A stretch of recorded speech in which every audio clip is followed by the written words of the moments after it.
session. Please be seated. Good morning, Your Honor. May I proceed? Yes, please. Your Honor, before the court today, we have the matter of Commonwealth versus Lindsay Clancy. Ms. Clancy is present. She is represented by Attorney Kevin Reddington. The Commonwealth is represented by Assistant District Attorney Jennifer Sprague and Assistant District Attorney Shannon Buckingham. All right, well, good morning, everyone. Good morning, counsel. Good morning. Hi. Good morning, Ms. Clancy. All right, before we begin and return to this witness, could I see counsel sidebar just briefly?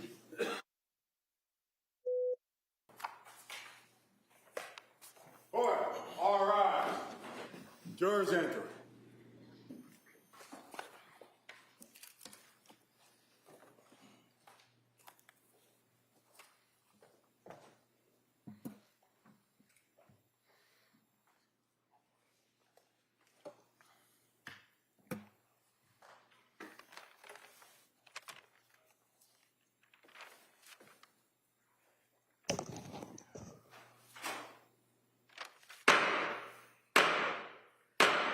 Hear ye. All persons having anything to do before the Honorable William Sullivan, Justice of the Superior Court, now sitting in Plymouth, within and for the Commonwealth.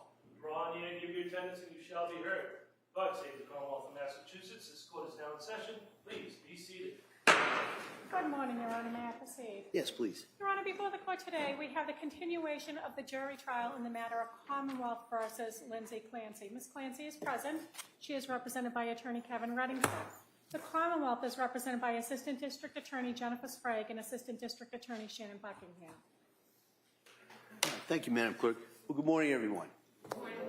I hope everybody had a nice, cool weekend as best you could, and were able to kind of recharge the batteries a little bit. So what I'm going to do is I'm going to ask you those questions, make sure everybody was able to follow my instructions, and then talk a little bit about today's schedule, and then we'll get right back into the case. So first, let me ask the questions. Has any member of the jury read, seen, heard, or overheard anything from any source about any aspect of this case that would affect your ability to be a fair and impartial juror? No. All right. Next, is there any other serious matter of concern bearing on your service as a juror in this case that anybody needs to bring to my attention? All right. Thank you for following those instructions. And then in regards to today's schedule, we've got a number of witnesses. I'm not quite sure how long it may go. So we may break a little bit early today, just kind of depending on the way the case comes in. And then in regards to where we are right now, we're going to, if you remember, when we broke on Friday, there was a witness at Dr. Tufts. The Commonwealth had finished their direct examination. We're now going to have that witness return to the stand, and the cross-examination by the defendant will begin. All right, and so with that, if we could recall that witness.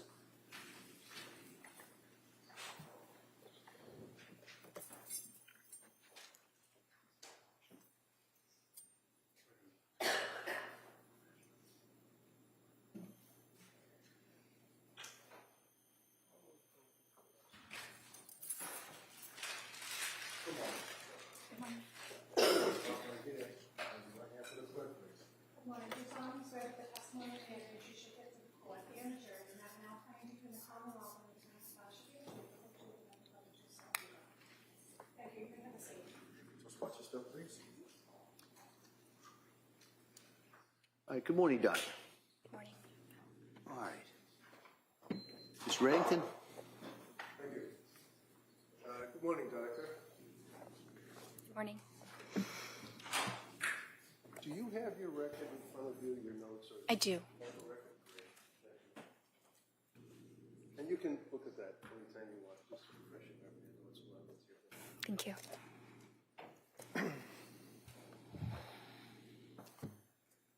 Dr. Tufts, you are presently a psychiatrist, correct? Correct. And can you tell me where you went to med school? University of Vermont. And what were the years that you were at University of Vermont? 2014 to 2018. Beautiful country up there. Great place to live, right? It is. It's beautiful. And when you graduated from med school, you then did your residency? Correct. And where was the residency? Boston Medical Center. And can you tell me, what is it exactly that you do as a psychiatric resident or a psychiatrist resident? What do you do? You do a lot of different things.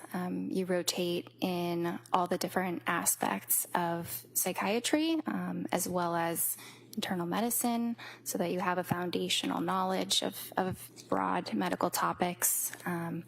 You admit patients into the inpatient hospital. You manage emergencies in the hospital and in the emergency room, decide whether patients need to be admitted psychiatrically or not, and also carry a panel of outpatients.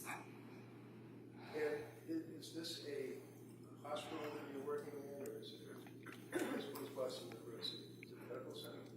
So yes, it's the Boston University program located at the hospital, Boston Medical Center, with also a lot of time spent at the various Boston VA locations. And what were the years, I'm sorry, that you did your residency? 2018 to 2022.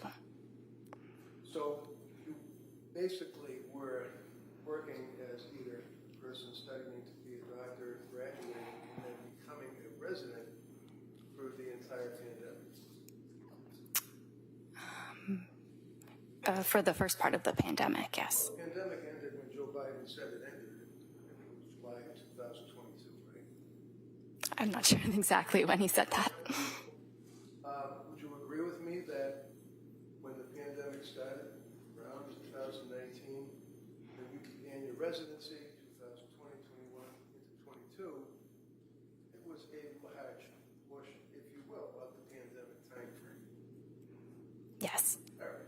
And we all had to walk around with masks and have no contact with people and make sure you have 6-foot radius before you touch anybody, all of that, right? Yes. How did that impact your residency? Well, I still went into the hospital most of the time, wearing the proper protective equipment, but I absolutely still provided the necessary medical care that was needed. And some of the outpatient experiences were done via telemedicine. Telemedicine? Yes, That's like a television screen. Like a Zoom or something? it's Zoom or something similar. Did you touch people, shake their hand, give them a hug, anything like that while you were working in your residency during the pandemic? Sometimes, not, I think everybody had to keep their distance at certain times. I began my program before the pandemic, so of course there was a lot more handshaking and things like that then. You can't really keep your distance, though, when you're working as a labor and delivery nurse with a woman who's having a baby directly in front of you, can you? I imagine not. So, when you finished, do you graduate from a residency, or is it like you get a certificate or something? Yes, there is a certificate for completing it. And then, at that point, you are now a licensed doctor? Is that how it works? Well, you're actually a licensed doctor the entire time that you're in residency. But upon the completion of that, you can obtain a full, unrestricted Massachusetts license and also become board certified. And the board certification, for example, you have a board certification in general psychiatry, is that correct? Yes, sir. And when was it that you got that certification? When was it? Yes. It was September 12th, 2022. When was it that you actually started working as a physician, as a psychiatrist? I started working as a physician and as a psychiatrist during the residency training program, but I started practicing completely independently at Astor Mental Health in August of 2022. August of 2022. Yes. Now, prior to working with or at Astor, is that ASTOR or ER? ASTER, like the flower. And what is Astor? What is it, like a group of doctors? Is it a It is a outpatient practice that is owned by a psychiatrist. It has a number of psychiatrists as well as therapists. And where is it located? Is it a brick and mortar type place where you have offices? Yes, the original offices were in Braintree, Massachusetts, and now there's an office in Peabody as well. Your office, where do you work? So at the time I saw the patient, I was working in the Braintree office. I currently work in Peabody. Where, I'm sorry? Currently in Peabody, Massachusetts. So when you start working at Astor, obviously like anybody else, you submit a resume, an application, you perhaps and then they hire you, right? It's a fairly lengthy process and a number of interviews with different staff at the practice, and some recommendations, letters of reference, verification of credentials, all of that. But yes, it can be comparable to another profession in that process. Now, in August of 22, when you, congratulations, obviously you were hired by Astor, how many women had you treated in your residency that were postpartum? With postpartum depression? Or just in the postpartum period? How many women that were in the postpartum period did you treat prior to August of 22? Many. It's hard to give an exact number, but I did have specific training in that population. In that population. And where did you have the training in that population? At Boston Medical Center. And can you tell us in that 2-year period approximately how many women that were in the postpartum period that you treated as a resident?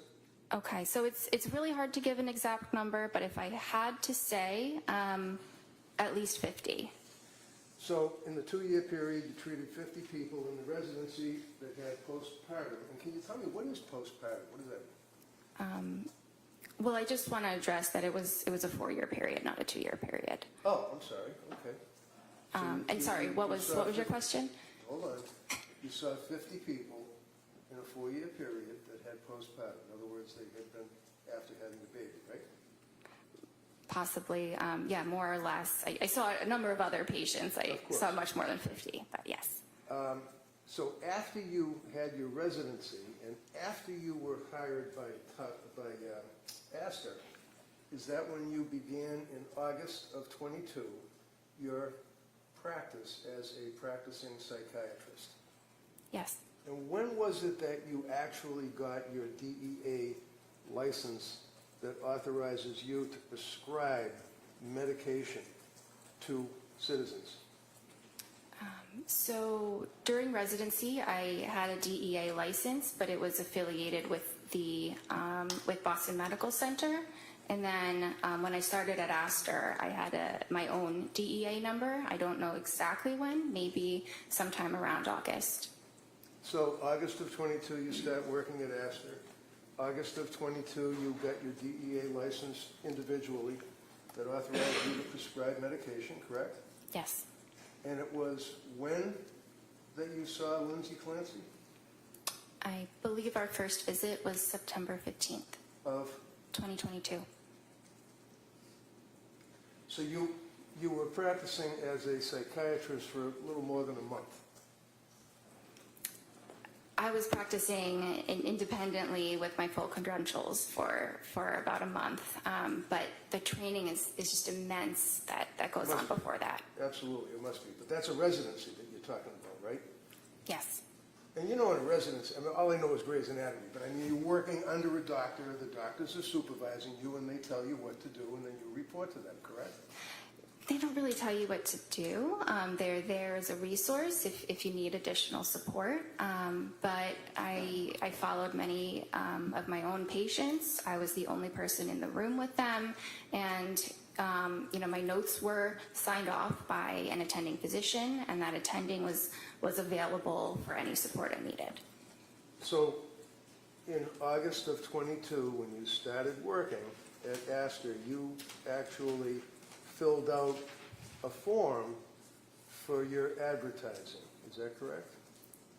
I believe that was handled by other people at the practice. Ah, and who would that be? Well, we have non-clinical staff that handle the administrative matters.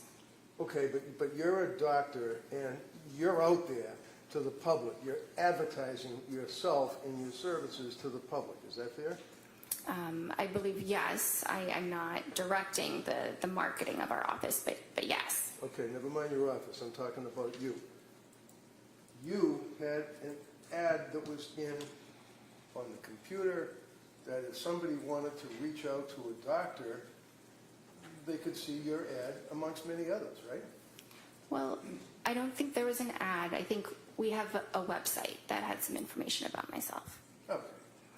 Now, in August of 22, up until when you saw Lindsay, how many patients in that month or so had you treated for postpartum psychosis? How many patients in a month up until that Yeah, month? I'm asking you about when you started working in August of 22 for Astor, and you are now on your own as an employee. How many patients had you treated before you saw Lindsay Clancy for postpartum psychosis? Well, in the span of 1 month, I would say none because it's a very rare disorder. Okay. But it exists, doesn't it? Absolutely. And one of the things would be the voices that people hear, right? That is a symptom of psychosis, absolutely. And that's legitimate, isn't it? It is a legitimate diagnosis, absolutely. No, not the diagnosis. People that have postpartum psychosis hear voices, do they not? Many do. The disorder can manifest differently in different people, but yes, many people do hear voices. How about postpartum depression? How many people in that month or so before you met Lindsay did you treat for postpartum depression? In the span of 1 month, it's really hard to pinpoint that. Maybe a couple. Maybe a couple? And do you recall how long you treated them for? Again, it's hard to really pin down the individuals in a short span of time. Can you tell the jury what you put in your ad or in the Astor website that you indicated that described you? I don't recall. Well, one of the things you did is that you said that you basically were a specialist in postpartum, people that have postpartum psychiatry. You indicated that on your website, didn't you? Are you able to read the actual document? I don't remember exactly the wording. Well, you've been working now for how many years now? 3 since you saw Lindsay? Or more? Almost 4, yes. You haven't changed your ad on the website, have you? I have not personally, no. And you've read it probably a bunch of times, right? I've read it a couple times, but I don't spend a lot of time on my website. Okay.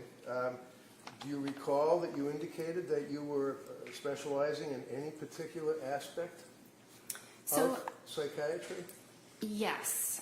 It probably includes a special interest in women's health, in perinatal psychiatry, in trauma-related disorders, anxiety, and there may be some other things that were mentioned. Yeah, like women that have babies and they're suffering from postpartum depression, right? Absolutely.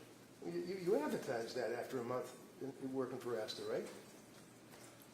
That's listed as one of my interests, definitely. And again, forgive me, how many women did you treat for postpartum depression in that month and a half before you met Lindsay? I don't know, maybe a couple. But I've treated many of them in the residency, which was just immediately before. So when a person needs to see a psychiatrist, generally they're not well. Is that fair? Some are not well. It really can vary. So when someone comes to see a psychiatrist like you, it's because they need help, right? Yes. And when they come to you because they need help, for example, with Lindsay Clancy, she came to you because of your ad, right? Or your website for Astor, what you said about yourself. I don't know exactly how she found us. Well, do you know why she came to see you? I'm not sure exactly. Friday, we spent a long period of time going through your initial, or the initial intake that she had to fill out. Is that correct? You recall that? Yes, we did.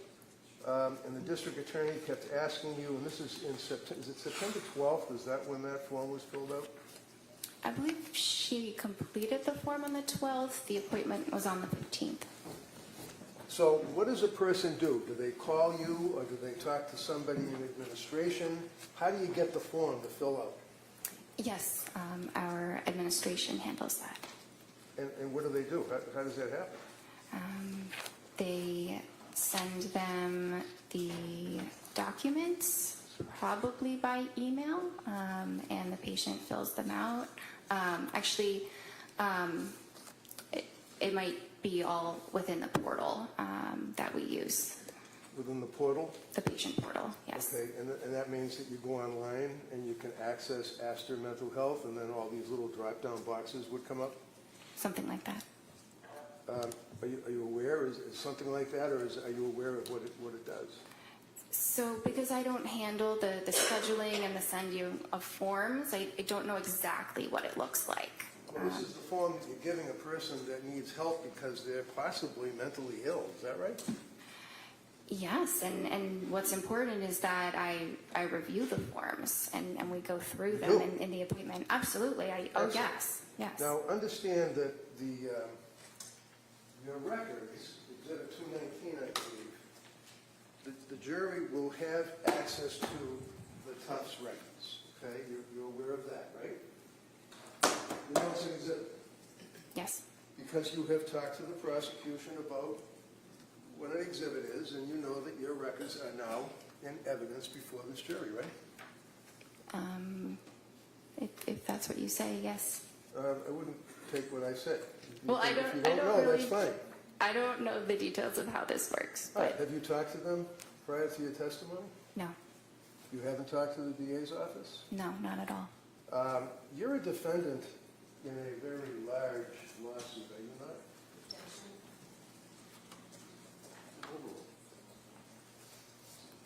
Yes. You wouldn't happen to be represented by an attorney, would you? I am. And the fact that you have an attorney is your right under the Constitution. It doesn't mean that you're guilty of anything, right? Right. Okay. And you know that the outcome of this case is very, very major to the outcome of your lawsuit. Is that right? Oh. I don't actually know that. So you understand that if, in fact, it's determined that you advertised as an expert in postpartum and in postpartum psychiatry, and you had a month experience plus a residency, would you consider that to be negligent or misrepresentation? I do not believe that I have been negligent. Do you understand what misrepresentation means? Yes. With a month under your belt plus your residency, do you really want this jury to believe that you were an expert? Have you advertised that? I don't think that's exactly the wording that I used. I think I said that it was an interest of mine. You were what? No, go ahead. Go ahead, you answer that. I just think the wording was that it's an interest of mine. I don't believe I called myself an expert. Are you an expert in postpartum? I may be. I don't know. I think it depends on what you define an expert as. Well, when a patient comes to you and they fill out the form, you agree with me that your records reflect that form that she filled out on September 12th of 2022, right? Yes. And the form that the district attorney went through painstakingly with you is basically, it looks something like this, right? That's one of the forms that you got people fill out, right? Right? Yes. You see the little check mark? Yes. Yes, Who puts the check mark? the patient. So how many pages, because I don't want to go through all the pages again, how many pages does a patient, or how many pages did Lindsay go through to check the boxes for acid? There were a lot of pages. It was a lot, 10, 20? Yeah, maybe between 10 and 20. Okay. And basically, they're all little checks in boxes, correct? Not just checks. No? So does the person then answer questions by typing in an answer such as, do you have any pending legal problems? No. Have you ever been arrested? No. Things of that nature, right? Those are some of the questions.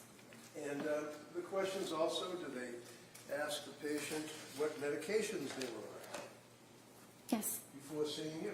yes, And Lindsay told you that she was on SSRIs in the past, right? yes. And SSRI means what? A selective serotonin reuptake inhibitor. And that's pretty powerful stuff, isn't it? It's an effective treatment for depression and anxiety. Well, it affects the serotonin levels in the brain, doesn't it? Yes. It rewires the brain, doesn't it? It doesn't rewire the brain. It increases the serotonin, and many individuals with depression have low levels of serotonin. So Lindsay told you that she had been prescribed an SSRI when she was in nursing school. Is that right? Yes, What was the SSRI? Prozac. And how long was she on the Prozac? I'm not sure. Never asked. I probably asked. Probably asked. Isn't it true? Don't you guys have a saying that if it's not written, it didn't happen? You take copious notes, do you not? It's impossible to write down every single thing that's said, so I write down what is clinically relevant, clinically necessary, but there's a lot that is discussed over an hour that is not able to be written down. Such as the fact that a person was on an SSRI when they were in nursing school is not an important fact to find out. Oh, no, that's important. Sorry. No problem. I'm not doing, the Sophie Cunningham at you. I'm just asking a question, that's all, and you can answer it, okay? How about if she had a reaction to Prozac? I asked her about the Prozac. Is that written in your notes? Yes. And what did she say? She said that she took it for a period of time. She didn't mention any side effects. Oh, she didn't tell you that she had side effects. I see. So when a patient comes to see you with a month under your belt and they're sick and they're looking for help, you wait for them to volunteer facts to you? She volunteered a lot of information. She knew very well what her medical history was and was able to provide that for me. Such as what? That she was in nursing school and took Prozac? That's part of it. And she told you that, right? Yes, And she was pretty upfront and honest with you, wasn't she, in answering these questions, right? I believe that she was. We all spent some time talking about the fact that she declared that she had consumed alcohol, that she felt guilty about it. You recall that on Friday? We dwelled on that for a while, didn't we? Yes, that was a component, yes. I mean, that's something that's important, right? Yes, What was her drink of choice? I'm not sure. Did you ever ask her? I'm not sure. We were not concerned that her level of alcohol use Well, the PA was. certainly was Friday, right? All right, well, here's, and everybody knows, doctor, wait for the question, all right? And then same thing, I'll have counsel wait until you finish your answer, all right? Go ahead, Ms. Reddington. So is it important, doctor, for you as a physician to know your patient? In other words, know who they are? Yes, And you knew that Lindsay was a nurse, correct? yes, You knew that she graduated, obviously, from college, right? yes. Is she a good student? I don't recall. Do you know when she got married? I don't recall Did you that ask her? specific detail. I don't know. I knew she was married. She had 3 kids, right? Yes, And the reason that you knew that she was married is because you spoke to her husband, Patrick, correct? He Or did atten- you? Sorry? Or did you? He attended one of the appointments, and I spoke with him on that date. Ah. And did you say, hi, how are you, and give him a handshake when you came in your office? It was telemedicine. It was what? Telemedicine. Telemedicine. Is it fair to say that after, 14, what you said to the jury, 14 appointments that you had with Lindsay during that period from September till January? 14 appointments? Yes. Every single one of them were by telemedicine, weren't they? Yes.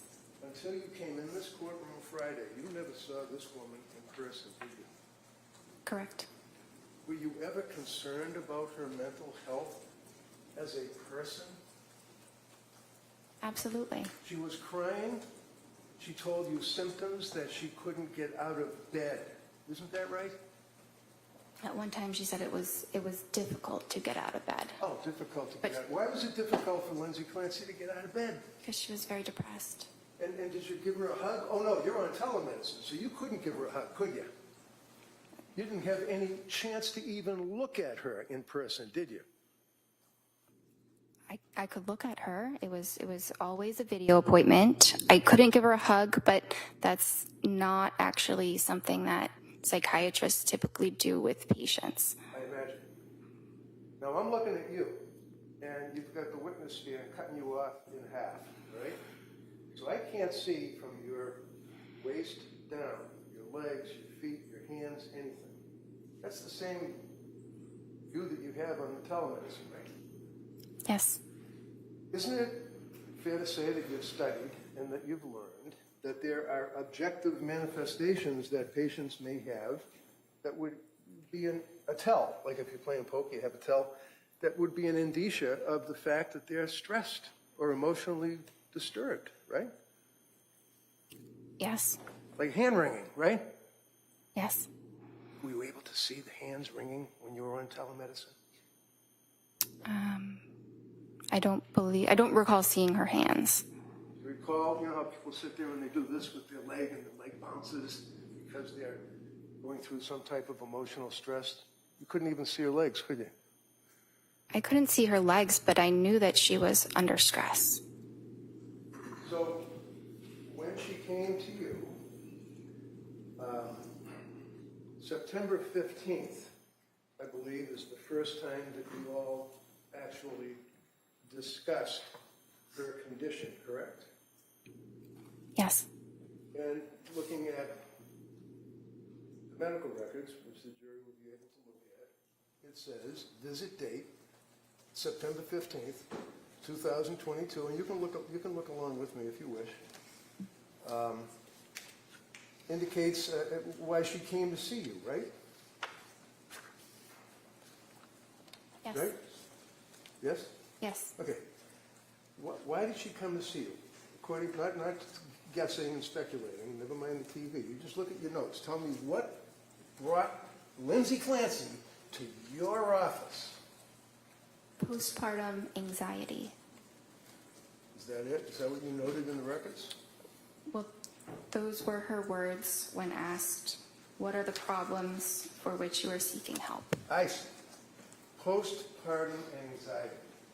Now, as a psychiatrist, meeting with this young woman after a month or so of working as a psychiatrist for Astor, there are tests that you administer to a woman who's in postpartum to find out what type of anxiety they have, right? Well, there are some screening tests, but the most important thing is what the patient tells you and what my assessment is in the session. I see. And that would carry through the Tufts evaluations for all 14 of those meetings, is what the patient tells you, right? Yes, and what I observe in the session Through the television. through the computer. What, if you can tell me, is the Edinburgh test? It is a scale that looks at symptoms of postpartum depression. And when you administer, that's a major test, isn't it, for a doctor to evaluate a patient for PPD? I wouldn't say it's a major test. It's a pretty big one, though, isn't it? It's the only one that measures the postpartum depression, right? It's a common one. It's a what? Commonly used. Commonly. All right, so when you used it on Lindsay, when was that administered to her? I did not use it on Lindsay. Why? We used the PHQ-9, which What is is PHQ-9? it's a depression screening form. That's like generalized anxiety disorder, general depression. It's got nothing to do with a woman suffering from postpartum depression, does it? I disagree.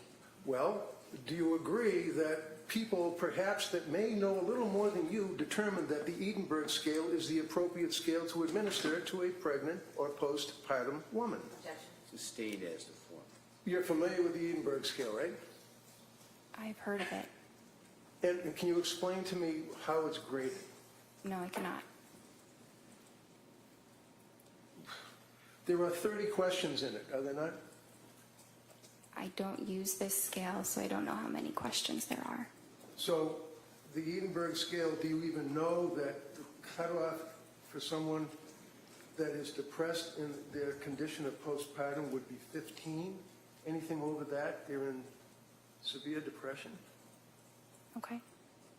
You know that her first Edinburgh test that was administered to her put her at a 23 Overall. severe depression? I was not aware of this test. I was not aware that this had been administered to her. Well, you know that except for the Prozac that she had when she was a nurse, what, 23, 24, 23 years old, she hadn't, other than seeing her own doctor for having the baby, she hadn't seen any doctors. You knew that, right? I didn't know exactly which doctor she sees. I think we ask about your primary care doctor, but she did not report any other medical issues that she was under treatment for. So is it important for Dr. Jennifer Tufts to know whether or not a patient who is coming to you for help has a prior medical history other than what they might tell you? Well, when patients are able to advocate for themselves and share their medical history, we rely on what they tell us. Was she able to advocate for herself, in your opinion, when she came to see you, when you evaluated her in September? Absolutely. How about October? Yes. How about November? Yes. How about December? Yes. And your medical records, you would agree, show that during that period of time that she was deteriorating, was a word that was used on Friday. Isn't that right? So, No, so. You used the word deteriorating on Friday, did you not? she was a little bit worse at certain appointments, and the deteriorating word, which is not my word choice, is what is in the note because I had to select that. Because why? You have some kind of a program that you have to check the box and you have to bring down the drop box? You can't take a pen and write something down about a patient? There are certain parts of the note where I can write whatever I feel is necessary, but that specific aspect of the note is a button where you have to click one of three choices. So when the jury's going through your medical records, one of the things that they're going to see is that when you meet with the patient, you have a form that you fill out where it says, if you feel like you're going to harm yourself or somebody else, make sure you go to the emergency room, right? Yes. If you have any urges to harm yourself or others, go to the nearest emergency room. That's in every single time that you meet with a patient, right? Yes. And it indicates that if there's any, call the Suicide Prevention and Crisis Hotline. If you feel that you're in crisis, you may text home to a particular number anytime. What's a suicide hotline? It's a phone number that patients in crisis can call and speak to a trained counselor. Now, a psychiatrist, you'd agree with me, is not a counselor, that's for sure, right? Well, a psychiatrist has training in therapy as well as in medicine. Did you give Lindsay Clancy any therapy? There was some therapy incorporated in our sessions, Like but what? we did. Like what? Sorry. Providing emotional support, listening to Excuse her. me. Hold on, no, please. Hold she can't. on, hold on, everybody. She can. You ask the question, we're gonna let her finish, and then you can follow up with any questions you want. Go ahead, Doc. Anything else you want to say? So her sessions were largely focused on the medication management, but there was an aspect of therapy including those items. Okay, and the sessions were for what, 17 minutes? No, How long were they? 25 to 30 minutes. So 25 to 30 minutes on the television, and were you face the TV screen with her for the full 25 minutes? Yes. And that's not noted in your records. It says 17 minutes on all your records, doesn't it? So if you look closely, it says the therapy component was for 17 minutes. It doesn't say the entire duration is 17 minutes. So what do you do when you're trying to give therapy as a psychiatrist to a patient that came to see you? What do you do?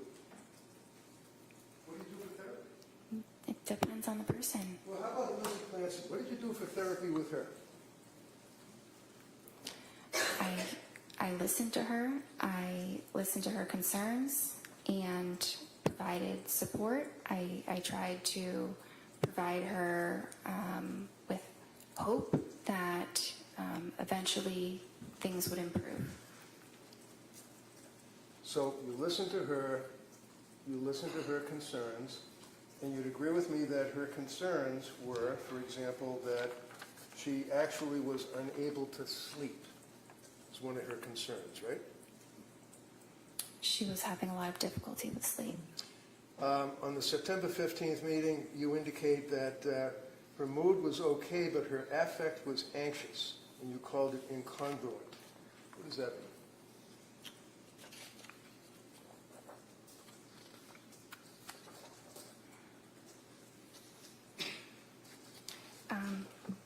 So she said she was feeling okay.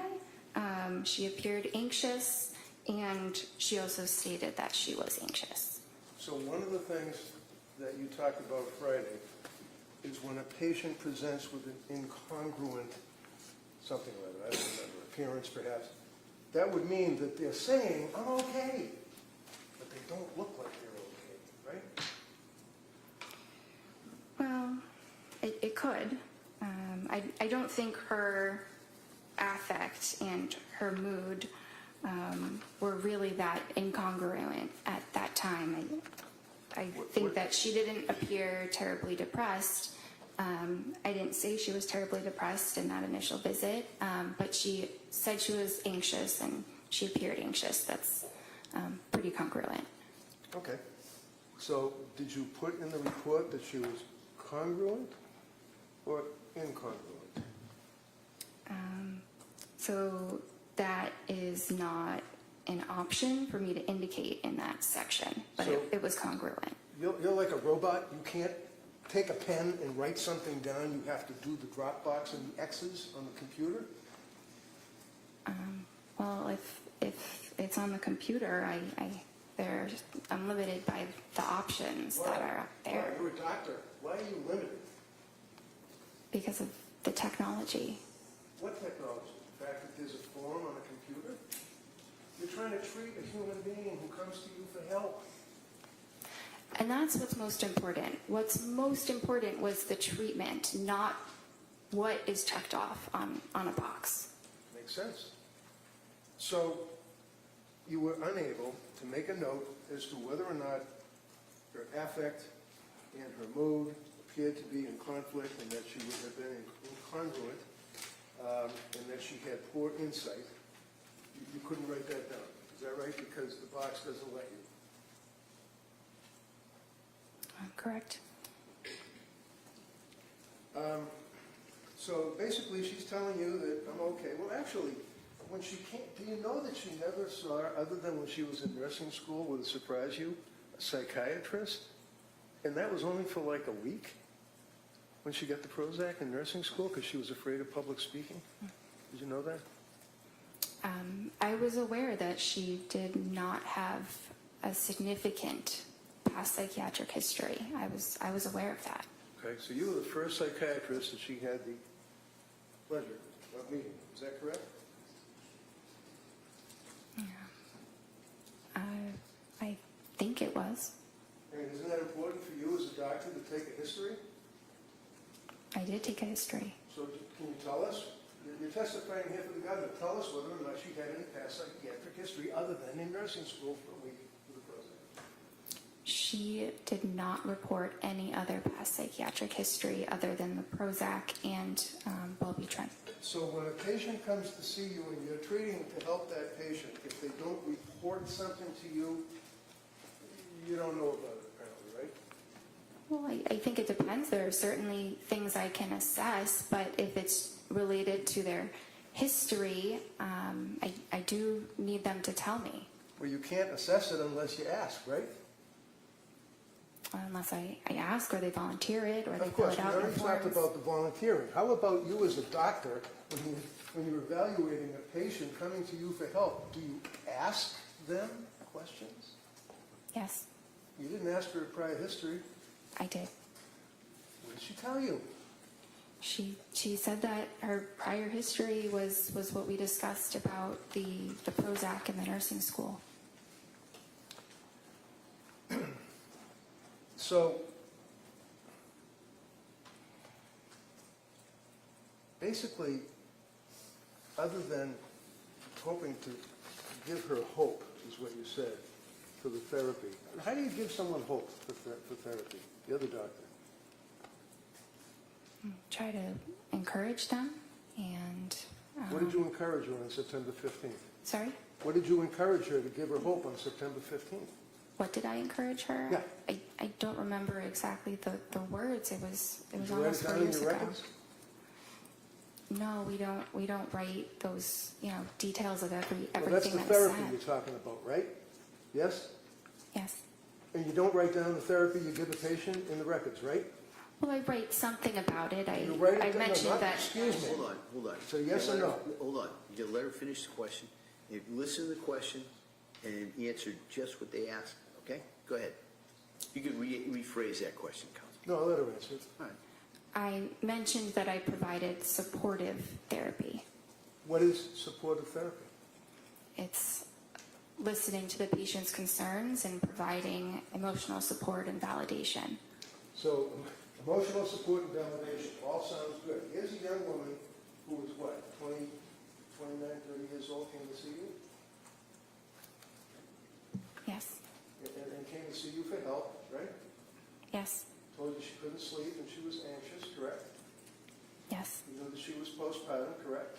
Yes. You know that as a patient who was postpartum. By the way, what is your opinion of the period of postpartum wherein one can have postpartum depression or, more importantly, postpartum psychosis?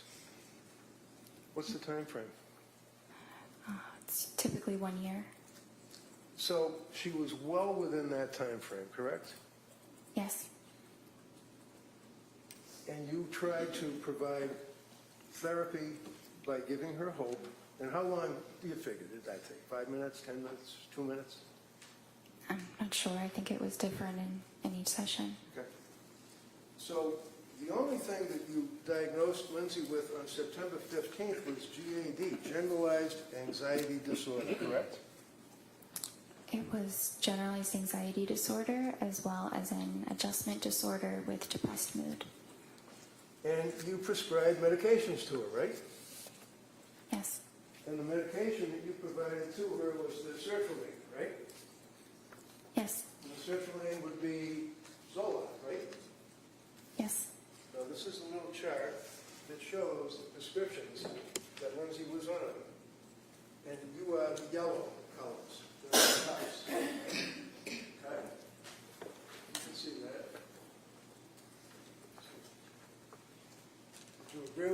September 15th, you prescribed sertraline, Zoloft, 30 count on September 15th, 25 milligrams, right?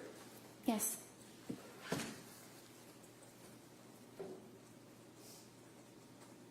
Have you ever read the website for sertraline? The website for sertraline? Yeah. I mean, sertraline, Zoloft, is a chemical that is marketed as a pharmaceutical, right? Yes. Right? It's a pill, right? Yes. And as we said, it's an SSRI pill, correct? Yes. Do you know that Zoloft is not indicated for generalized anxiety? Why'd you give her Zoloft? It is a very effective medication for generalized anxiety disorder. So you're familiar with the drug labeling for Zoloft, is that correct? Generally. Generally. Are you aware of what the manufacturer of Zoloft indicates it can be used for, to treat? I'm aware that it's used to treat various forms of anxiety disorders as well as major depression. So when Lindsay came to see you, you know that she had stopped breastfeeding her son, right? Not at the time of the first appointment. When did she stop breastfeeding? In October? Something around then. You know that she had little or no psychiatric history other than seeing you, correct? And the Prozac, yes. You know that, in fact, that she had stopped drinking whatever it was that she was drinking, because you never asked, right? I was not concerned about her level of drinking. Well, it's in your form, right? That was at the intake, but Wait, you know that she wasn't drinking when you were meeting with her, correct? yeah, that's what she told me. Okay, and you believe what she told you, right? Yes. So when she sees you, she's not on any psychiatric anti-tropics or whatever they're called medications, correct? She wasn't on any medication. Correct. And she had stopped drinking anything, whatever it may have been, right? I'm not sure when she completely stopped drinking, but yes. You don't know when she started, when she stopped, what she drank, do you?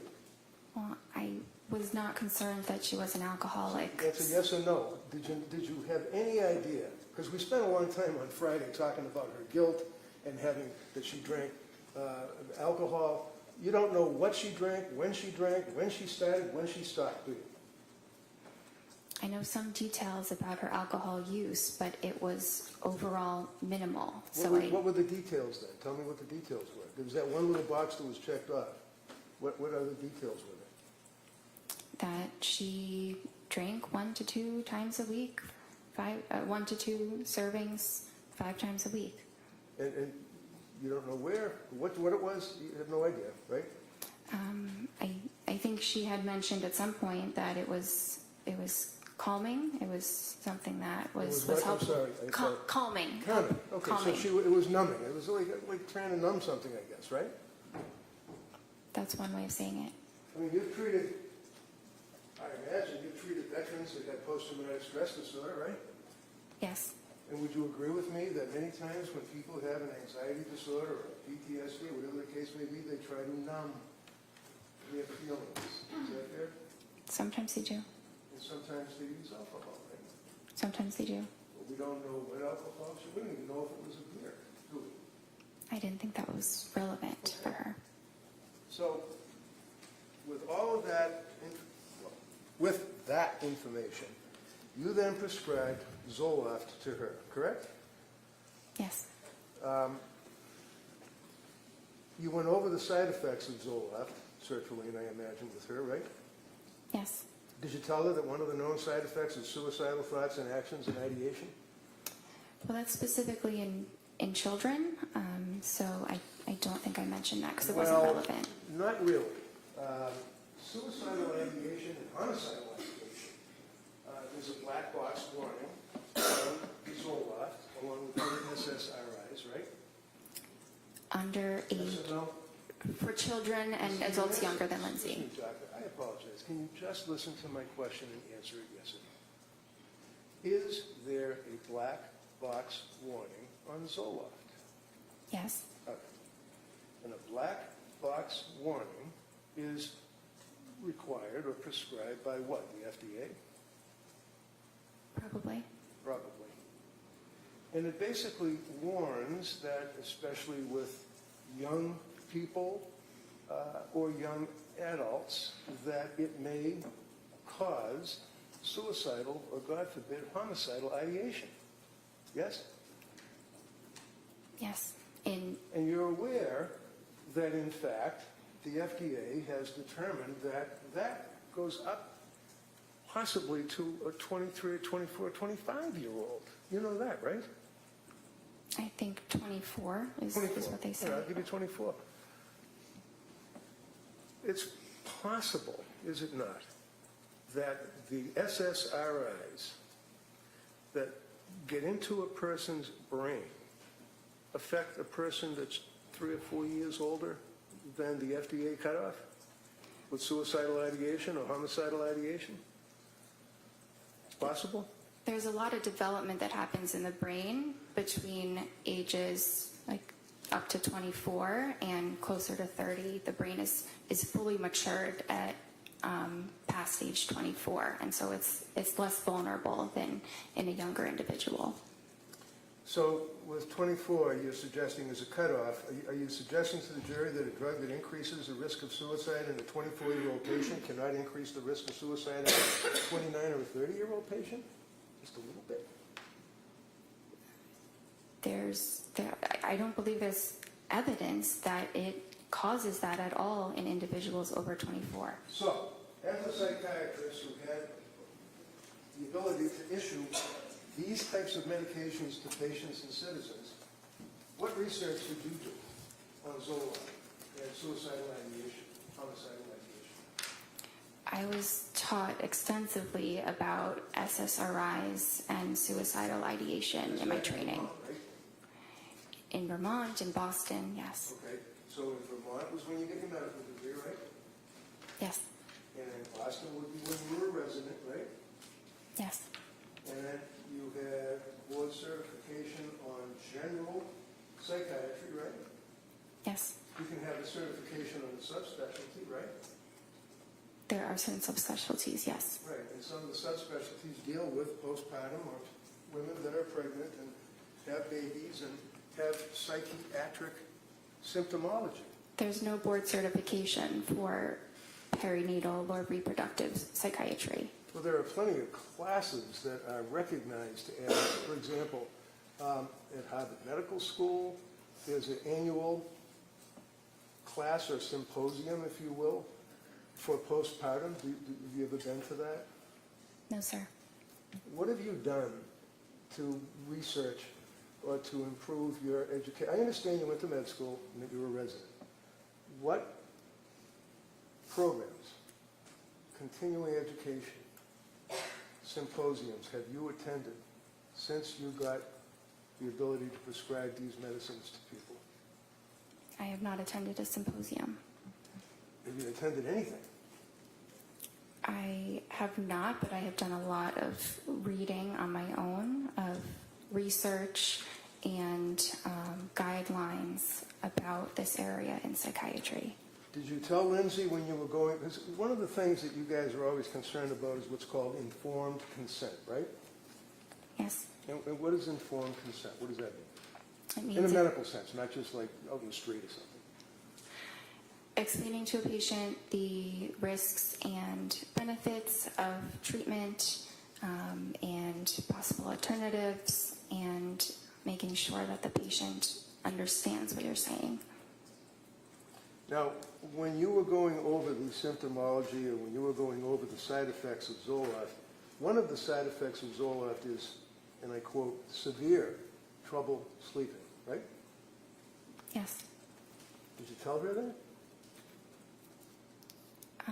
Well, insomnia is listed as a side effect. No. You already said yes, you know it. Just, did you tell her that Zoloft has a side effect of giving the patient severe trouble sleeping. That's all. So I didn't use the word severe because it typically doesn't cause severe trouble sleeping, but I thought you were referring to when she told me that she did have severe trouble sleeping, Well, and that that's was what true. she told you, right? That she had severe trouble sleeping, right? She told me, yes. And you know that one of the side effects of Zoloft is, let's say, trouble sleeping. You know that, right? Yes. Your answer is yes. The jury has to be able to hear you. Yes. And why would you prescribe Zoloft to a young woman who's postpartum, who's coming to you with anxiety, who's telling you she can't sleep, she's got all of these symptoms, and you prescribe a medication that would have a side effect of trouble sleeping? So individuals have very varied responses to medications. Some have no side effects, some have one or two. It's impossible to predict, but Zoloft is a top choice, a first-line medication for Says her. who? It was Says who? says it's the general consensus Right, know among about the lawsuits psychiatrists. against Hold on, Zoloft, again, right? again, we can't have both of you talking at the same time. So let her finish her answer, and then I'll give you plenty of time to follow up any questions regarding her answer. So, you finish your answer on that? There's extensive research supporting the use of sertraline in this instance, and the general consensus among psychiatrists is that it's a first-line safe medication for individuals, including postpartum women. How about the kids that shoot other kids in high schools and the lawsuits that come out of that against Zoloft? You ever read about them? Overrule. Sorry? You didn't hear me? I wasn't sure what the question was. The question was, in response to your observation about how all the psychiatrists or the psychiatrists think it's a very, very safe, wonderful first-line drug, and you researched it. How about the kids that kill other kids in schools with the lawsuits that arise out of the use of SSRIs? Have you ever researched that? I don't know much about that.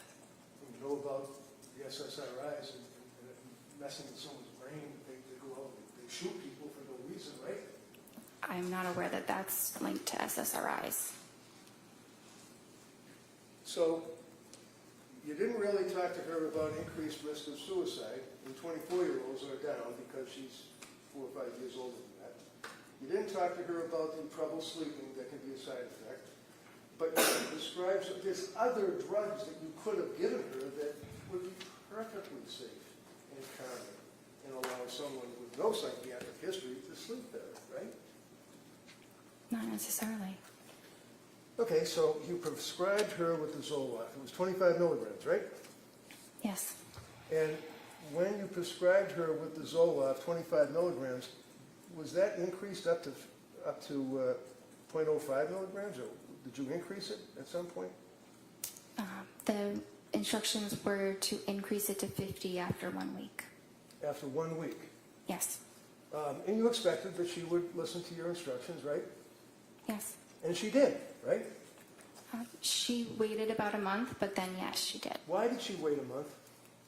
I think it took her some time to decide whether that was truly what she wanted to do. Right, she was afraid of the drugs, wasn't she? She was afraid of side effects. And she didn't want to take the pills, did she? She eventually did want to take the pills because she wanted to feel better. A month later, right? Yes. So you prescribe the Zoloft, SSRI, and then you tell her after a week to increase it, and she doesn't take that medication for a month, correct? Correct. And then she did take the medication, right? Yes. And did you meet with her or talk to her before she actually started to implement that particular regimen? I had met with her beforehand, but I was not aware of when she made the decision to go ahead and take it. So you met her on the 15th of September, right? Yes. When was the next time you met her? Can I check? Sure, of course, absolutely. You can look at anything you want. September 28th. And on September 28th, did you discuss with her the fact that she was afraid to take the Zoloft? Yes. And did you recommend that she do that? Well, she said that she was feeling better at that point and wasn't It's a sure. real easy question. When you Sorry? talked with her, did you recommend that she increase or take the Zoloft? At that visit, I don't think that I did. Okay. So when did she actually take the Zoloft?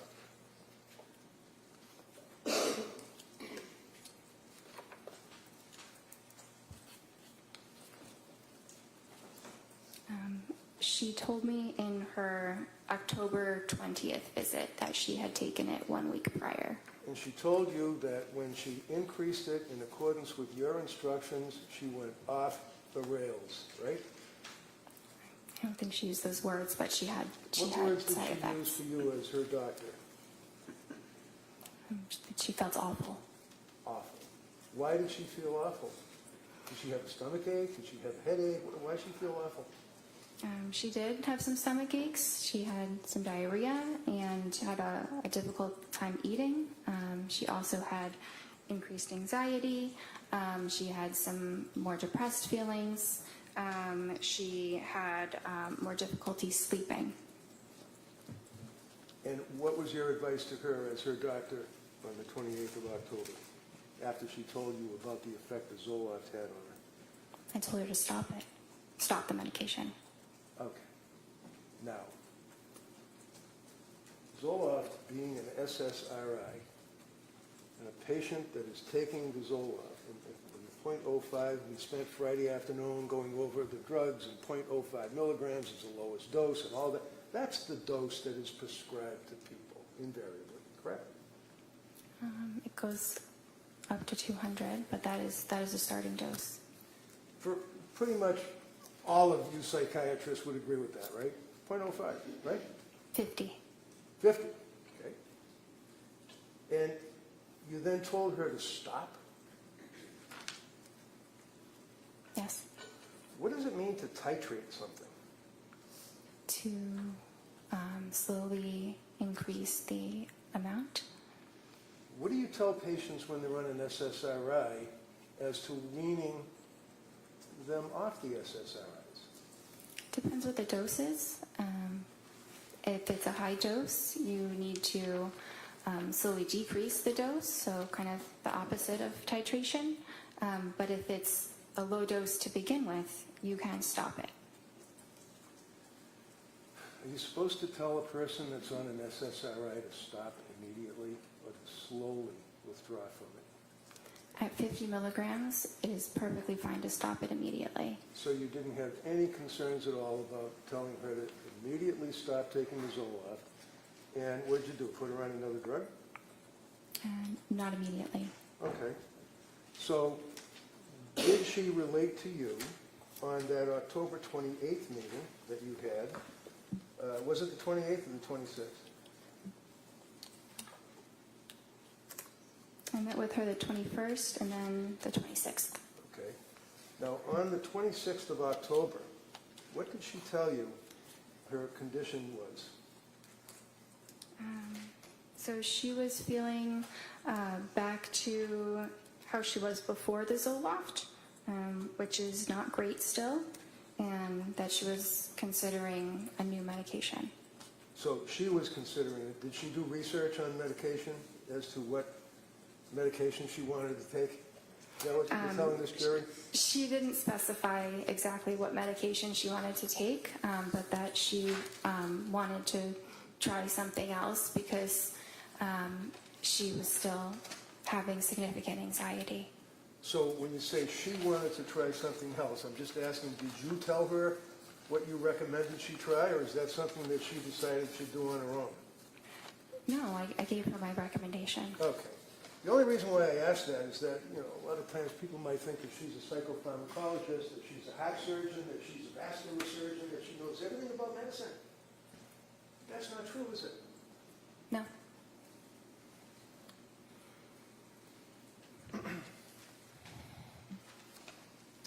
Would you agree with me that prior to telling her to stop the Zoloft, that one of the concerns that you had is that Zoloft affects anxiety and affects sleep, and you hope that it treats the underlying anxiety by balancing brain chemistry and increasing serotonin, right?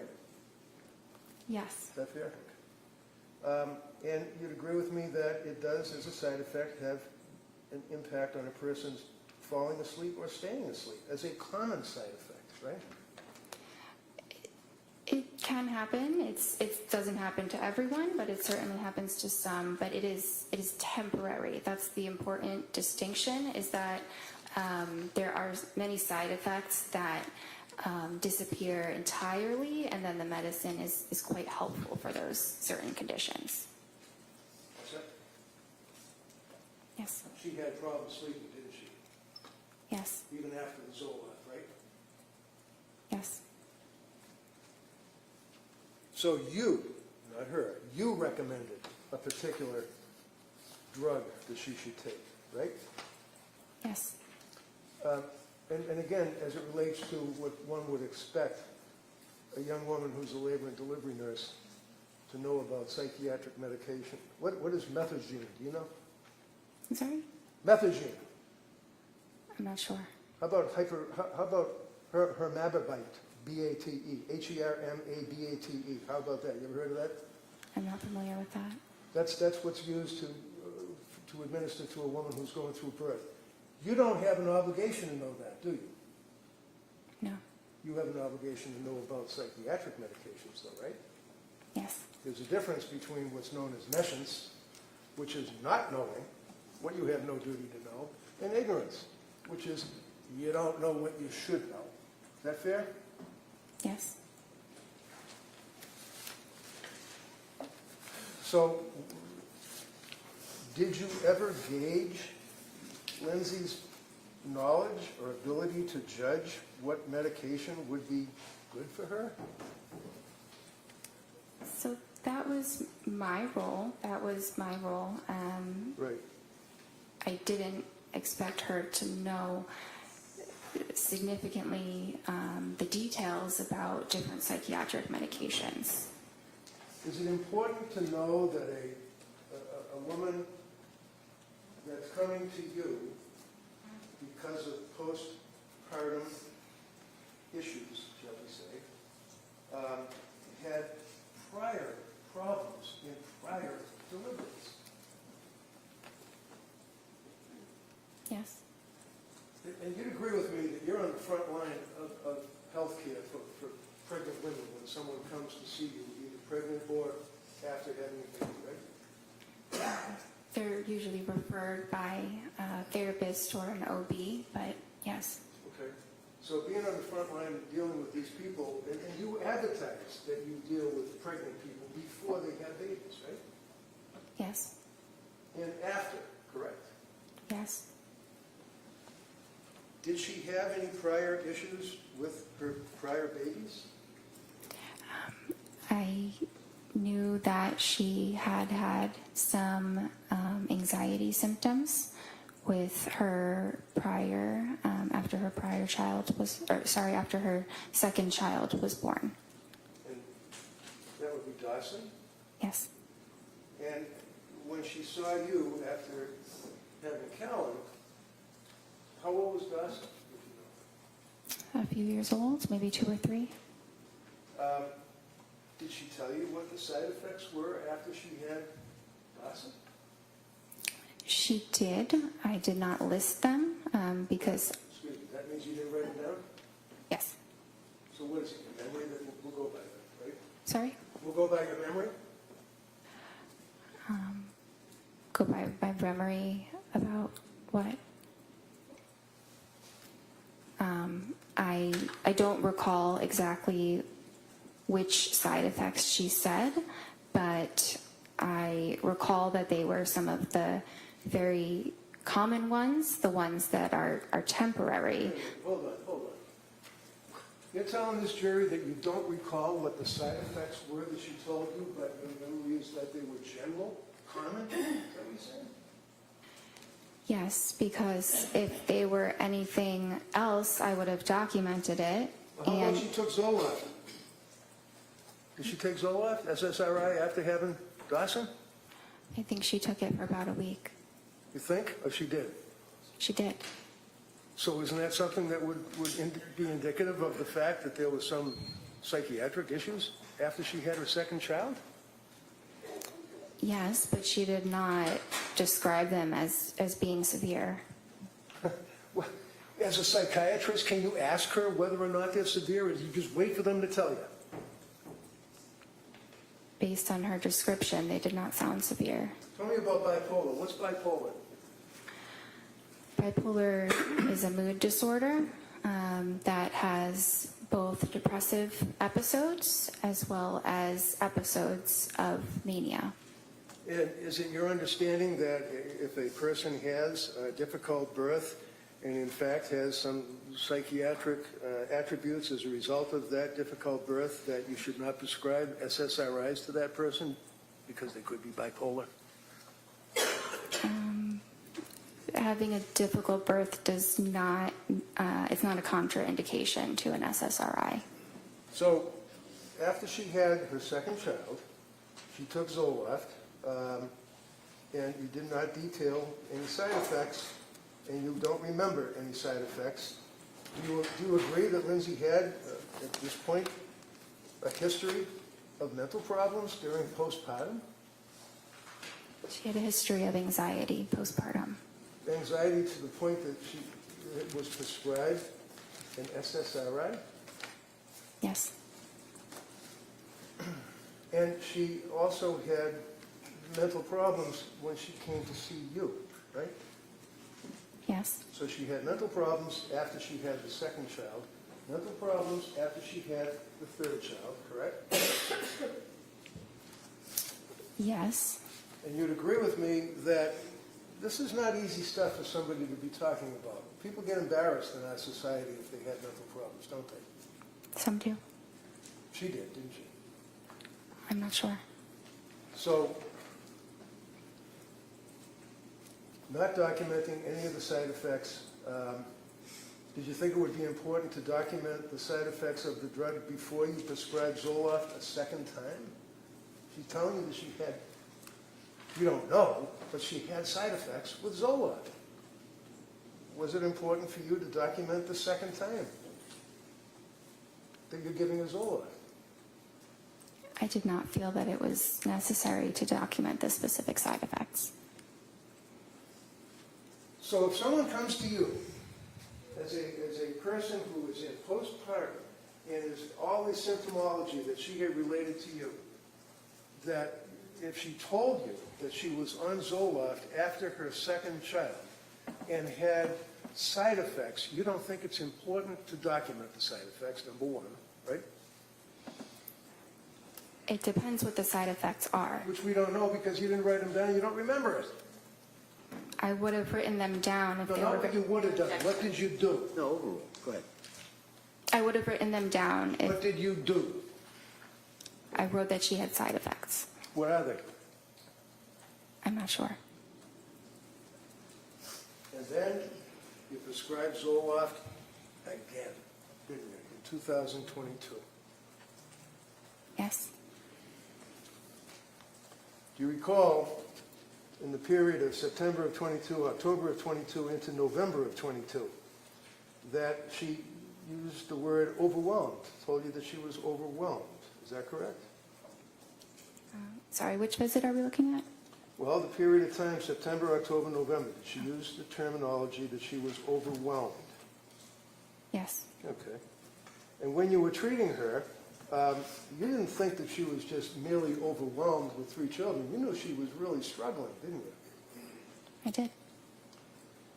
And it was at that point that you diagnosed her with a psychiatric condition, and you prescribed psychiatric meds. Isn't that right? I prescribed psychiatric medications, yes. So when you prescribed the Zoloft and told her to increase it, she told you that she was having all these difficulties. You told her to stop. Did you give her therapy when you saw her? Yes. What did you do? I think that I provided Again, I reassurance. apologize, but not what you think. I want to know what you did. And that's why you write stuff down. So take your time and look at your notes. What did you do with this young woman for therapy? On which day? On what? Which day are we talking about When specifically? she came to you and told you that she was overwhelmed, and you diagnosed her with a mental illness and prescribed psychiatric condition, the psychiatric meds. What therapy did you give her? Because you told us that when you're on the television, you still give them therapy too, right? I do. What did you do? Well, I'm having trouble identifying exactly when she said the words overwhelmed. So it's hard to pinpoint exactly what I said in a span of, a number of different visits. Did you indicate that there's information on the website that if a person has an emergency that they should do something? I did, and I advised her the same. So basically, if one of your patients becomes suicidal, and on that note, did she tell you at that point, up to November of 22, that she was dwelling on suicidal thoughts? It was a while before she mentioned anything about suicidal thoughts. Tell us when. I might need to look through the records to right see ahead. when she first did.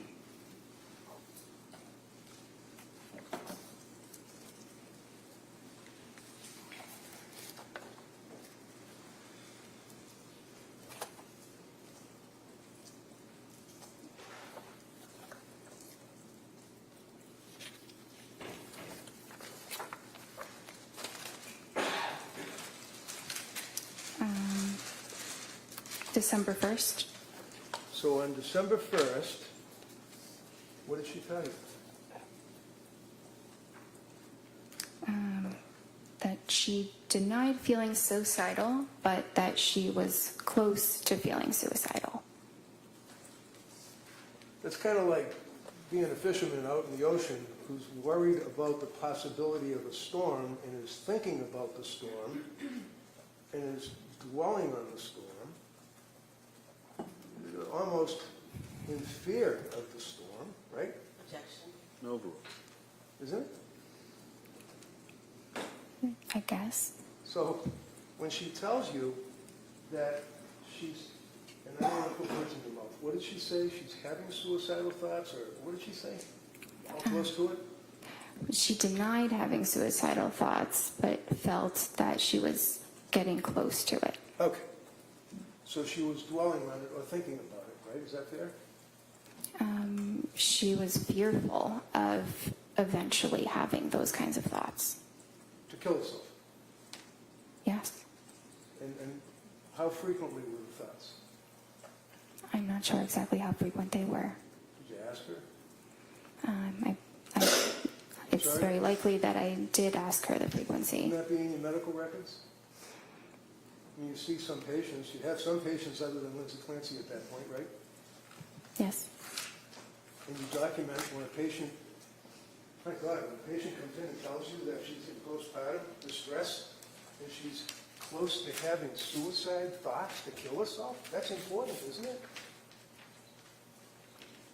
It's important that I am aware that she's having these thoughts, What thoughts? that she is fearful she could become suicidal. And she told you, I imagine, or you asked, how frequently these thoughts were. I don't have it documented how frequently they were, but that is a question that I usually ask when we're talking about suicidal When we're thoughts. usually testifying on a murder case, we usually have facts that we can tell the jury, not speculation. Objection. Yeah, sustained. Did she tell you, or did you ask about suicidal thoughts? Yes. What did she tell you? If you don't know, tell us. No, I know, sorry, but it's what I said before, that she denied having them, and she wasn't having them, we were meeting, but she felt close to it, close to having those thoughts. Okay? So she Would you agree with me that many times patients, especially psychiatric patients, may minimize their symptomology? Patients sometimes do. And sometimes when a woman has just had a child and has other little kids at home, you're worried about the government taking kids away from them because you're a mandated reporter, aren't you? This is the overall. You're a mandated reporter, aren't you? I am. And if she told you, I'm having suicidal thoughts, I'm close to it, homicidal thoughts, you'd report that, wouldn't you?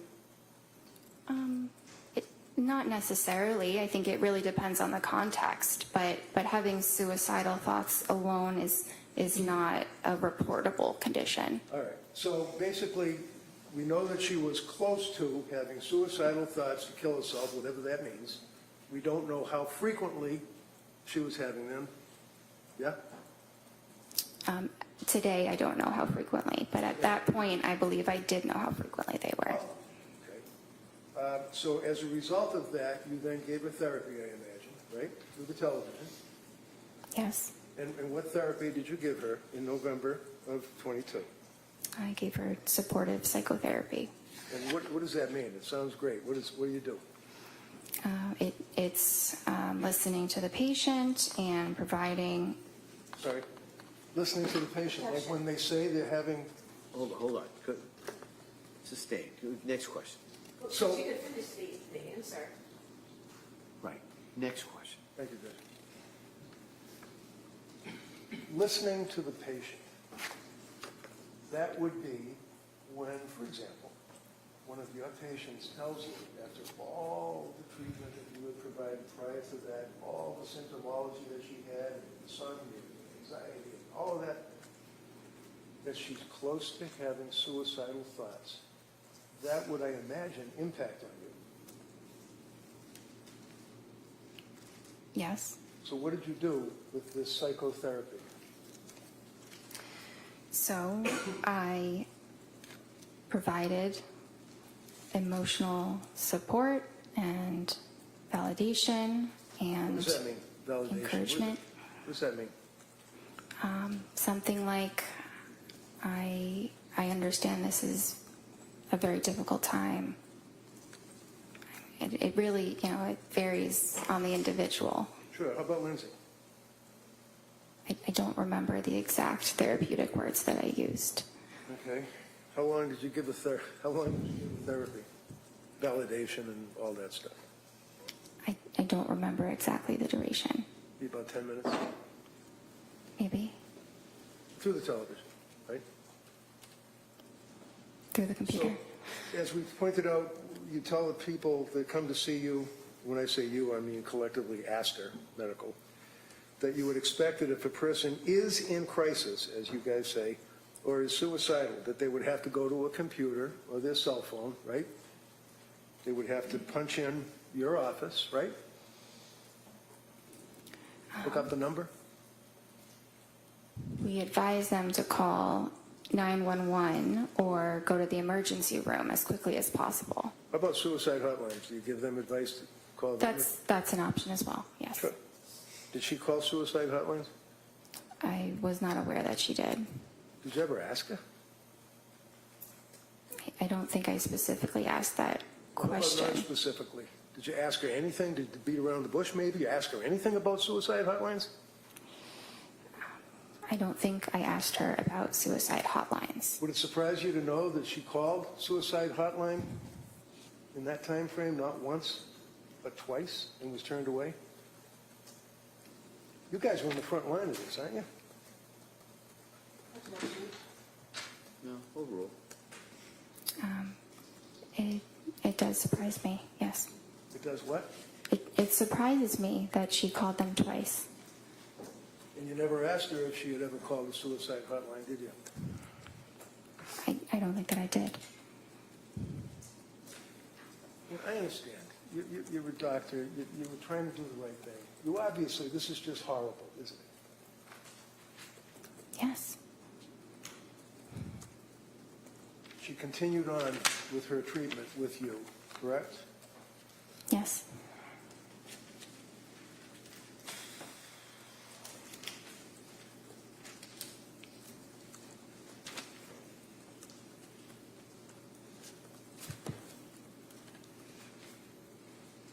was the next medication that you put her on?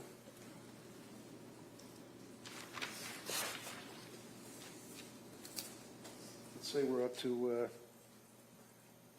I guess it would be the October 26th date? Is that right? October 26th.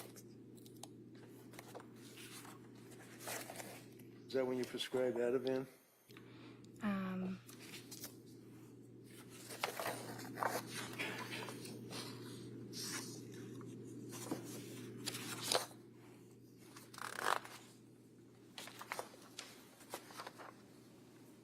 I prescribed that on the 21st. Sorry? I prescribed the Ativan on the 21st. All right, did you prescribe anything on the October 26th appointment? Yes, And what was that? buspirone. Buspirone. And would you agree with me that, is that also Vanspar? Buspar or buspirone are the common names for it. Okay. You ever heard of Vanspar? V-A-N, V as in Victor, A-N-S-P-A-R? You ever heard of that? No, I haven't. Okay. And would you agree with me that there are a number of side effects of buspirone?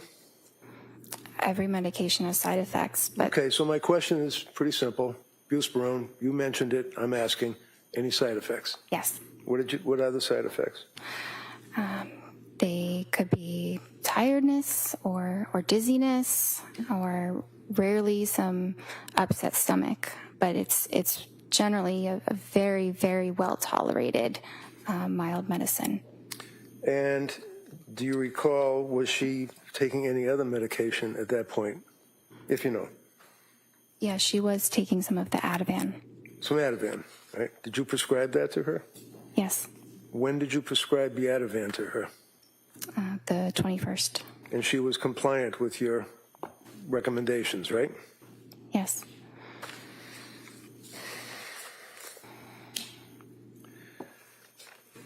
Was she also reporting to you that she was taking Benadryl, like over-the-counter stuff? It was being used as needed, yes. So that's PRN, on the record is PRN or whatever, you take it as required, right? Yes. And she reported to you that she was taking Benadryl, right? She reported that, yes. And you didn't document how much she was taking, right? It's only available as one dose over the counter. Okay. Did she re-up the dose over the counter? Do you know? She didn't tell me that she did. Did you ask her? I don't remember asking her about if she increased it. I think she was just taking one of them. You think? Did you know that Ativan and Benadryl are contraindicated, that they can have a serious impact to the central nervous system and depressant effects? Yes, but can I explain that when they say depressant? Excuse me, the answer is yes, right? Is the answer yes? Yeah, if the answer is yes, if that's the question, the Commonwealth may be able to ask you further questions if you'd Okay. like. Well, I can't say yes to that entire statement. All right, next Did question. you discuss anything about Benadryl combined with Ativan on October 26th? I don't recall.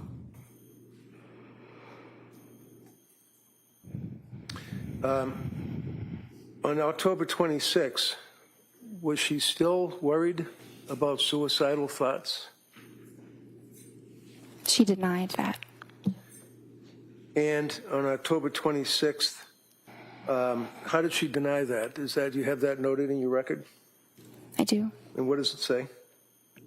Patient denies suicidal ideation. Okay. So there's a huge difference between suicidal ideation and somebody having thoughts of suicide or being close to it, right?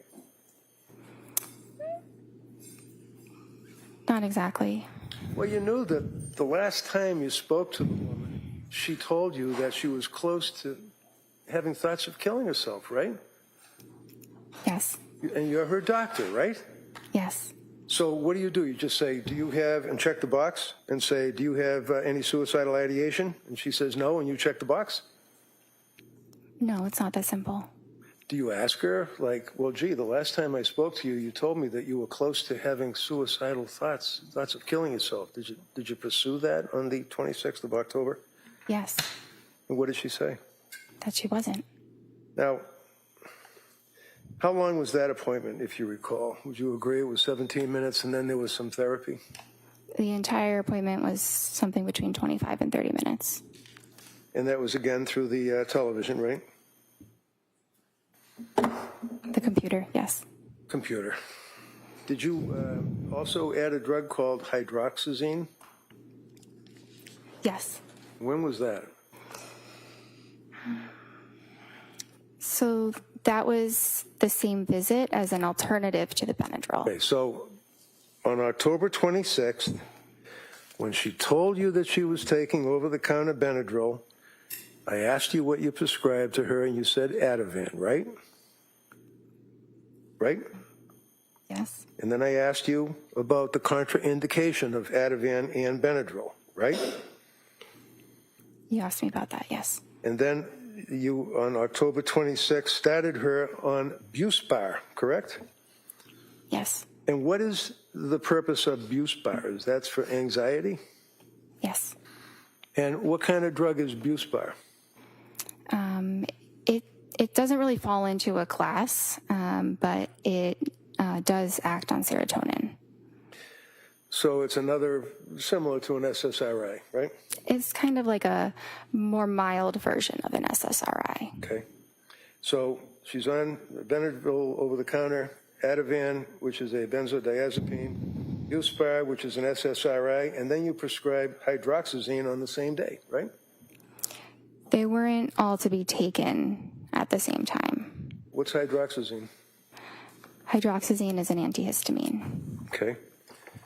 Is that over-the-counter, or is that, can you just buy that over-the-counter, or do you have to go to the back where the pharmacist is? You have to go to the pharmacist. Okay. And as far as you're concerned, she was taking the medications as she was required, right? That's what I was told. I'm sorry? Yes, that's what I was told. Did you, by her?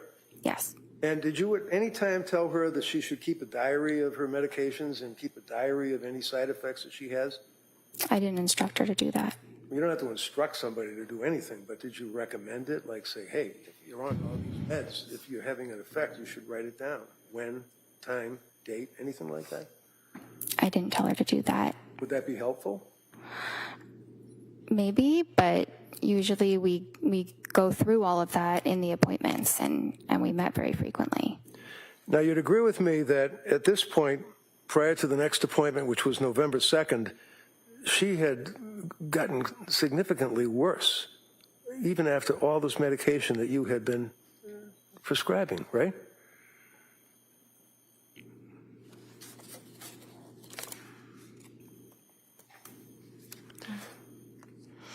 Did you make a note that she was telling you that she had depression and that she was crying, had more anxiety, insomnia had increased, brain fog, and worrying about suicide?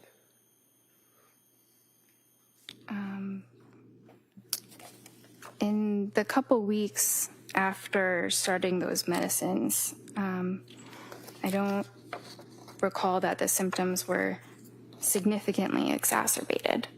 Okay. Friday afternoon, you answered the DA and you said that you recall that she used the word brain fog, right? She used that at some point. I don't recall when. Okay. What is brain fog? It's a very subjective feeling that someone might have where maybe it's, hard to think of a word that you're trying to think of, or maybe it feels like, maybe you're thinking of things a little bit more slowly than you normally would. And how often was she dwelling on suicide? At what point?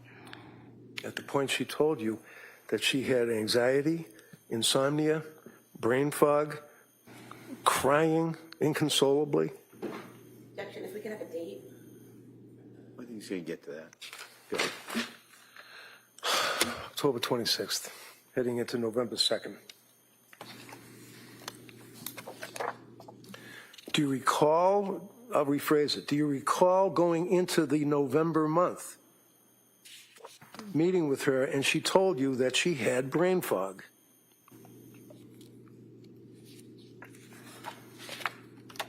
It was mentioned at some point. I Okay. don't see that on the 26th specifically. All right, so let's talk about brain fog.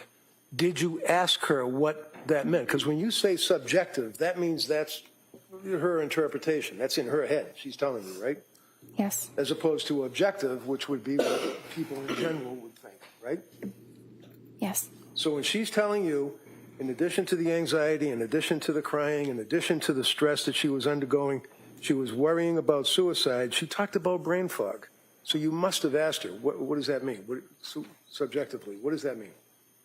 Subjectively means in the patient's, own opinion, that's what their experience is. Okay, so she's the one that's inside her head, right?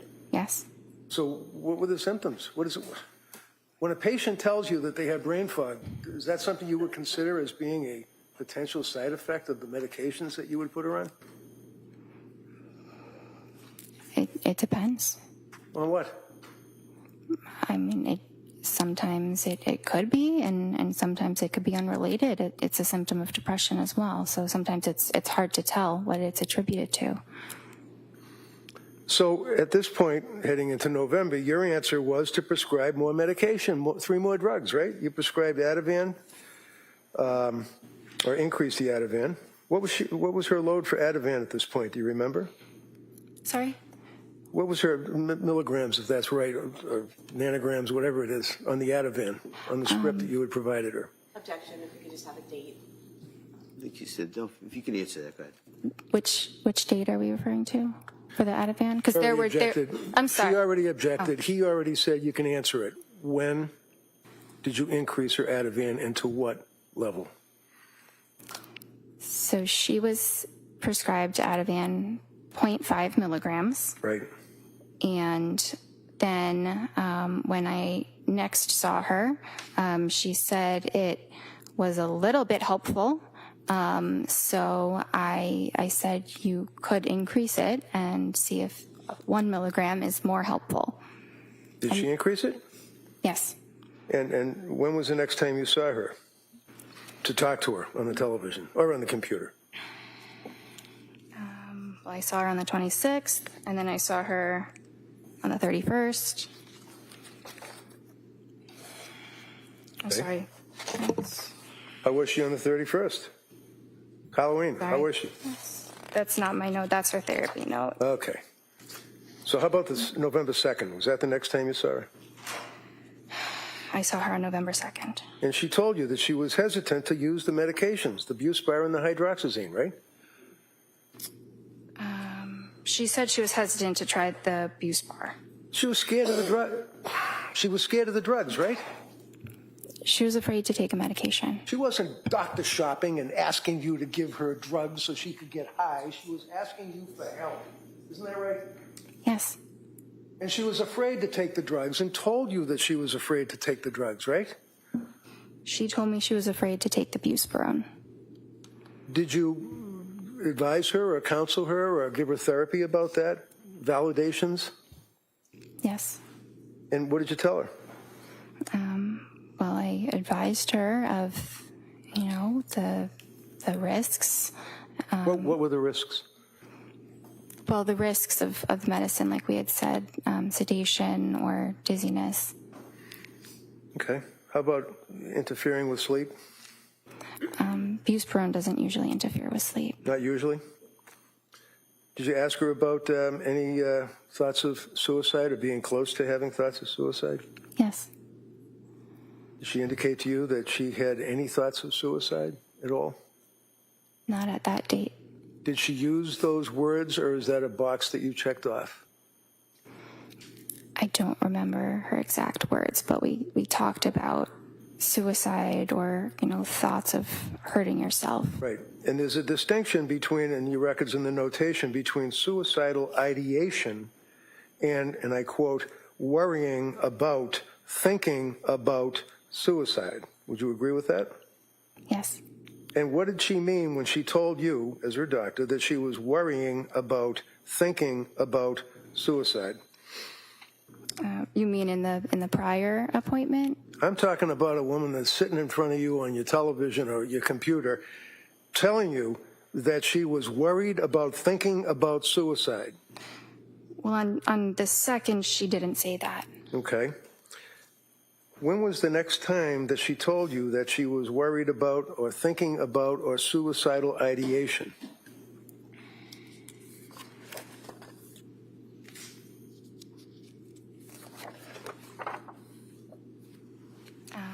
That was the December 1st visit. Okay.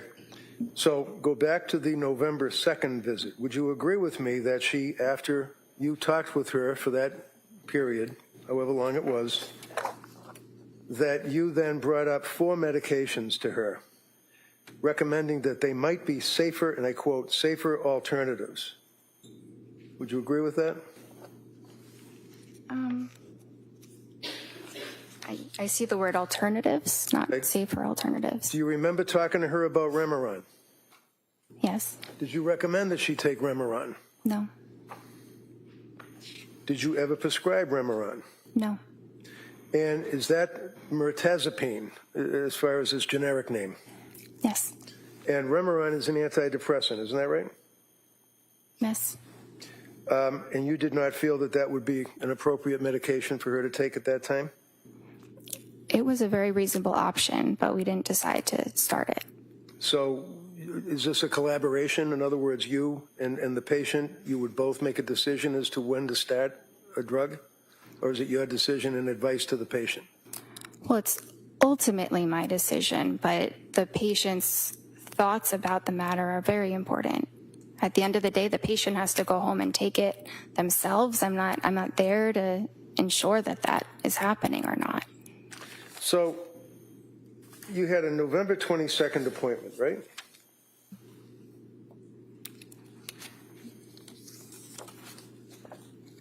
Yes.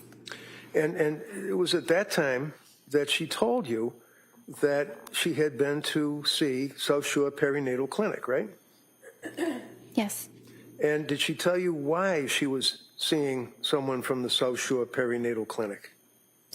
I think she told me that it was because they were exclusively focused on treating perinatal conditions. Yeah, but so were you, right? Not exclusively. I'm a general psychiatrist. I see. And did she mention the name of any doctor or nurse practitioner that she was seeing at the South Shore Perinatal Clinic? Yes. Who'd she mention? I think she said something about Julie. Paul? Yes. Okay. And a woman by the name of Nurse Gelada? I heard her name a little bit later, but Okay. yes. Did she advise that, in fact, by script, she was using Ativan and Benadryl, and you told her to taper off the Ativan at that appointment, right? Had she tapered off the Ativan? I think I had told her I gave her a prescribed taper prior to that appointment. What does that mean? What does that mean, you gave her a prescribed taper? So I told her that she should reduce her dose by 0.25 milligrams every 2 weeks until the medication was stopped. Did she do that? I mean, I don't believe that she completely stopped it, no. No? You don't believe, or she didn't? Well, Trying to give the jury facts. Yeah, she said she was taking Ativan, so no, she didn't completely stop it. Had she tapered? I'm not sure how much she had reduced the dose because I wasn't prescribing it again. Right.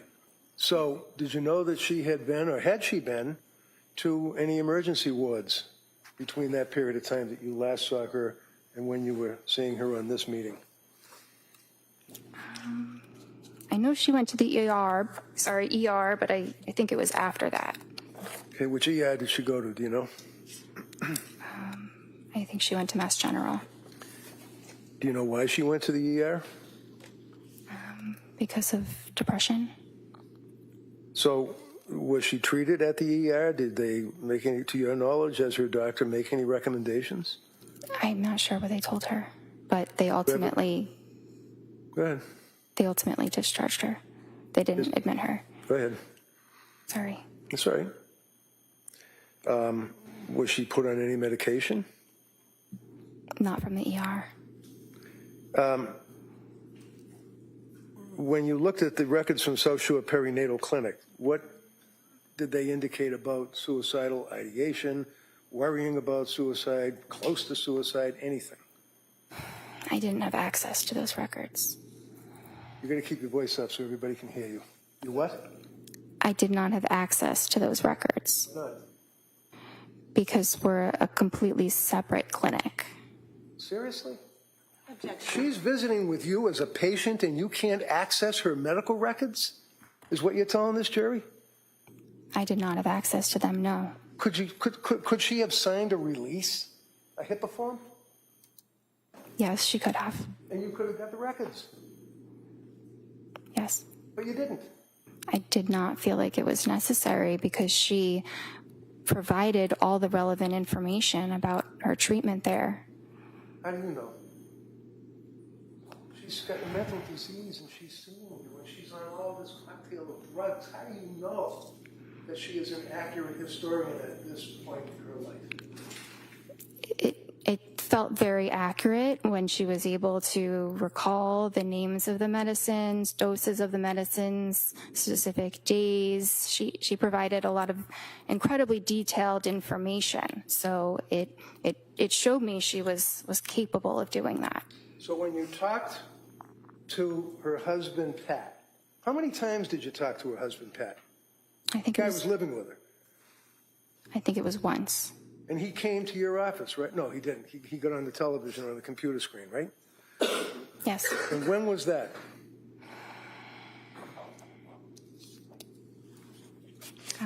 I think it was the December 16th visit.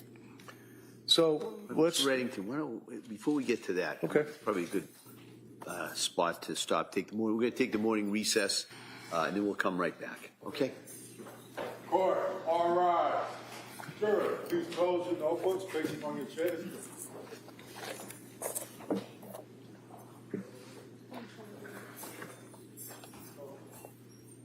Wait, please.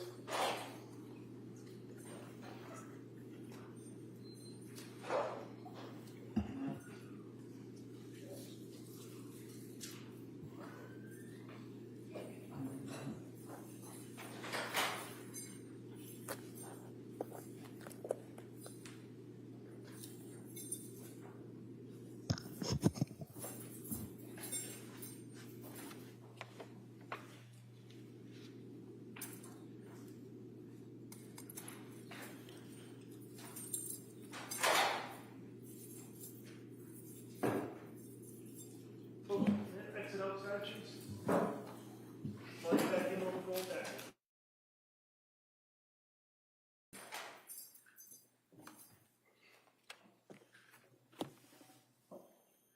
Court is now in session. Please be seated. You all set for the jury?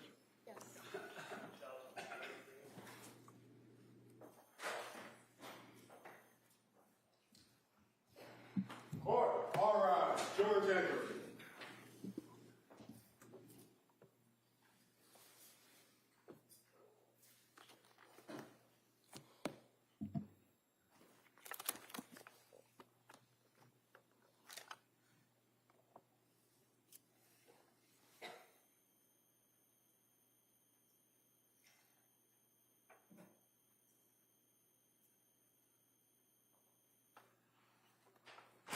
This court's now in session. Please be seated. Your Honor, for the purpose of the record, we return back to the trial of Commonwealth versus Lindsay Clancy. All parties are present, including the defendant and the 18 jurors. All right. Thank you. Mr. Reddington. if you would just please look at your medical records that you have in front of you, I believe, and just go back to the October 20th record, where you have, I believe it's called interval history. I had trouble hearing the date. Can you repeat that? Sure, October 20th. Sorry. Okay. So looking at the interview history, that's when that you decided to start Zoloft. It says a week ago, right? That's when the patient started it, yes. Okay. And she then increased the dose, and it says last night, right? Yes. And what was she telling you on the computer screen when you were talking to her? What did she say about increasing the dose of the Zoloft? That she felt awful. She couldn't sleep. Had insomnia, which became worse when she increased the dose. She didn't want to eat. She was having diarrhea. Food felt really unappealing.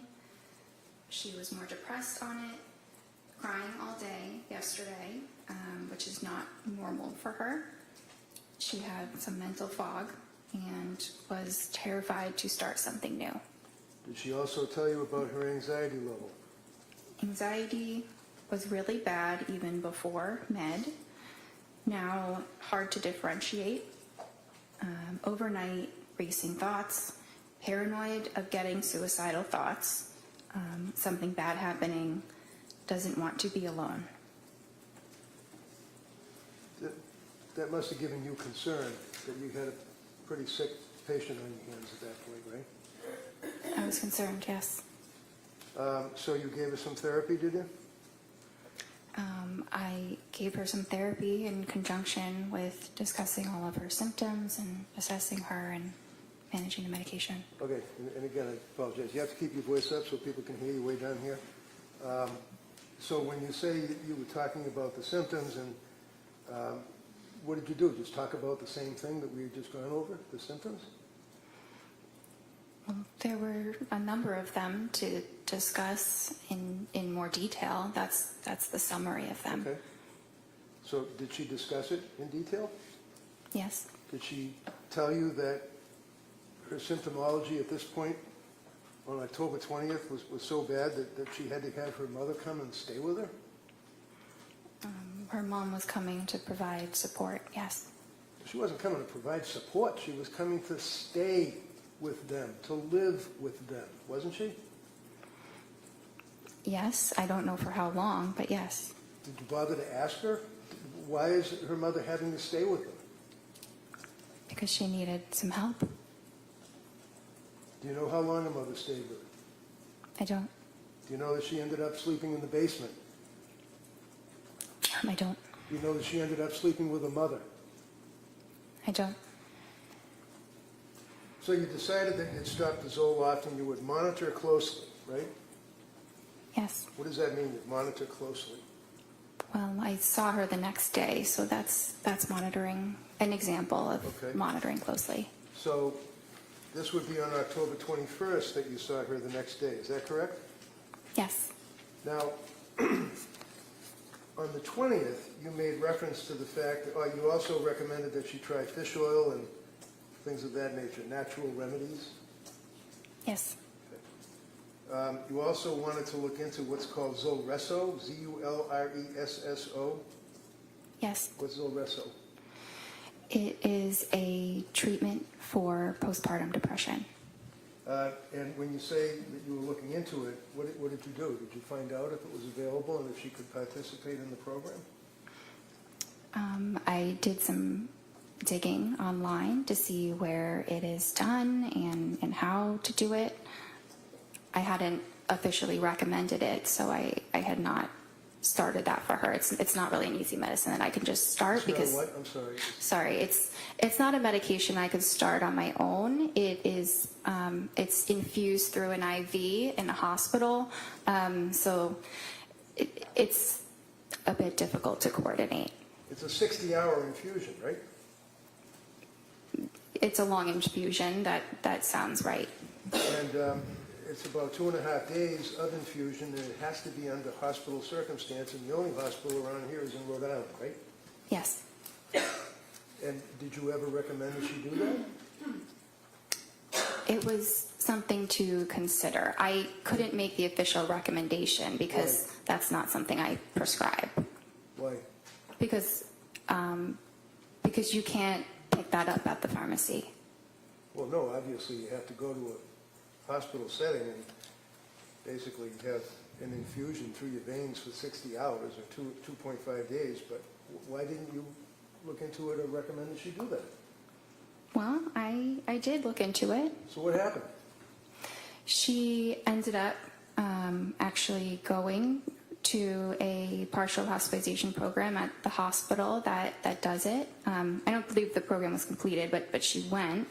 And I advised her to discuss it with them because they have access to that medicine. I don't have access to it. Of course not. Is this Women and Infants Hospital in Rhode Island that you're talking about? Yes. So when you looked at the medical records for the Women and Infants Hospital, did they make reference to your inquiry for Zulresso? I never received records from women and infants. Did you ever look at them or even online? Online? Yeah, like online, like you do when you talk to patients. No, I never had access to them. Why? It's similar to South Shore. It's a completely separate hospital that I don't have access to. I don't work there. Well, of course you don't work there, but you're a doctor and you're treating a patient who's got medical records that you could access through a HIPAA release, right? Yes. Why didn't you do that? Well, she didn't ultimately end up having any treatment there, so it didn't seem necessary. She didn't end up having any treatment there, so it didn't seem necessary. You can't just walk into that place and say, hey, I'd like some Zulresso, can you? I don't exactly know how it works.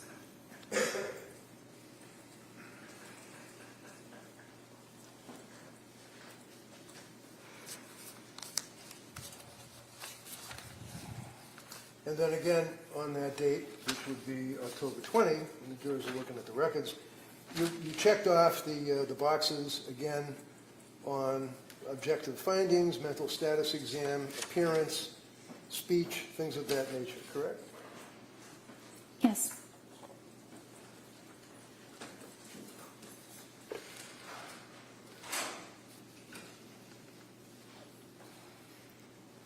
Excuse me for 1 minute, Judge, jurors.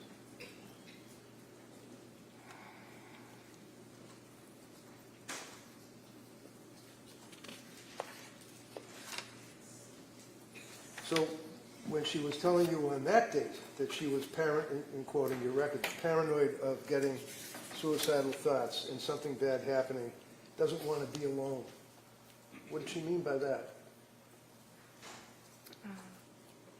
Well, those were a lot of her words. Right. Isn't that a concern? If your patient is telling you she doesn't want to be alone, why didn't she want to be alone? Because she was very anxious and had the feeling like something bad might happen. Okay. Did her mother ultimately and dad come to stay with them? Yes. How long did they stay with them? I don't know. Did you, when you talked to the mother and the father, did you say to them, what is she doing? How does she appear? Is she in bed all day? What did they tell you? They never called my office, so I never spoke with them. They never called your office? They never called me or sent a message, so I did not have communication with them. So that's their fault, but they didn't call you, the doctor, I guess, right? Sustained. Next question. So, do you think maybe it would be reasonable if you're the doctor and you're investigating your patient's symptomology that you might, when you know that the parents are staying with her, that you would make a phone call yourself? It's not typical when you have an adult who is able to advocate for themselves to speak with their parents. So while she is telling you about her symptomology and tearfulness and crying and unable to get up and anxiety and the medications and the mental illness that she had, you felt that she could advocate for herself? Yes. Okay, on the television, on the computer. Yes. The next time you saw her was on October 26th, is that correct? And you can pull up your record. Yes. Now, and if you look again at the interval history where you put down what's going on in the patient's life at that time. This is when she indicated that she's back to where she felt that she was before Zoloft, which was not great, and that you guys were considering a new medication. Is that right? Yes. And then you started her on Ativan, as we talked about, right? Yes. And then you started her on the buspirone, right? Well, she had already been started on the Ativan, and then we added the buspirone. So my question was, you started her on buspirone, right? Yes. Okay. And also you added hydroxyline as needed, right? Yes. And you continued the Ativan, correct? Yes. Did you discuss side effects with her at that point? Yes. Did you also discuss starting Remeron or pregabalin?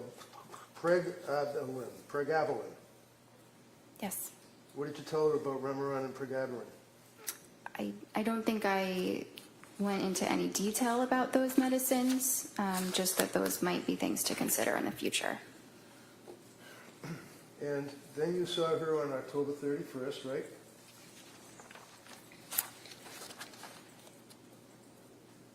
That was her, I think that was just a therapy appointment with a different provider. Would that be Jennifer McAllister? Yes. So it's a different provider in the sense that she works for Astor, right? Well, yes, it just wasn't myself. Right. So on October 31st, they did a suicide assessment, or she did, right, McAllister? I wasn't there. Well, I know you weren't there, but these are medical records that have been introduced into evidence that the jury's going to have in the jury room. Objection, is that a question? No, good. Next question. McAllister did a suicide assessment, apparently, right?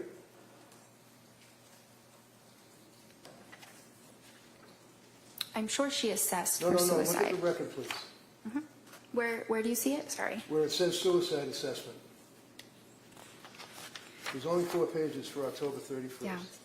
Well, actually, there would be 8 because it's 2 sides. So that is the assessment that you go through. If somebody reports any thoughts of suicide, then you ask those questions, which go into a lot more detail about them. So here you have a patient who's already reported to you as a psychiatrist that she's got suicidal ideation, worried about suicide, worried about killing herself days before October 31st, and a suicide assessment was done by McAllister, right? I wasn't there. You would have to ask her. Well, maybe I will, if she Okay. comes in. Okay. Why don't you tell me what the record shows? Did they do a suicide assessment? Did she check off the little boxes? I'm looking for that section.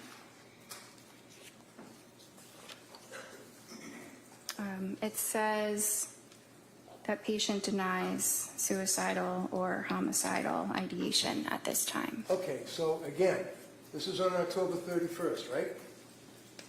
Yes. The patient, within a period of a couple of days and meetings with you, that McAllister has access to because the records are within your business, right? It's not my business, but yes. Has reported suicidal ideation and fear and dwelling about killing herself and afraid of those thoughts, right? Let's see. I just want to be absolutely clear.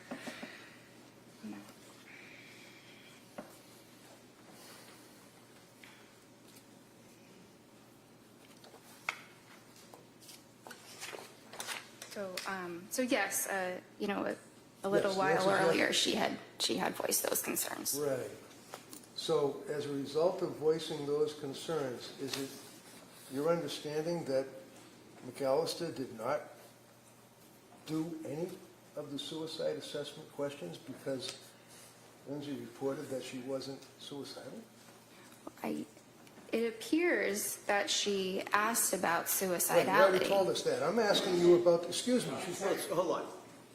Ask the next question. Go ahead. thank you. I'm not asking you, you told us 3 times now, that she said she was not suicidal when she spoke to McAllister. I'm asking you about the suicide assessment for the third time. You see it in front of you? Yes. Okay. Can you tell me, did Lindsay answer any of the questions that were asked over the 2 pages, possibly 3, of the suicide assessment? Yeah, 3, done by McAllister. I don't see anything written here. So was there a suicide assessment? I don't know because I wasn't there. I don't know what the And you don't know conversation from looking was. at the records, right? From looking at the records, I don't see evidence of additional suicidal questions beyond asking if it was there or not. So, suicidal assessment, doctor, is in the medical records. It consumes almost 4 pages, does it not? Yes? Yes. Okay. And all of the questions, like asking, have you felt life is not worth living? Is death something you thought about recently? Are you dwelling on that? What leads up to the thoughts? What are the thoughts? All those questions, right? For 4 pages, right? Yes. And there is not one notation indicating that that test was ever administered to her on October 31st, correct? Correct. But it looks like it was asked in other ways. Yeah, okay. November 2nd. Oh, it was asked in other ways? Is that what the little checkbox where it says denies suicidal ideation? Can I read something that she You wrote in the have note? indicated repeatedly that she denied suicidal ideation, right? Yes. Okay. The suicidal assessment was not administered, according to the record that's in front of you, by McAllister, yes? The additional suicidal assessment, yes. November 2nd. Oh, by the way, as a psychiatrist, not a psychologist, you have the ability to prescribe medication, obviously, right? Yes. And I think we talked about the DEA number and all of that, correct, which you had for about a month, other than when you were a resident, right? Yes. So you're prescribing these SSRIs and antipsychotics and antitropics or whatever they are, and it's important as to the metabolism of your patient with those drugs, isn't it? Yes. Okay, wait a second. What does metabolism mean? The body breaking down the medication. So how is it that you can determine how the body of your patient is breaking down the medication that is in their brain and they're complaining about all of these symptoms? How, as a doctor, do you determine how the body's breaking it down? We don't typically have any specific testing that we do to understand that. How about a blood test? It's not done for that. It's not done for that, meaning a blood test is not done to determine the metabolism of your patient, of your medications? Are you referring to genetic testing? No, I'm asking Okay. about the metabolism. I'm not Okay. talking about genetics. I'm talking about the metabolism of the SSRIs in her body. Okay.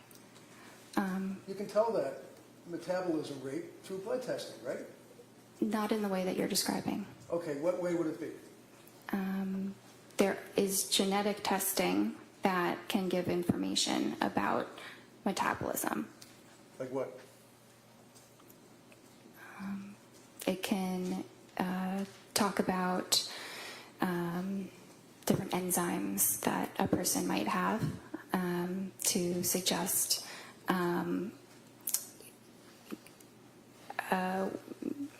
it provides information about the enzymes that a person might have the genes for.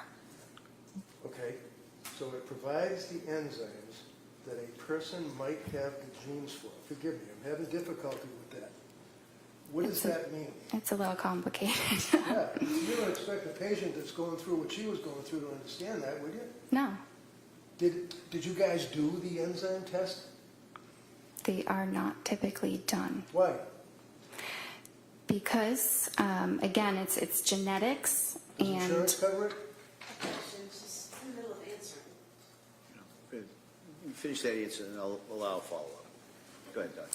so it's not as simple as testing for an enzyme or not. You can test someone's genome, like we have the ability to test the entire human genome now, but which is great, but the clinical use of that is not there yet. So while we can test these things, it does not yield meaningful clinical information, so it is not commonly done. What is the Cytopro P4-50 system?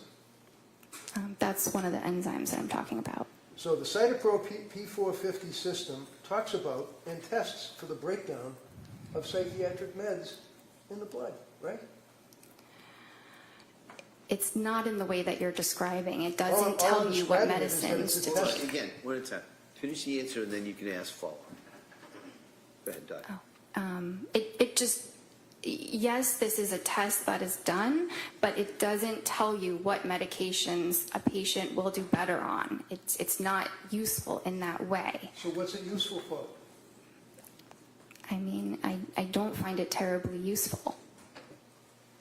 How long has the Cytopro P450 system been in use in your field? I'm sorry? How long has the Cytopro P450 system been in use in your field, psychiatry? Well, it's an enzyme in the body. Well, I know what it is. I'm asking you about the system, the testing. How long have they been using that?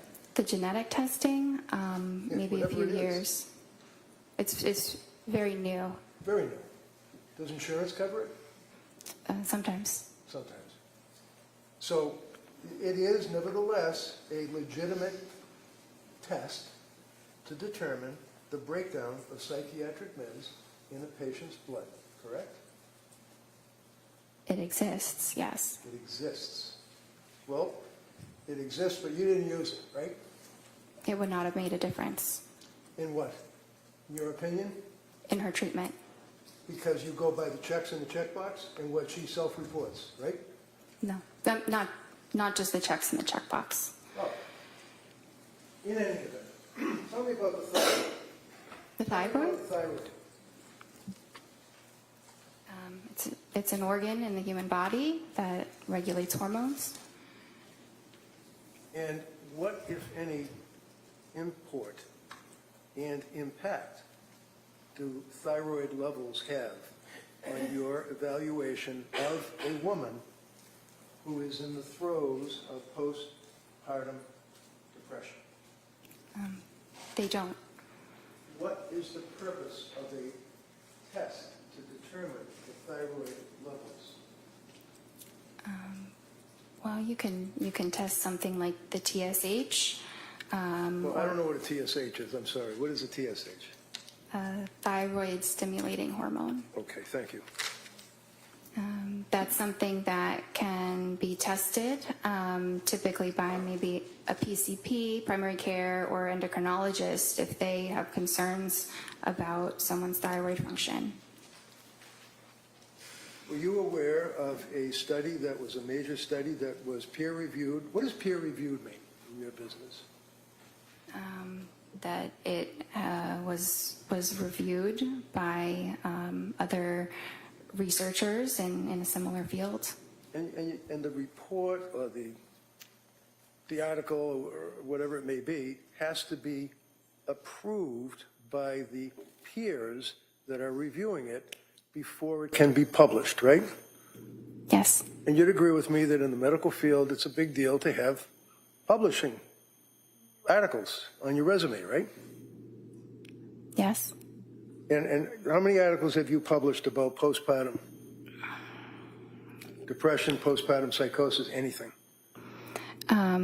I have published something, but it's not a full article. It's just a small thing. Okay. Are you aware of the psychiatry magazine article dealing with, in 2021, thyroid function in postpartum psychosis, an exploratory study? Have you ever heard of anything about that, let alone read an article about it? No. Are you aware that there are studies that have compared thyroid function between psychosis with postpartum onset, PPO, psychosis without postpartum onset, PWPO, and normal postpartum? You aware of that? No. Well, you're supposed to be an expert, or you specialize, or you have an interest in treating women that have suffered from postpartum, correct? Yes. Have you written any articles at all about postpartum? Depression, anxiety, psychosis? No, I'm not a researcher. I'm a clinician. Have you read any of the articles, such as thyroid function and postpartum psychosis? I've read many articles. There are thousands. I have not read that specific article. Thousands? Thousands of articles on postpartum psychosis and the thyroid? No, not on that specific topic. So, when the Astor doctors are treating a person like Lindsay, it's your testimony to this jury that testing, whether it's blood testing or whether it's the Cytopro P4 testing, is not necessary because Jennifer Tufts doesn't think it's necessary, right? It does not yield information that would influence treatment. Really? So if there was elevation in the thyroid, that wouldn't impact on your treatment at all, your evaluation, your investigation? Sorry, I thought you had mentioned the cytochrome issue. Are we talking about that one, or are we talking about the thyroid? Talking about the thyroid. Okay. Yeah. So if Can there you were repeat? tests that revealed elevation in the thyroid level, is it your testimony that you wouldn't care? If I somehow found out that a patient had elevated thyroid levels, I would advise them to talk to their primary care or maybe get an endocrinologist to discuss it. Did you ever recommend that Lindsay get an endocrinologist? No, she And the did reason- not. The answer is no. And you basically did not have any information that you could use to even realize that there might have been a thyroid issue with this woman that was postpartum, right? Because you didn't do any blood tests. There was no clinical reason to obtain a blood test. All right, so you continue on with your meetings by the computer, correct? Yes. November 2nd. You can get November 2nd out. You got it? November 22nd?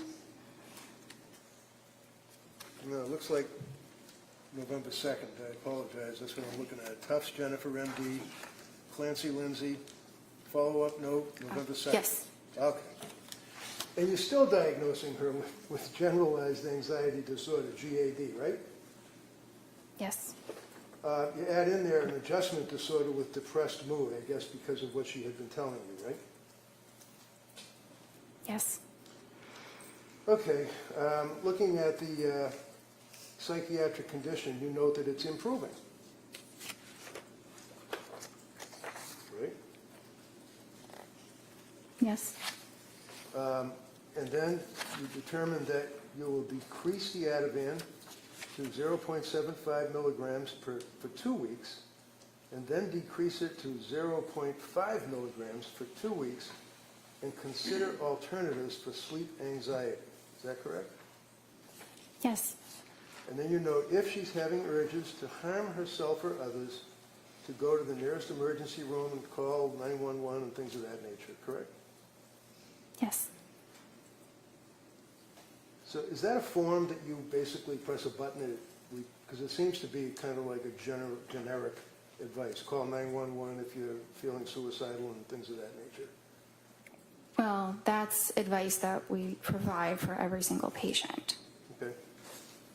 And then you note that half the encounter was on counseling or coordination of care on November 2nd, right? Yes, that's a typical statement. It's just a part of documentation that doctors use. All Now, on November 2nd, you were suggesting the 4 drugs that she would start would be Remeron, Trazodone, Pregabalin, and hydroxyzine, right?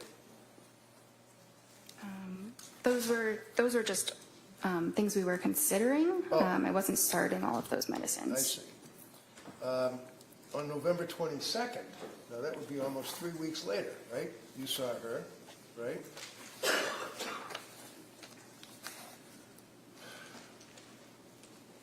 And did you ask her about whether or not she was still having suicidal thoughts or worrying about suicidal thoughts, for example? Did you ask her that? Yes, And how do you know that? Because the box is checked? it's written in my note. What does it say? Patient denies SI. Okay. What did you ask her about that? I don't remember the exact words, but I know that I asked about that. Did you ask her about how things were going at home with her mother and father staying there? That I don't remember. I didn't document how her parents were doing. Okay. Well, I don't really care about how her parents were doing. I'm asking about whether or not you asked her how it was working out while her parents were there helping out. If you did, fine. If you didn't, that's fine too. Yeah, I don't think that I did. In this Okay. appointment, sorry. Okay, that's all.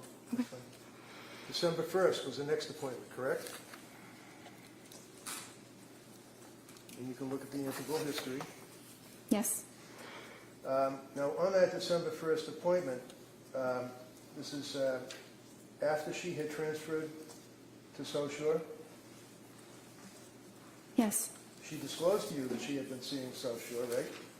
yes. We already talked about the fact that you never got the records from South Shore, so you don't know, other than what Lindsay reported to you, what medications she was on, right? Right. I knew what she was telling me.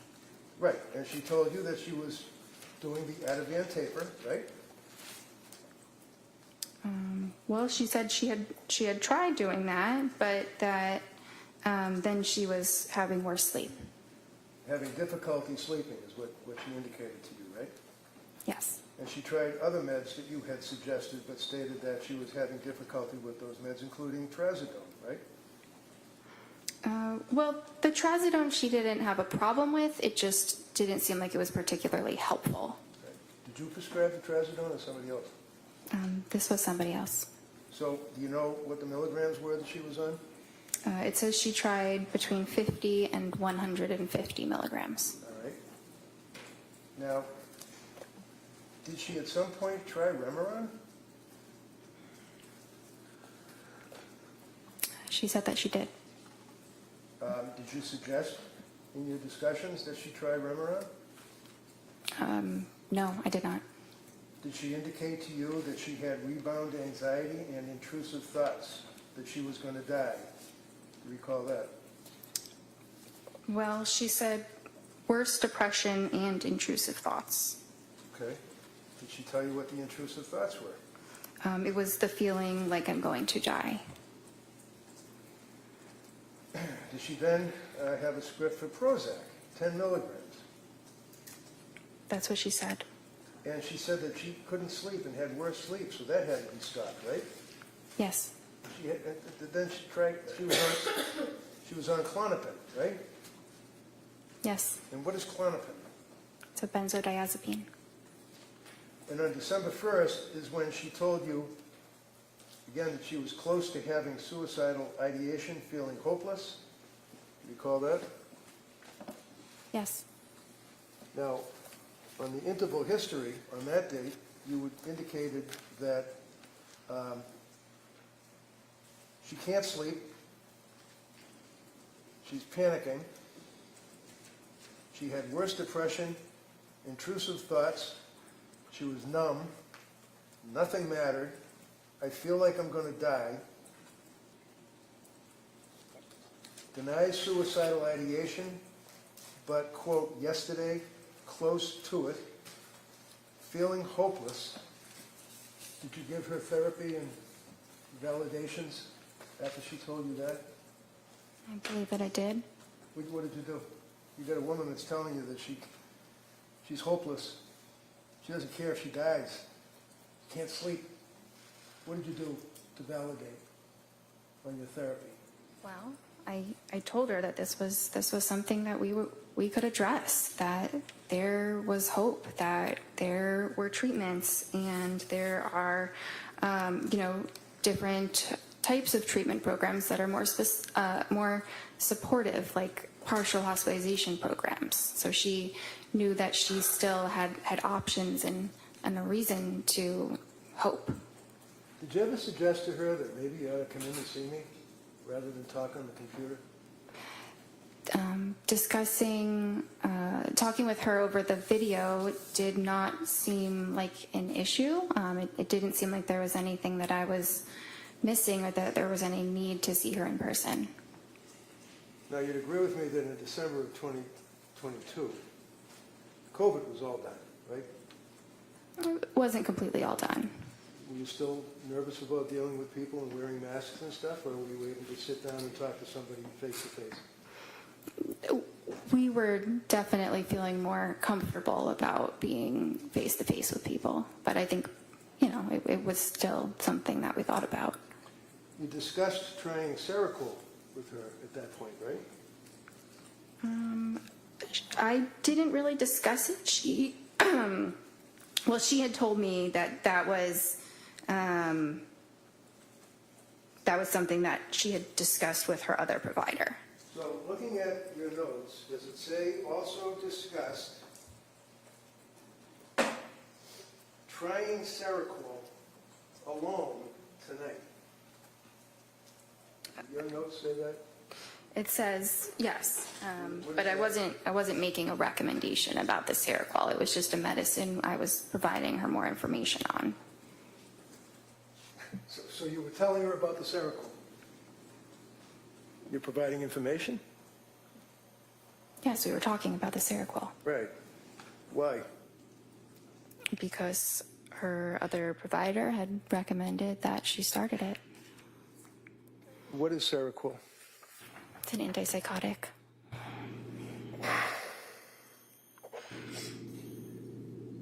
You also discussed with her the possibility of undiagnosed bipolar disorder, did you not? It was discussed. And undiagnosed bipolar disorder was, in your opinion, as a result of not a reaction, but extreme reaction to the SSRIs, right?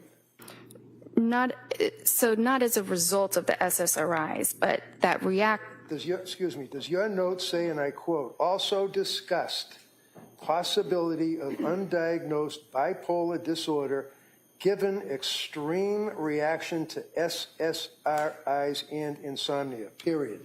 Does it say that? Yes. Those are your notes, right? Yes, the way you were saying it made it sound a little bit different before, but that's exactly what I wrote. I read it directly from your note, right? How did That I make time- it sound different? I don't know. It sounded different the first time you said it than the second. So did she have bipolar? No. Did you make that decision that night, that day? I assessed that with her pretty much every time that I saw her, and she never had mania. What about mood stabilizer like Lamictal? Did you discuss that with her? Yes. What is Lamictal? It's an anticonvulsant, but it's used in treating mood disorders. So what was the end result of your meeting with her on December 1st? What did you guys do? Did you give her any recommendations, advice, anything? Yeah, well, so at this time, I was not prescribing her medications, but I was still concerned, not concerned enough that she was at imminent risk of hurting herself or anybody else, given what she said. But we had a plan for her to pursue a partial hospitalization program. Where was that? Well, the one that I had recommended was HRI. What is that, HRI? It's a hospital in Brookline. And did she ultimately go to another hospital? She ultimately went to the Women and Infants Hospital for one day.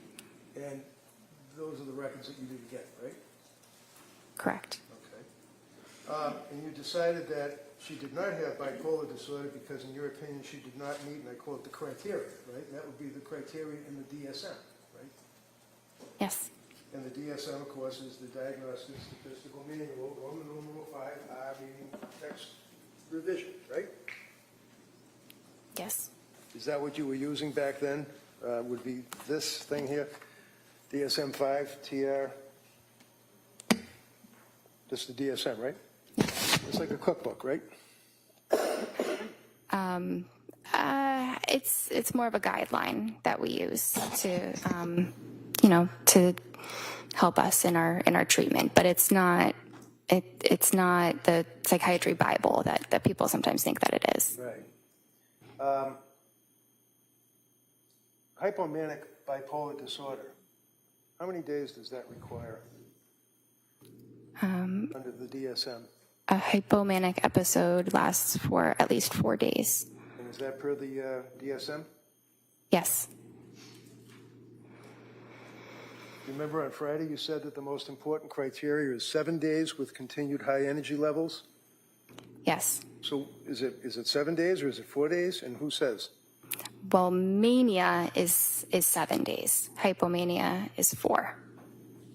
Discussed again, what does occur on December 1st, and that would be the Lamont sheet, right? Yes. And do you know in your records that she indicated that she was really struggling? And it was as a result of that you recommended that hospital program, correct? Yes. You agree that she had, in your opinion, a severe mental disturbance at that point that was manifesting itself? She had a maybe moderate heading towards severe. Moderate, heading towards severe mental issue, okay. You'd agree with me that she had increased anxiety, right? Yes. She had very, very increased depression, right? Well, she did. She said Okay, so as you since answer the this, Maimann. you just answer yes or no. I'm sorry. I was just trying to check the record. Okay, you can check the record all you want, but if I ask you a question respectfully, can you just not go on and ramble? Answer yes or no, that's all. It's sometimes impossible to do that. Oh, There's right. Listen, here, if you can't answer yes or no, just say you can't answer yes or no. If you can answer yes or no, answer it yes or no. That's how we do it, all right? okay. Thank you. Now, mental issues like anxiety that was diagnosed, the depression that was diagnosed, and the fact that she indicated yet again that she was close to suicidal ideation, quote, worried about suicidal thoughts, but you indicated that she wasn't suffering from suicidal ideation on that date. Is that fair? She denied it. But she told you that she was worried about suicidal ideation and having suicidal thoughts, right? Well, this was the time she said she was worried that she was close to having suicidal thoughts. So did you ask her what does that mean? Does that mean that she's standing at the edge of the stairs and she's thinking about falling down the stairs, or what? What does that mean, I'm close to suicidal ideation? So I asked about that, and that's when she said she described it further as using the word hopeless.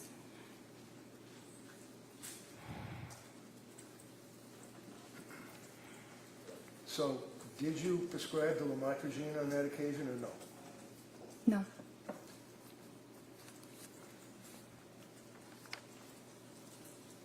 On December 16th, that's the next appointment she had, right?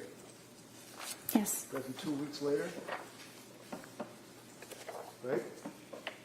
Yes. She was still not well, correct? She told you she was having a really rough time.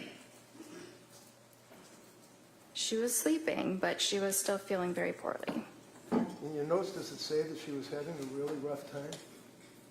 Yes. So when I asked you, if your notes reflected that she said she was having a really rough time, why do you feel compelled to say she was sleeping? Objection. Overruled.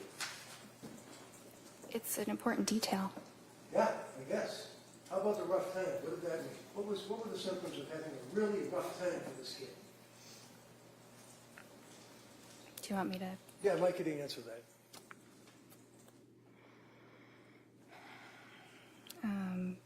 So finally works, referring to the Valium and quetiapine, but very depressed during the day. No motivation, some SI. Do you want me to continue? Sure. Went to MGH emergency room for SI, declined inpatient, feeling hopeless, no intent or plan, and feels like depression related to Seroquel. Okay. Now, that's the question on Friday that, well, strike that. So what was the SI, suicidal ideation? Yes. And can you read that back to me again? What did she say about SI? So that when she went to the hospital, she went because she had no motivation, some SI.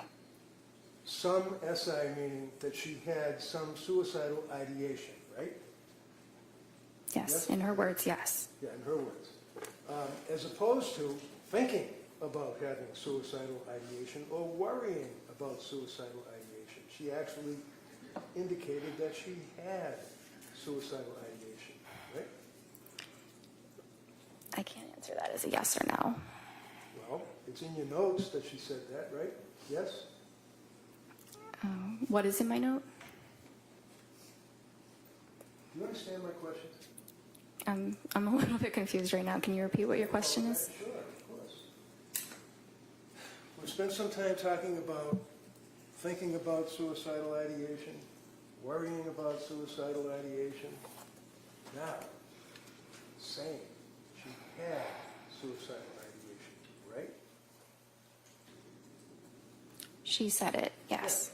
Well, this is the only source of information that you're getting, apparently, is what she's telling you, right? Yes. So what suicidal ideation did she have? Was she thinking of cutting her throat? Was she thinking of throwing herself off a building or running out in front of a car? What? No. What was she thinking of? So I asked her those important follow-up questions, and Like that's, so what do you mean when you say I'm feeling suicidal? Okay. And that's when she said, it means I'm feeling hopeless. And then I asked do you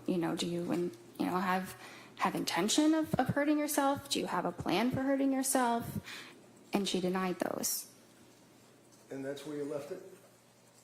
I mean, I'm sure more was said, but that's the most important part of that clinical encounter. And did you give her therapy by the computer on that date, too? Yes. What did you do for therapy about her suicidal ideation and saying she wanted to kill herself? Well, we explored what that meant, and what to do if you're feeling that way. To do what? Call 911? To go to the emergency room. Did you discuss prescribing Seroquel to her, or was she getting Seroquel? Did Seroquel enter into your discussion at all? We talked about it.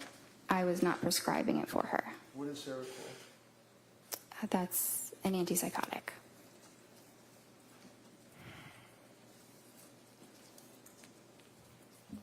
So, at the conclusion of your meeting on December 16th, basically what you took away is that she had now increased to suicidal ideation, was feeling hopeless, all the rest of the things that we've talked about, and then she what, just moved on, went home?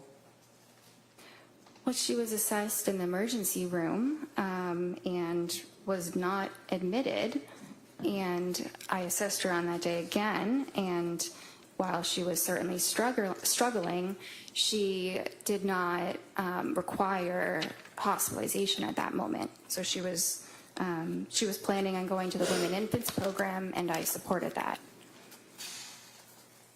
Did you know that around that time she confessed to her husband that she was having now thoughts of harming children?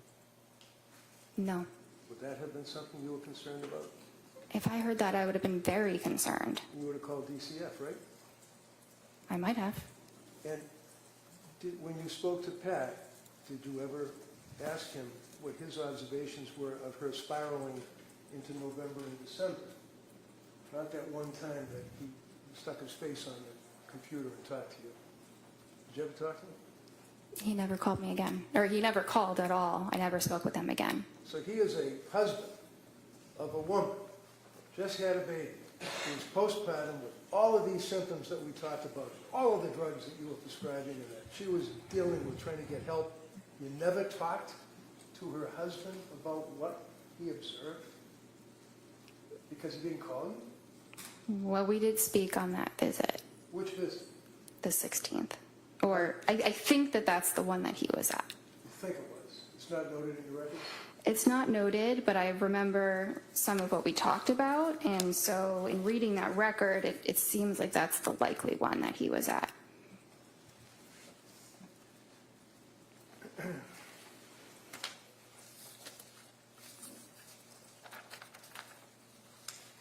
December 16th, on your objective findings, you note that her mood was depressed, right? Yes. And what does that mean? Did she just say, I'm depressed, or did she give you symptoms? I mean, you checked the little box. Yeah. Yeah, it means she's saying that she's depressed. Okay, so you're the doctor, you checked the little box. What did your patient tell you about her symptoms that she was depressed on that date? Was she crying? Was she able to get out of bed? Was she worshiping at the porcelain god? What was going on in her life? She said she was having a really tough time. Her affect was flat, right? Yes. And again, depressed, you check it off twice. One under mood and one under affect, right? Yes. And then at the next page it says recent lab work. That wouldn't be blood testing, would it? Does ASTA do blood testing? We don't have a phlebotomist or a lab, no. Well, why does it say recent lab work typed into your form when you check off the little boxes? And that's something that auto-populates. It's a template that, It's a you know, what? many different, it's a template. The whole node is something that psychiatrists or at, you know, probably all across the country use. Probably. You can't diagnose someone's illness by a template, though, can you? No, You filled in, no lab results were found, right? there were none in the computer. Yes, I didn't type that in though. It So who typed it in? auto-populated. It was auto-populated. So on the next page where it talks about symptom goals, treatment goals, I'm sorry, symptom reduction and improve functioning. What does that mean? Symptom reduction is to have fewer mental health symptoms, and improved functioning means, you know, improved, you know, day-to-day life functioning. You know, things that she's doing in her daily life. Really? Did you tell her all that? You get Yes. a young woman that's obviously mentally ill, very sick. She's deteriorated, whether you like that word or it's automatically imported. What, on that date, did you do? Never mind all those words you just said. What did you tell her on the television or the computer? I told her to go to the partial hospitalization program, and if she was having more suicidal thoughts again, or felt like she was at risk of hurting herself or anybody else, that she should go immediately to the emergency room. How long did that meeting take? Probably about 30 minutes. And was that the therapy that you provided, telling her to go to the emergency room? I mean, that was probably a component. So the plan, excuse me, on December 16th was to follow up with women and infants, right? Yes. Did she? Yes. Do you know when? I don't know exactly the day. Shortly after. Then you were considering a brexanolone infusion, right? That's the Zolresso. That's the same thing in Rhode Island. Yeah. Okay. And that didn't go anywhere, right? That's No. It says start Lamictal, 25 milligrams daily, right? Yes. Continue Seroquel, right? What was the milligram for the Seroquel up to at this point? Well, she had told me it was 200. Well, I did not write that prescription, so that's what her provider had prescribed her. Okay, so you can ask somebody to show me the pill bottle, you can ask somebody to show me the CVS receipt, you can ask somebody, you can call to verify, right? I could. Yeah. But anyway, she said that she was on Seroquel 200 milligrams, right, and had stopped with the Valium, right? Yes. And then you go on with that form thing saying if you have urges to harm yourself or others, you gotta call 911, crisis hotlines and everything else, right? That's the next two paragraphs that are in that report, right? Yes. Was her mother and father still staying with her on December 16th, if you know, with Pat and the kids? I'm not sure. Did you ever ask anybody other than her how she was doing? I asked her husband when he was at the appointment. Yeah, that's the other appointment. How about now? We're talking December 16th into the month of December. Did you ever ask anyone how she was doing? Well, I think he was at that visit. You think he was at the visit? How did he tell? What did he say to you about how she was doing? He said she wasn't doing well. She's got an objection. Good. Right. Objection. Overruled. Go ahead. He said she wasn't doing well. Anything else? Yeah. He felt that it might have been, his opinion was that it was related to when she started the Seroquel. He basically said you guys are turning her into a zombie, right? Objection. Those are the words? Overruled. I don't have that written. He may have said that. Does that kind of hit you, though? You might remember that. You might have been, as some people worry about suicide, you might be thinking in your brain that he did say you're turning her into a zombie. Possible. It's very possible. Next meeting, after the December 16th, was it? Is it Yes. December 16th? Is that what we were just on? Yes. Okay. The next meeting was January 6th? Yes. Okay.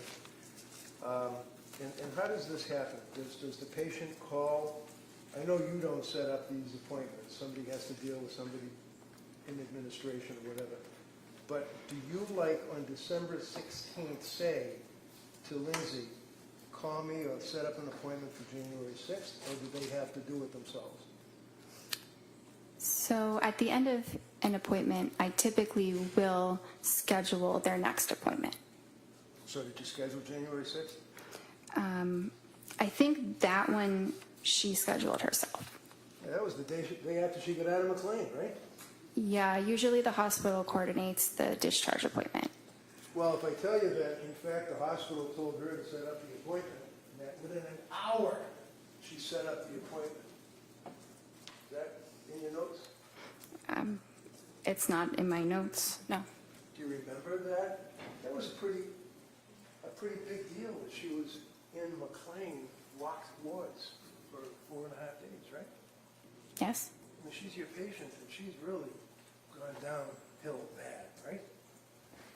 No, she wasn't doing well. And she admitted herself to the locked wards at McLean, right? Yes. And what was the diagnosis at McLean? I believe they diagnosed her with major depression. Did they recommend any medication? They took her off of the Seroquel. They took her Off of it. off. Okay. So, did you look at the McLean records? Yes, definitely. And those were imported easily because you're part of the same structure or whatever? No, but after someone is hospitalized, the hospital usually faxes it to their doctor. All right, so if I tell you that the McLean records are really pretty voluminous, that's not what they fax. They fax you like a 2-page discharge summary, right? Yes. You didn't get that by fax, right? No. So what did McLean tell you? Look in your notes.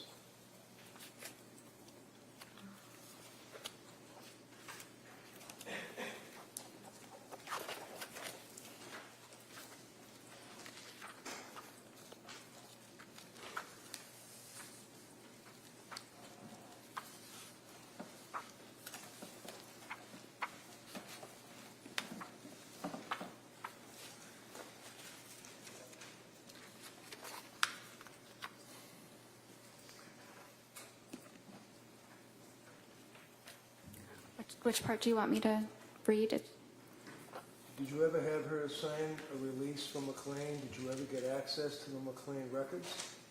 I had access to the discharge summary. Okay, so put the discharge summary aside, because that's what they faxed you, a couple of pages. What about the records? No, but that's typically not Well, done. never mind typically. The answer is no. You never got the records, right? A discharge summary is a record. Did you talk to the doctor that discharged her? No, no one called me. No what? No one called me. I wasn't notified about the hospitalization until she was discharged. So you just sit there behind your computer and wait for people, Patrick, wait for the doctor from McLean, wait for the sick person who's the patient to call you? And if these people don't call you, it doesn't exist apparently, right? No, not exactly. I had no way of knowing she was even at McLean. Well, you did once she got discharged, right? Yeah, but that was after the fact. Right. So did you care why she was in McLean? Of course, And why was she in McLean? because she was depressed. And what was the, does your record indicate that she was discharged yesterday under interval history?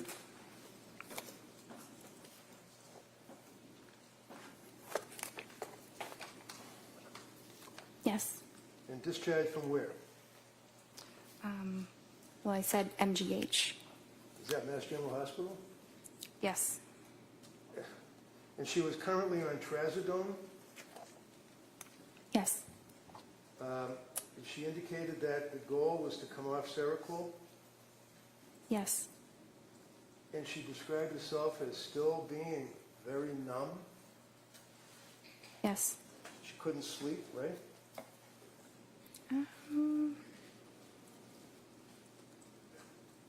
That's not entirely true. Am I lying? I'm reading the medical records here. Sleep, taking Ativan and trazodone, slept 5 hours broken, wondering about increasing trazodone and switching to Valium. What does that mean? Well, it means she was having trouble sleeping. It wasn't that she wasn't sleeping at all. I see. Okay.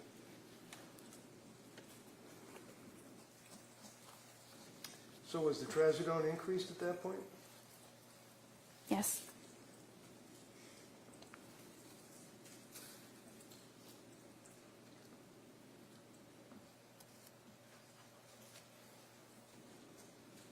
Yes. How about on January 9th? Did you see her through the computer or whatever then? Yes. And did you prescribe medication to her on that date?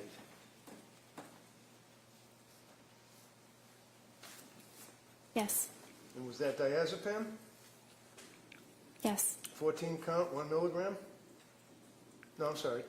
14 count, 5 milligram. That sounds right. Okay. Did you also, on January 12th, 3 days after January 9th meeting, prescribe additional medication to her? I'm not sure. I don't have a record from January 12th. Do you recall on January 12th that, in fact, you prescribed trazodone 150 milligrams, 30 count? Yes. 3 days later, or a couple of days later, January 16th, do you recall prescribing amitriptyline? Yes. What is amitriptyline? It's a tricyclic antidepressant. What does a tricyclic antidepressant mean? Well, it's an older antidepressant. It's called a tricyclic because it has 3 rings. If you look at the chemical itself, like a tricycle, but it's an older but efficacious medicine for depression and anxiety as well as insomnia. On January 16th, look at your interval history. She indicated to you that her mood was very low, no motivation, Yes. numb, Yes. able to force herself out of bed, taking care of basics, eating, concentration fine, caring for baby, bonding feels forced. Is that what she told you? Yes. Through the computer, right? Yes. What did that tell you? Were you concerned about this woman postpartum well within the year from the CDC at that point with these symptoms that she's telling you about? I was concerned that she was depressed. And in all of the times that you spoke to her, you'd agree with me that she appeared to be honest and forthright, telling you what she felt, right? That's what I thought she was, yes. Do you have any reason to think that she was lying to you? No. Diazepam taper on January 16th, 5 milligrams last 2 nights, slept for 4 hours, and then a light sleep, maybe 2 hours, stretches.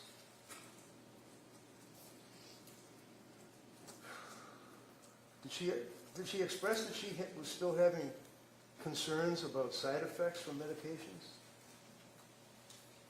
Not at that point.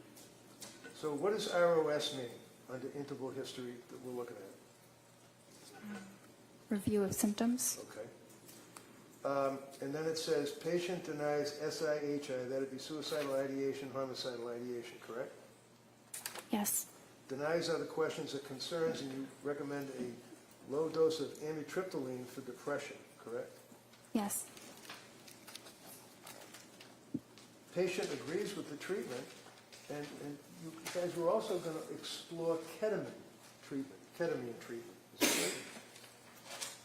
Esketamine. Yes. Now, did you know that she was on her computer looking up medication after medication after medication after medication, treatments, ketamine treatments, and all that? Did you know that? No. Did you ever ask her whether or not she was looking up the symptomology of pharmacology and having interactions between drugs? No. January 23rd, you had that meeting, correct, with her? Yes.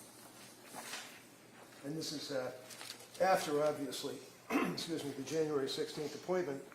And in the January 16th appointment, she told you that her mood was very low, and that's the worst that she ever reported her mood to you. Isn't that right? On the 16th? Yeah. I don't know if that was the worst it was ever reported, but it was certainly bad. And you didn't recommend that she have a hospital evaluation, did you? This is the day before she killed the kids, right? The 23rd? Yeah. It was the day before. You didn't recommend a hospital evaluation, did you? No, there were no, The answer is no? no? They'll ask you all the questions they want. Okay. Your answer is no. January 23rd, Friday, you testified that she said her mood was depressed, and you noted that her affect was depressed and flat, right?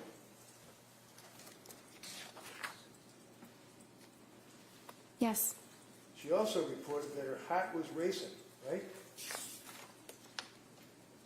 Yes. She had no motivation, is what she told you, right? Yes. She told you that she had been feeling, numb and no emotion for 17 days straight, is what she told you, right? I'm not sure about 17 days straight, but that's how she was feeling. You didn't reach out to her mother and father at that point? They didn't call you, I guess, right? No. And Patrick didn't call you at that point, right? No. So she's sitting in front of her computer, getting help from her doctor on January 23rd. And what did you do?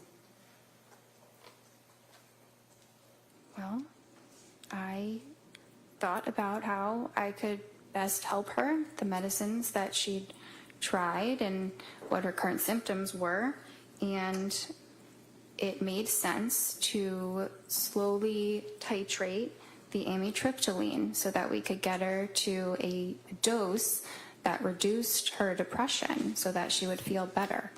But you increased the amitriptyline. Yes. That pushed her over the edge, didn't it?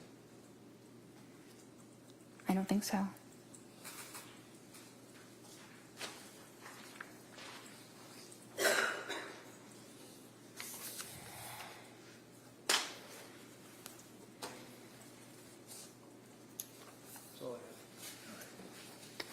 Members of the jury, we're going to take the afternoon recess at this time, all right? Court, all rise. Jurors, please sign the closing notebook.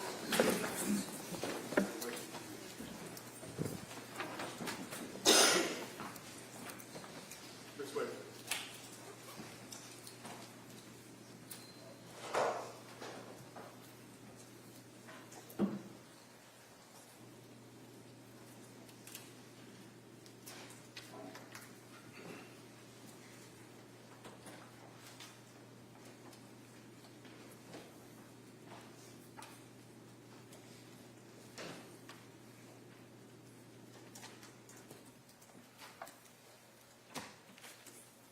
Jurors are registered. The quorum is court's in session. Doc, you may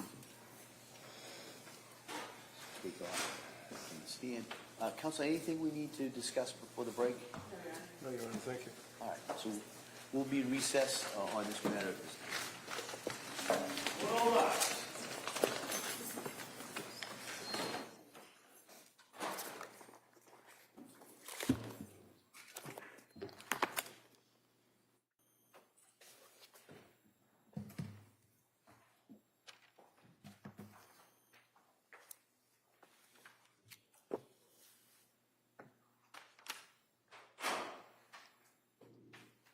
This court's now in session. Please be seated. Your Honor, for the purpose of the record, we return back to the trial of Commonwealth versus Lindsay Clancy. All parties are present, including the defendant and including the 18 jurors. All right, thank you, Madam Clerk. Commonwealth, redirect. Thank you. Good afternoon, doctor. I apologize for my voice. If you can't hear me, just let me know. Okay. You were asked on cross-examination about your residency. At that point, you were already a doctor, correct? Yes. And during your residency, that was a 4-year period, correct? Yes. And you were saying that you treated patients during that time. Is that correct? Yes. Was there someone with you while you treated these patients telling you what to do and how to handle them? No. Were you alone responsible for the evaluation, diagnosis, and treatment of your patients? For the most part, but if I had questions or, needed to talk it through, I had help. And approximately how many patients did you treat during those 4 years? Thousands? And those were all psychiatric patients, correct? Yes. You said approximately 50 of those patients were patients dealing with postpartum depression or some postpartum issues. Is that correct? Yes. You also said you had some specialized or specific training in that area. Can you describe that for us? Yes, I did a specialized elective with a specifically perinatal psychiatrist where I worked in an obstetrics clinic and I saw patients who were pregnant and postpartum. And how long was that clinic for? It was for about a year. And so for a year, you were evaluating and diagnosing and treating women with postpartum issues? Yes. And that's separate and apart from your residency? It's a part of the residency. It's an elective. So for 1 year out of the 4, that was specifically designated to postpartum issues? Yes, it wasn't every single day, but it was continuing the same patients for about a year. So you would follow those same patients throughout the year? Is that what you're saying? Yes. And you were asked about postpartum psychosis, and you said it was rare. How rare is it? I'm not sure the statistic, but low. Well, have you dealt with patients in your 4 years of residency that had other types of psychosis? Yes, many. And psychosis, whether it's from postpartum or some other mental illness, does it present the same, or does it matter what the underlying illness is? I mean, it can present different based on the individual, but it's the same general disorder. And so what are the symptoms or signs that you look for to determine whether someone has psychosis? So you look at them, you assess their appearance, are they disheveled, and then you look at how cooperative they are, how they're engaging in your interview, are they answering your questions or maybe refusing to answer your questions, maybe being very aggressive. You look at their speech, whether they're speaking very fast, very loud, or the opposite, like maybe not really even speaking much at all. You look at what their thoughts are like, and we assess thoughts by what they're saying. That's how we know what people are thinking, and whether what they say makes sense linearly, or whether someone's jumping around and you can't follow them. We also assess the thoughts for their content. If someone is speaking about things that are very bizarre, things that are very paranoid, if someone is talking or making noises, or it seems like they're communicating with somebody that's not in the room, those are all things, behaviors that we assess for. So although you'd never treated someone with postpartum psychosis, you had evaluated, diagnosed, and treated people with other types of psychosis. Is that correct? Yes. Did you see any signs of psychosis in any of your interactions with Lindsay Clancy? No. Defense counsel mentioned that part of your residency was during COVID. Did mental health issues just stop during COVID? Of course not. They often got worse. And so it's fair to say you still kept busy seeing patients on a daily basis? Yes. You also mentioned that some of the patients you saw in your residency, it was outpatient care. Is that correct? Yes. Is that similar to the care you were providing to Lindsay Clancy? Yes. And was that all 4 years you were providing outpatient care to psychiatric patients? For 3 of the 4. You were also asked about telehealth. Is telehealth appointments in psychiatric care standard in the industry? Yes. And how long has that been standard? Since COVID. And is it a fairly common and accepted practice at this point? Yes. Most of the session, for a psychiatric session, you're talking to someone, right? Yes. Does looking at someone through a computer screen somehow inhibit how you hear the answers? No, it does not. Or inhibit the way you ask your questions? No. And defense counsel asked you about, not being able to see below the waist someone's shaking or moving, but if someone's sitting and they're bouncing, can you see it elsewhere? Can you see other movement? Yeah, sometimes it can reverberate in different parts of the body. You were also asked about the Edinburgh scale. You said you don't use it, right? Yes. You said you use the PHQ-9. Why do you use that instead of the Edinburgh scale? It's not my choice. That's the practice at Astor of what we use. And the PHQ-9, what does that look for? It assesses various symptoms of depression. And postpartum depression, are there questions on the PHQ-9 that look for the signs and symptoms of postpartum depression? Not specifically postpartum depression, but the symptoms of postpartum depression are symptoms of depression that occur during postpartum. It's the same symptoms. So the PHQ-9 is asking the patient questions that would reveal whether or not they might be depressed, but not whether or not they just had a baby. Correct. And then with your interaction with the patient, you're able to know whether or not they are in the postpartum phase. Yes. And so would it be fair to say that you take the PHQ-9 plus the information you learn from the patient, put it together and come up with a diagnosis? Yes. When you take a history from a patient, you were asked about taking history from Ms. Clancy. How important is it that the patient give you accurate information? It's very important. And why is that? Well, that information is being used to make treatment decisions, and a lot of things can be assessed. The things that I described before. That's very helpful, but we can't see what someone else's thoughts exactly are. So the person does have to tell them to us. And would you agree that people in the medical field, such as nurses, are acutely aware of the necessity of an accurate medical history and symptom presentation? Yes. You mentioned that the defendant was able to advocate for herself. In what ways did she show you that? In scheduling her own appointments, in presenting herself to the emergency room when things were really not going well, in communicating her concerns to myself, and sharing about a lot of detailed information about all of the different medications, doses, times they were tried, what the reactions were, all of that information. If a patient is clearly advocating for themselves and can communicate in that way, would you typically reach out to family and friends to let them know, hi, I'm her psychiatrist and I'd like to talk to you about her treatment? No, in fact, we don't have HIPAA permission to do that. Now, you mentioned, or you were asked about therapy in your sessions. Do you keep a recording or a transcript of everything you say in your therapy sessions? No. Is your therapy conversation or what you say to a patient the same for every patient? No. Is it a script or a conversation? It's a conversation. So if I'm your patient and I'm telling you certain things, is your response dependent on what I'm telling you? Yes. And so when you're providing therapy to someone like Ms. Clancy, is that dependent on what she's telling you and then how she's responding to what you're saying, basically a conversation? Yes. Therapy is a lot of listening.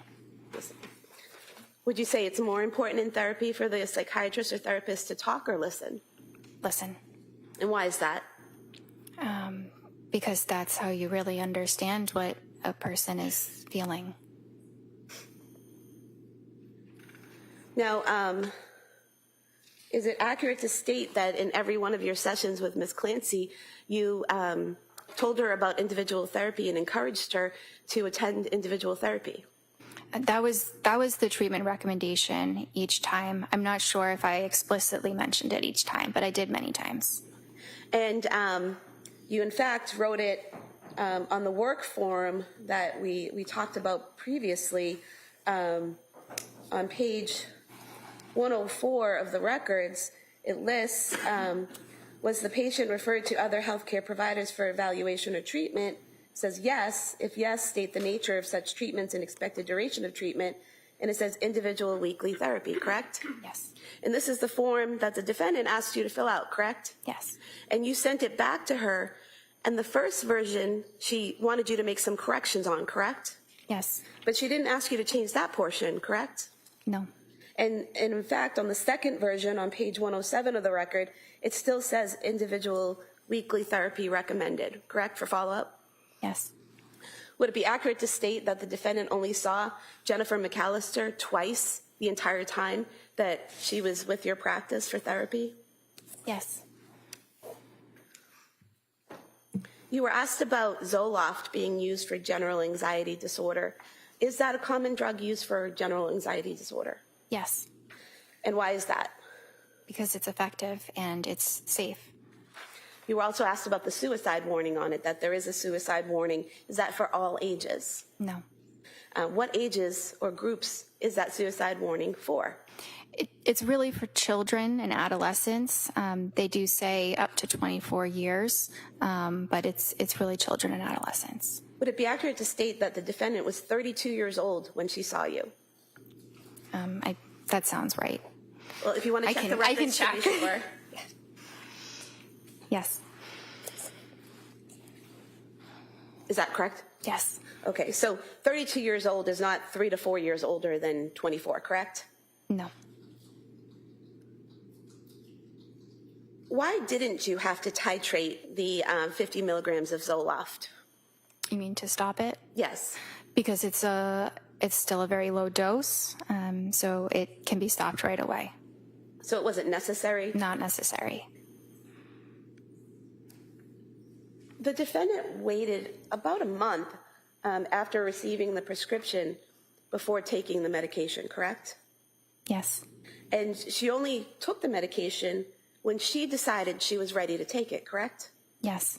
So she was taking in the information you gave her, correct? Yes. She was making her own decisions, correct? Yes. She was not forced to, correct? Yes. She actually had an appointment in between when you first prescribed it and when she started taking it, where she was still discussing with you whether or not she wanted to take it. Is that correct? Yes. Is that part of the advocating for herself that you were talking about? Yes. Is that part of the medical sophistication that she possessed that you were talking about? Yes. Your Honor, at some point, in light of the fact this is direct, I have to object.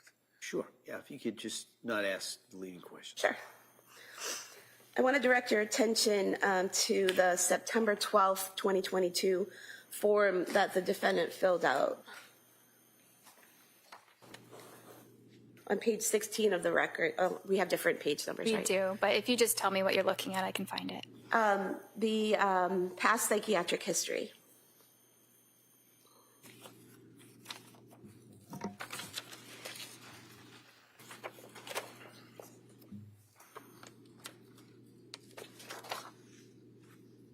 Okay. What did she tell you, Ms. Clancy, tell you about the, where it says, if yes, list the reason and dates? What did she tell you?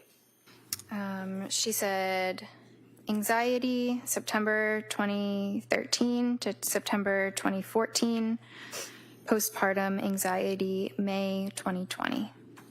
And on the following page, under the past or current psychiatric medications, which ones did she list? Prozac, 50 milligrams, and Wellbutrin, 100 milligrams. Is there a column there that says effective yes or no? Yes. What was the defendant's answer with whether or not Prozac was effective? Yes. What was her answer as to whether or not Wellbutrin was effective? Yes. Is there another column there that said experienced side effects? Yes. Did she check off any side effects experienced for Prozac? No. Did she check off any side effects experienced for Wellbutrin? No. Going to the October 20th, 2022 appointment.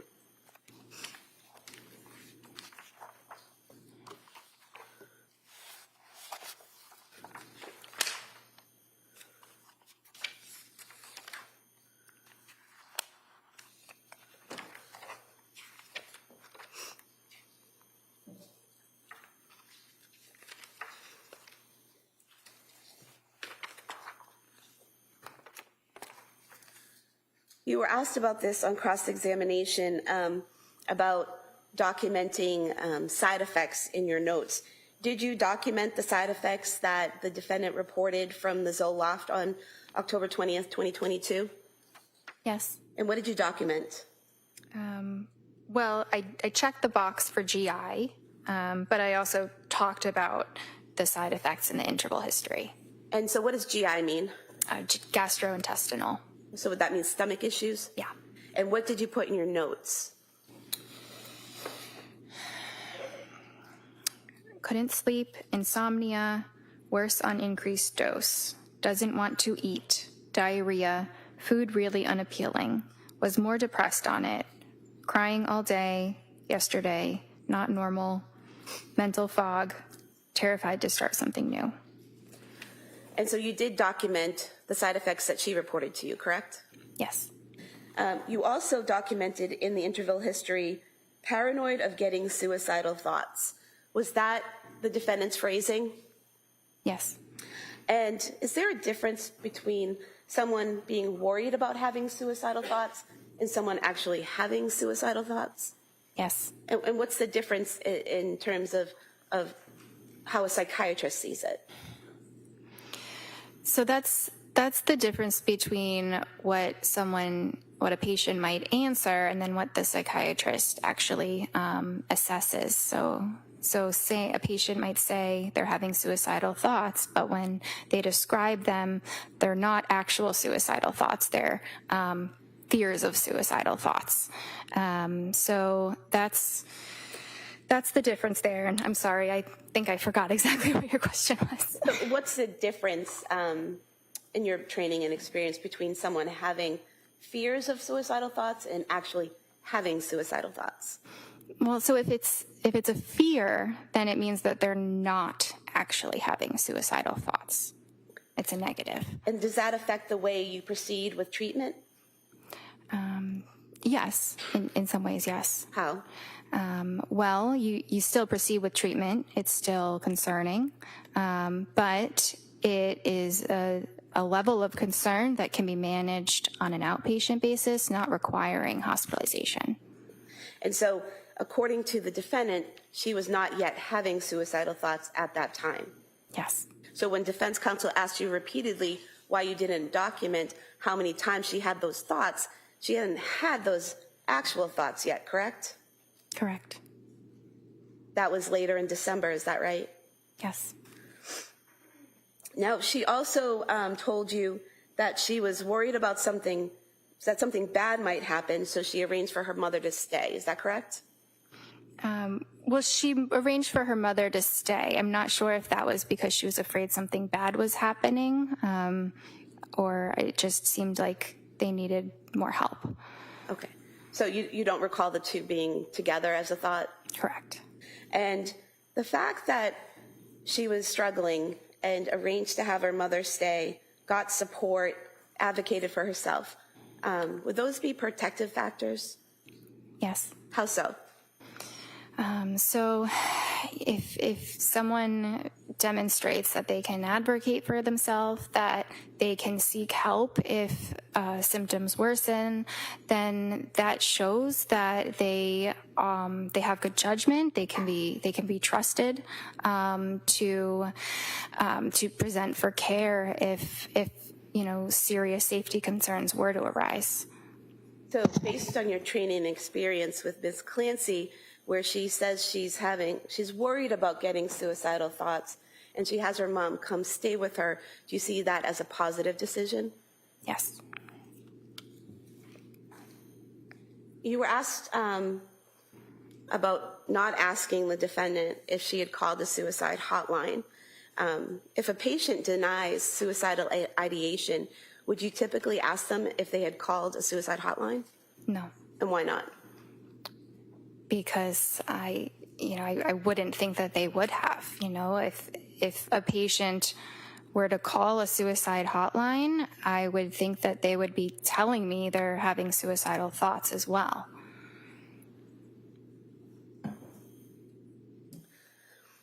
You were asked about prescribing hydroxyzine, Ativan, and Buspar. Did you tell the defendant how to take those medications? Yes. What were your instructions? So the Ativan was to take as needed for severe anxiety. The Buspar was to be an everyday medicine. And the hydroxyzine, we had started that to see if she could use that as an alternative to the Ativan. So to take it instead of the Ativan. But if the if the hydroxyzine wasn't working, she still had the Ativan to use, it's stronger. So was there ever an instruction for her to take all three at the same time? No. And you were asked about the contraindications of Ativan and Benadryl. Do you recall that? Yes. Are there contraindications for taking the two together? It's not an absolute contraindication. You have to be careful that the person is not excessively sedated, meaning like they're so sleepy that it's hard for them to, engage in normal activities because they're so sleepy, or maybe they might feel a little bit dizzy. But it's not an absolute contraindication. You just have to monitor them. And is that one of the reasons that you prescribed the hydroxyzine? Sorry, is what one of the reasons? Is the fact that the two of them together, Ativan and Benadryl. Well, let me strike that question. Why did you prescribe the hydroxyzine? So she had been taking Benadryl, which is not a prescription medication. It's not classically within the scope of psychiatry, but it's very similar to hydroxyzine. So I thought that, hydroxyzine might be a better alternative than the Benadryl. Okay, and I'm just going to direct you to your November 2nd, 2022 interval history.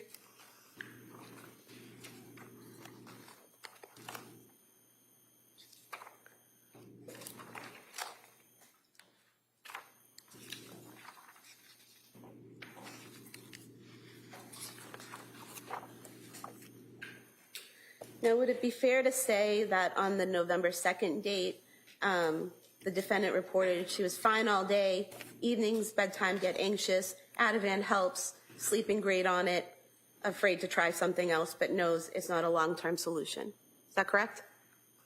Yes. And what part of that did the defendant tell you was not a long-term solution?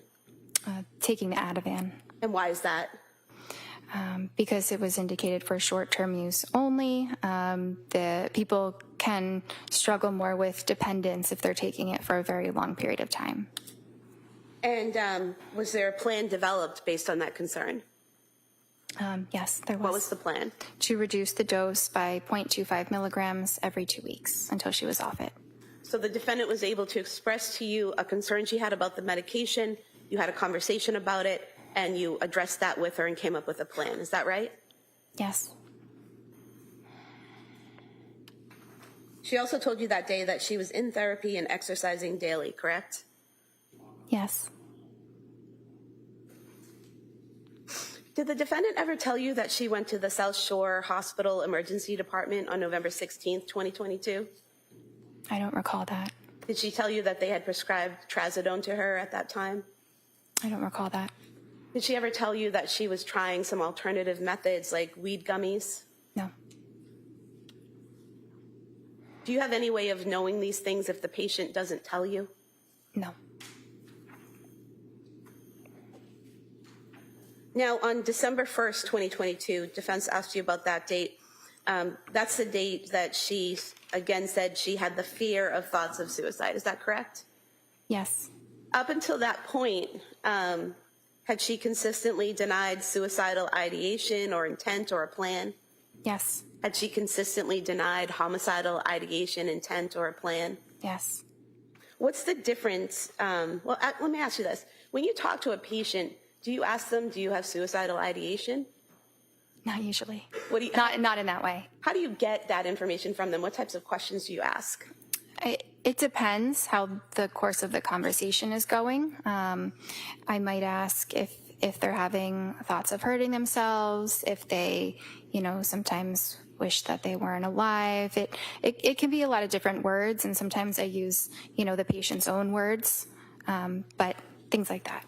And is there a difference between having thoughts of suicide versus having the intent and a plan to do it? Yes. And are there different types of treatment or things that you would do if someone has intent or plan to do it? Yes, that would generally require hospitalization. And so if Ms. Clancy had told you she had thoughts of hurting herself, or actually, if she told you that she had a plan to hurt herself or a plan to hurt her children, would you have moved to commit her? Yes. And that would be a Section 12? Yes.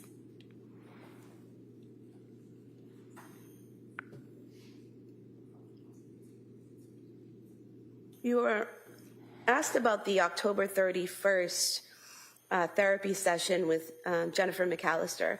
And I know you weren't present from that. You're just going from the records. But you did say that in that session, the defendant denied suicidal ideation and homicidal ideation, correct? Yeah, that's what's documented. Would there be any reason, based on your training and experience, to do that further suicidal intent assessment? No. Why not? Because if someone is denying suicidal ideation, they're just going to deny every other detail about suicide. But that further evaluation, is that very specific questions about planning for suicide, how you do it, all of those things? Yes.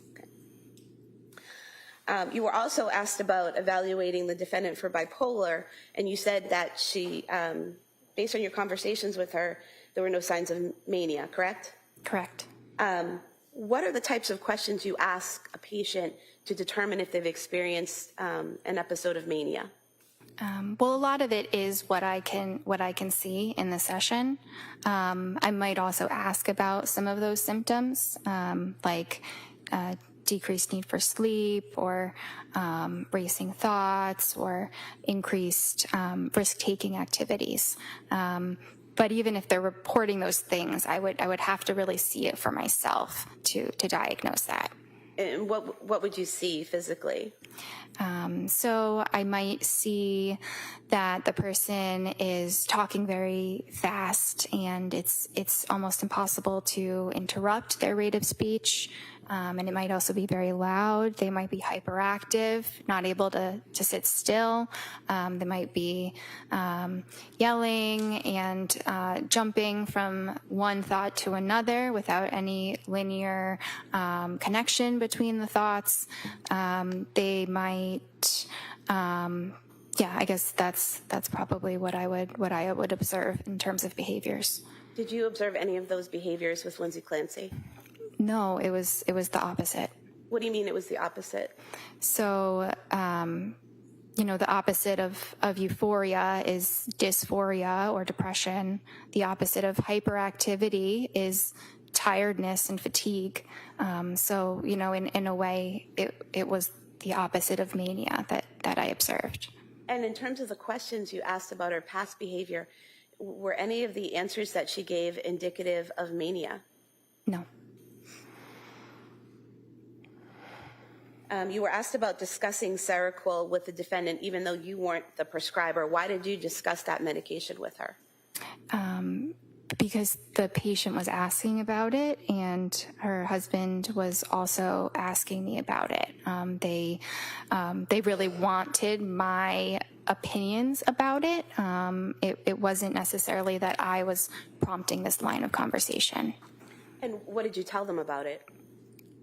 Well, I shared that it has very good evidence for treating depression, and I may have shared that Seroquel does different things at different doses, right? So sometimes people are concerned that it is called an antipsychotic, but it actually doesn't function as an antipsychotic until you get up to really high doses like 800 milligrams. So in low doses, it's more of a sleep medicine or an antidepressant. So I think that I explained that to them, and it's obviously a very important part of it. But they were also concerned about that causing the depression that she was experiencing. So we talked a bit about how you would tell. It kind of can be hard to tell whether a medicine is causing that or it's just occurring because of depression. What did you tell them in terms of how to tell? That it's really based on the timing. If you were to notice a significant decline after starting or increasing the medication. And prior to Ms. Clancy taking the Seroquel, had you noticed signs of depression in her? Yes. And after she was off of the Seroquel in January, did you see signs of depression in her? Yes. So that was completely off of Seroquel, both before and after, still showing signs of depression? Yes. During January, the defendant told you she had trouble getting out of bed? Is there a specific visit? I think it was right after she got out of the hospital. Maybe your first or second visit with her.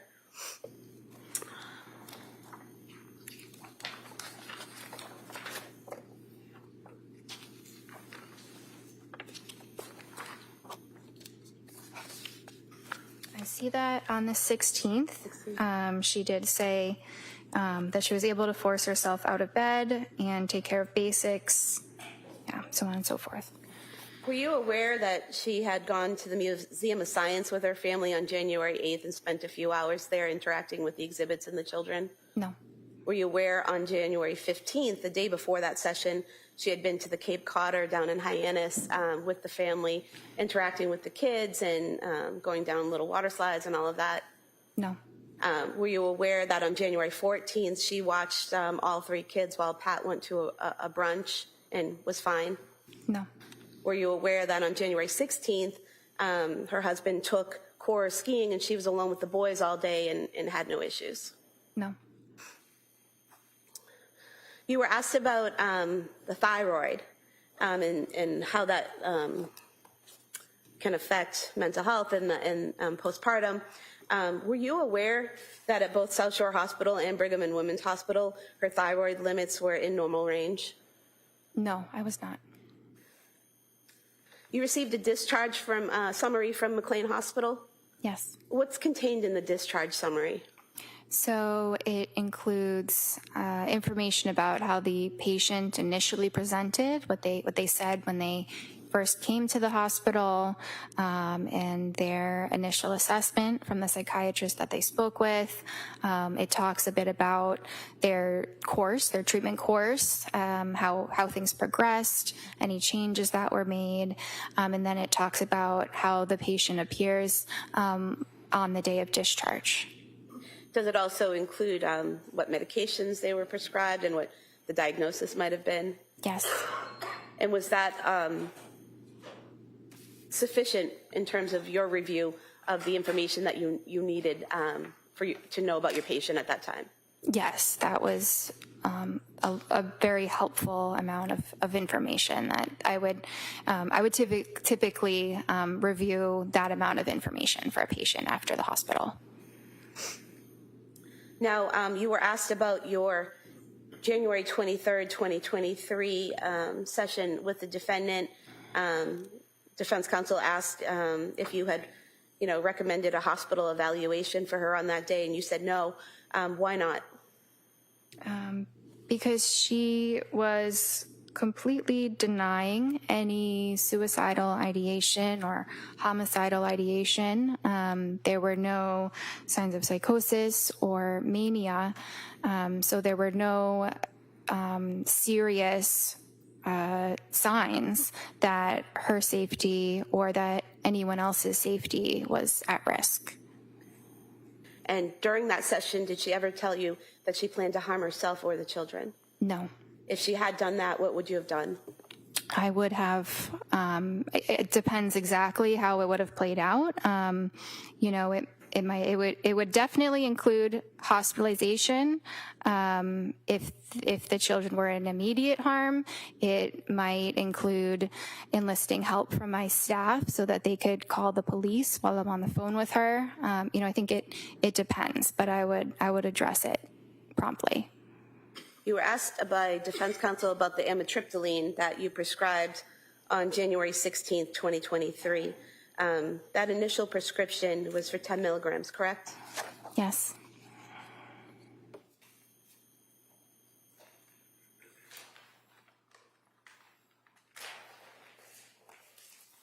Pulling the bottle from exhibit 155 of amitriptyline.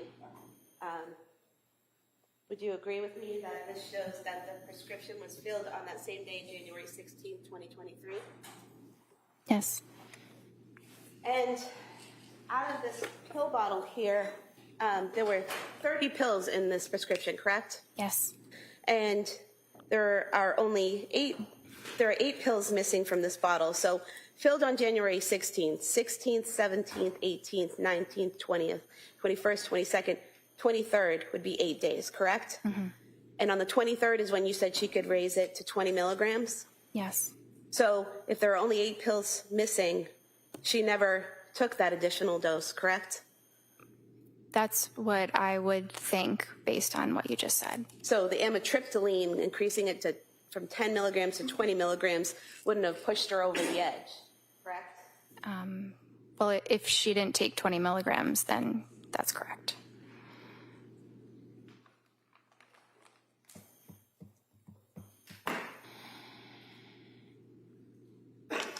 I have nothing further, thank you. All right. Then recross. Briefly. So one of the questions that prosecutor asked you pertained to whether or not you could reach out to a third party. You recall that question, like mother, father, husband? Yes. And we already on cross talked about that you didn't, and they didn't call you, but then the DA also raised that, and you said you didn't have HIPAA permission. You recall just telling that to the jury? Yes, that was an additional detail. All right. So what does that mean? Well, HIPAA is the privacy law for patients, which we have to respect and honor very diligently. So we are not allowed to talk about a patient's treatment to anyone. We're not even allowed to say that they are a patient at our clinic unless they were to waive those HIPAA rights. And she was very cooperative, would have been more than willing to have you talk to her mother and father and her husband, right? Objection. Sustained. Well, did you ever ask her to sign a HIPAA form? So that was not the main reason why it wasn't done. It wasn't Ever asked her to sign a release, you mean? Yeah. Yes. No, I did not ask her to sign a release. And if she did sign a release, even though her mother, her father, her husband didn't call you, you could have then reached out to them, right? I could have, but it is not typically something that is done when you have an adult patient who's able to speak for themselves. Yeah, what is that? It's not typically done when? When you have an adult patient who is able to speak for themselves. My God, you don't call the parents that she's living with because they're helping her or her husband? No. Because why? She's able to advocate for herself? Yes.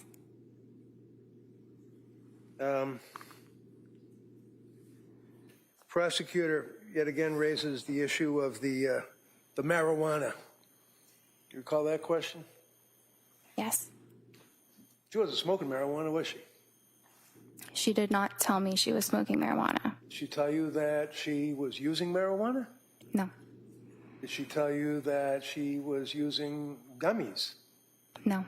Did she, because gummies in plural is what the DA asked you, right? That she was using gummies? Yes. Now, I asked you about getting access to the woman and infants hospital records, which you did not. Which you did not, right? I did not. And we already went over that. You could have, if you asked for them with a HIPAA form, right? Objection. Didn't ask about those records. I don't care if she asked about the records. Beyond the scope. Overruled. You can ask that question. She asked you about marijuana gummies, right? Yes. Okay. Your Honor, I would offer the women and infants hospital records from Rhode Island dealing with Lindsay Clancy. No objection. Okay, they may be admitted. I just want to look at them at some point to make sure it's a clean copy. Sure, yeah. Before it goes to the jury, you can review it.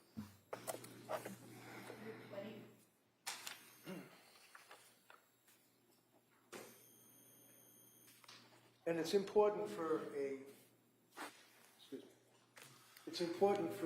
patient to be forthright when asked questions by their provider, right? Yes. And you always, in your opinion, found her to be forthright, right? Yes. If I could approach you with Exhibit 220, excuse me, and see the second paragraph, it begins in the middle of November. Could you read that first sentence? In the middle of November, she tried taking a marijuana edible to help her sleep, which caused her to have increased anxiety and palpitations. So, the records, if you had obtained them, you would have seen that it was not marijuana, it was not gummies, plural. It was one gummy that she tried, and it didn't work out, right? Based on what I just read, yes.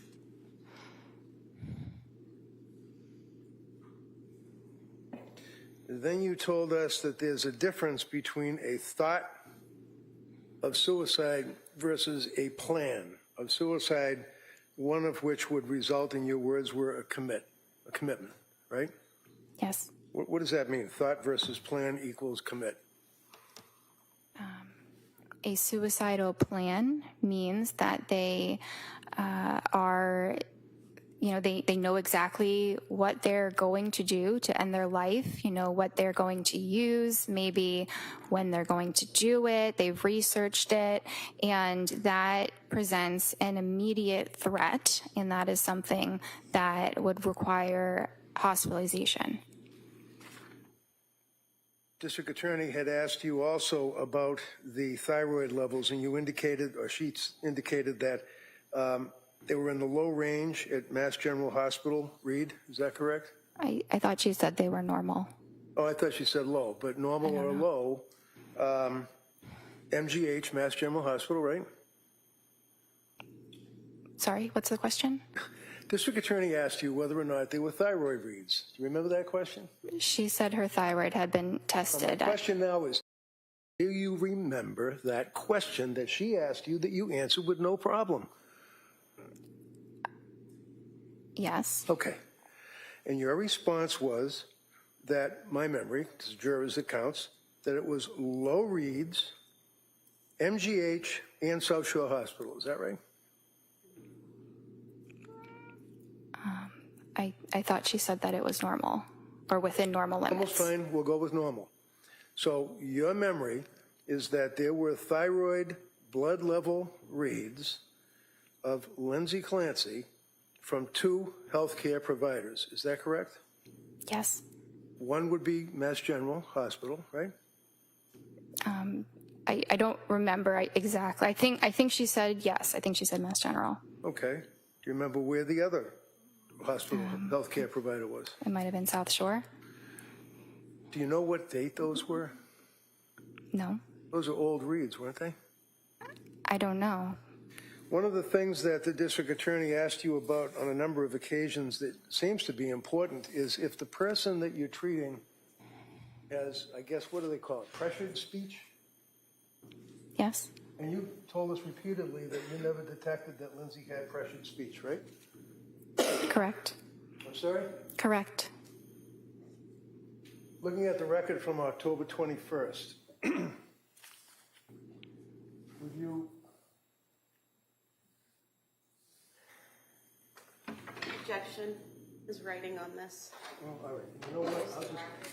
I'll ask her to just look at it. Might take a look at it, and if you want to get the actual exhibit, we could do that. All right. So forget all about my sloppy writing. I'm looking here on October 21st of 22. Is that correct, right up there? Yes. Okay. Yes. And can you just read this paragraph here for us? No sleep last night. Falls asleep after 40 minutes. Heart racing, severe anxiety. Worrying about kids, baby, sleep. Yawns but not drowsy. Not hyper, pressured speech.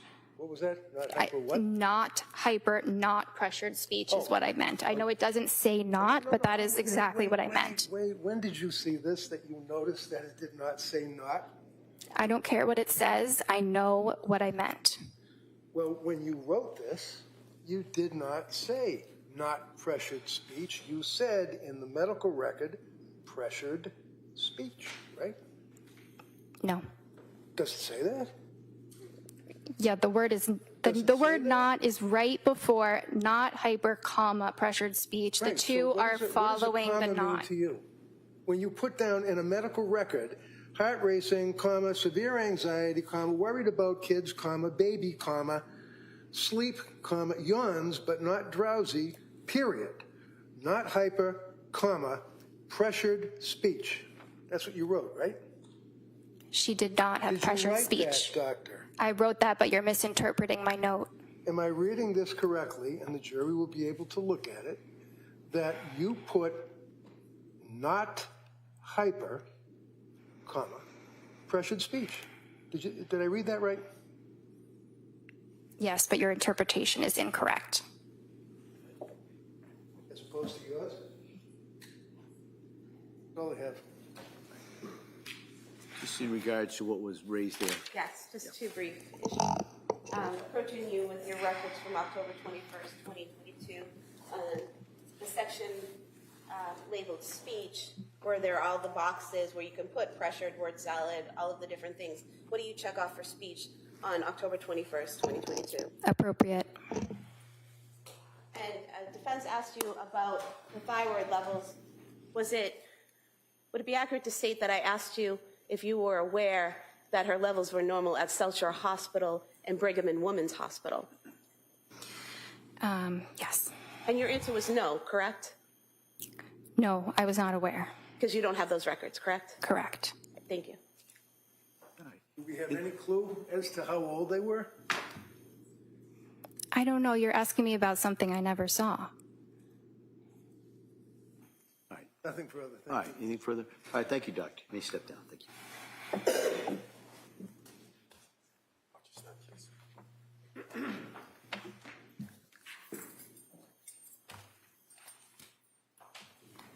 Your Honor, the Commonwealth would move to submit the certified copy of the Spalding rehabilitation records. No objection, that's by agreement. Okay. By agreement of council, the Spalding records will be introduced. Exhibit 221.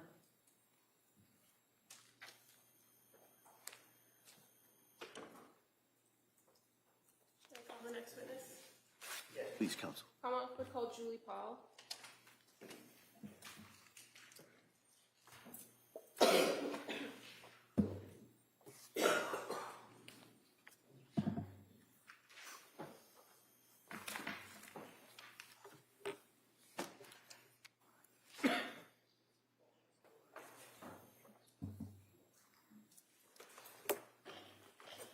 Good afternoon. Stop right there, raise your right hand for the clerk. Good afternoon. Do you solemnly swear that the testimony and the evidence you should give to the court and the jury will never know how to reach the Commonwealth and the Thank you. You may have a seat. Watch your step, please. All right, good afternoon. Good afternoon. All right. Yes, Attorney Buckingham, please. Thank you. Good afternoon. Good afternoon. Could you please tell the jury your first and last name? Julie Paul. And what do you do for work? I am a psychiatric mental health nurse practitioner, board certified. And can you tell us a little bit about your educational background? Sure. I graduated in 1991 from St. Anselm College with my nursing degree, worked as a labor and delivery nurse for 17 years, and then graduated in 2006 from Frontier Nursing University with my midwifery degree. And then in 2018, I graduated from Frontier Nursing University with my psychiatric nurse practitioner degree. I also have a perinatal mental health certification from Postpartum Support International from 2018. Okay. Are you also a certified midwife? Yes, I am. And are you licensed in the state of Massachusetts to be a psychiatric nurse practitioner? Yes, I am. And what is required in order for you to become certified to be a psychiatric nurse practitioner in Massachusetts?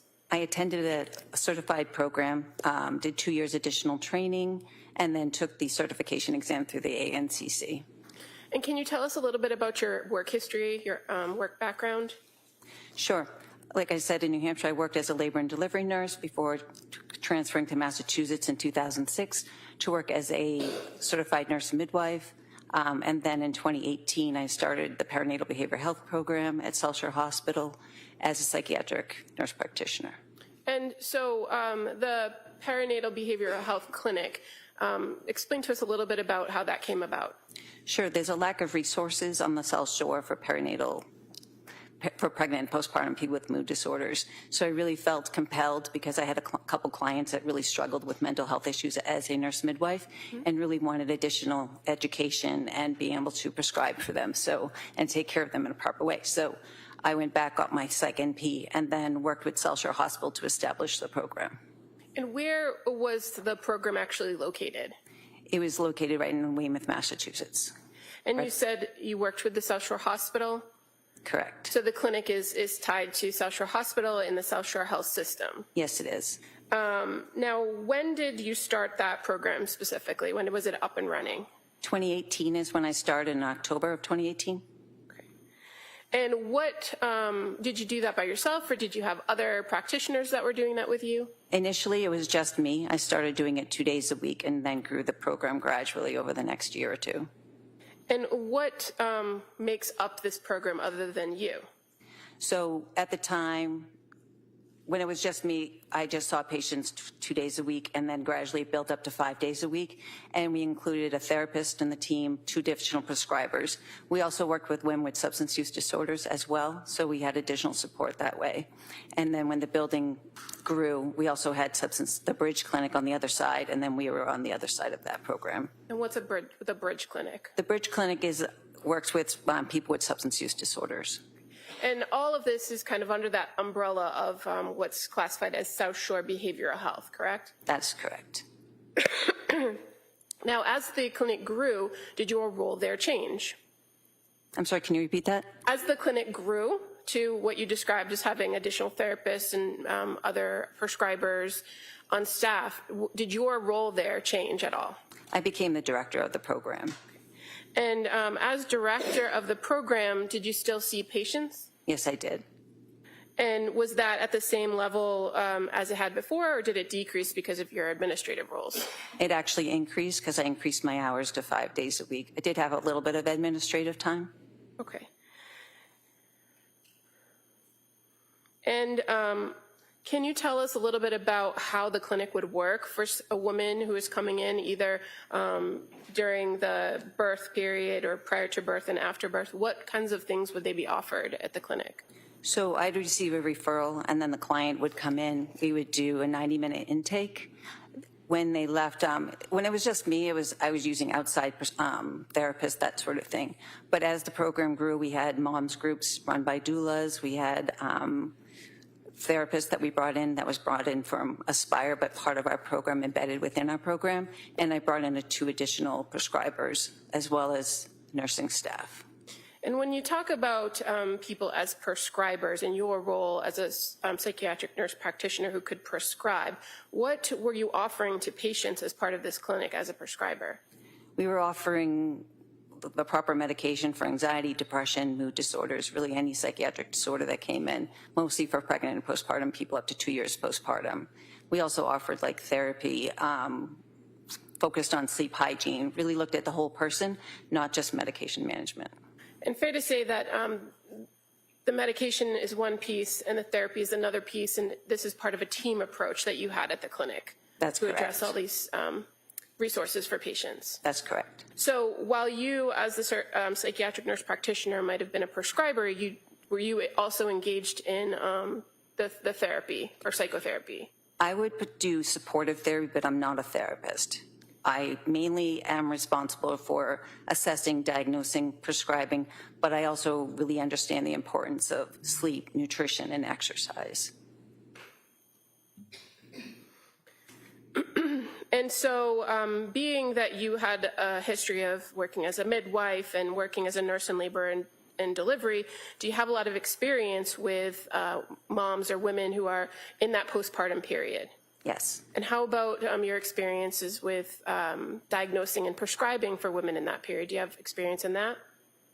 In the labor and delivery realm, as a nurse midwife, yes, I diagnosed like labor and that sort of thing, and even depression, anxiety, not to the extent of higher acuity psychiatric conditions, but as a psychiatric nurse practitioner, I did. Okay. And as far as your role at the perinatal behavioral health clinic, fair to say that your primary patient base was all going to be women who are either pregnant or after birth? Correct. And a part of this team approach at the clinic, is it also to work on developing a treatment plan for patients when they come in? Correct. And so what encompasses a treatment plan generally? Generally, if it were a situation where we were referring them for therapy, then we would work with the therapist to kind of bring in the client to figure out what their needs are, and then really stress whatever. The therapist works on certain aspects of the therapy that we kind of work together, but not in tandem, kind of. We talk, but not to the extent we each are in our own disciplines. Okay. And as far as the resources that the clinic had available to you, is it fair to say that there are certain types of therapy, for instance, cognitive behavioral therapy or dialectic behavioral therapy, that are not necessarily encompassed with the social workers that you work with at the clinic? Our social workers primarily did cognitive behavioral therapy. We did group therapy for more social support. What I did mainly was just supportive therapy. Okay. And would you oftentimes, through the clinic, refer clients out to other local community providers? Yes, we would. Now, as the psychiatric nurse practitioner, does medication play an important role when you are dealing with a particular patient that came into the clinic? Yes, it does play a role. And how is it that you determine what's the appropriate medication track for any given patient? We do proper screening, and then we do a complete interview with the client, and then based on what their responses are, together we work as a team to develop the best medication options or treatment options for that client. When you say work as a team, does that include the patient themselves? Absolutely. The patient is the most important part of the team.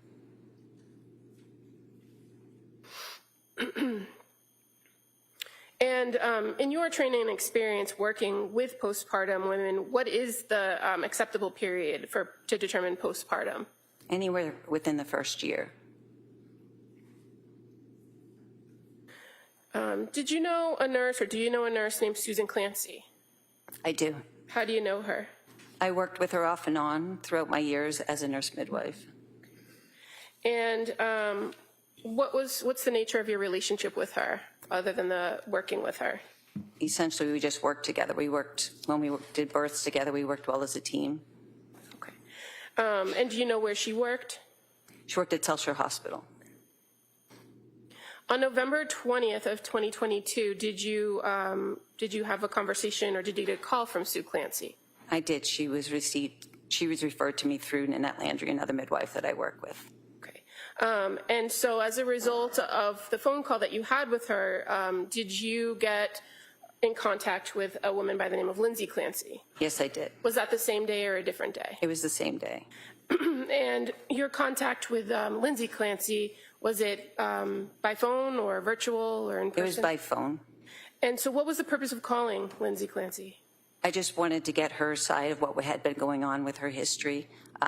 Sue had alluded that she was struggling in the postpartum period, so I wanted to know exactly what she was struggling with to see if she'd be a good candidate for our program. So did you initiate the call to Lindsay Clancy? With the permission, I asked Sue Clancy if Lindsay had given permission. She said she had. Okay. And in the conversation that you had with her, do you know approximately how long that phone conversation lasted? I don't recall. Okay. But were you able to get all the pertinent information from her during that phone call? I got enough data to determine that she would be a good candidate for the program. So she would have met criteria for a referral from any other resource? Correct. Now, is it fair to say that in this conversation, in order to determine whether she qualified, you had to ask her some background questions? I did. And so were you able to identify whether she was in that postpartum period? Yes, I asked when the birth of Callan was, and she said it was May 26th, 2022.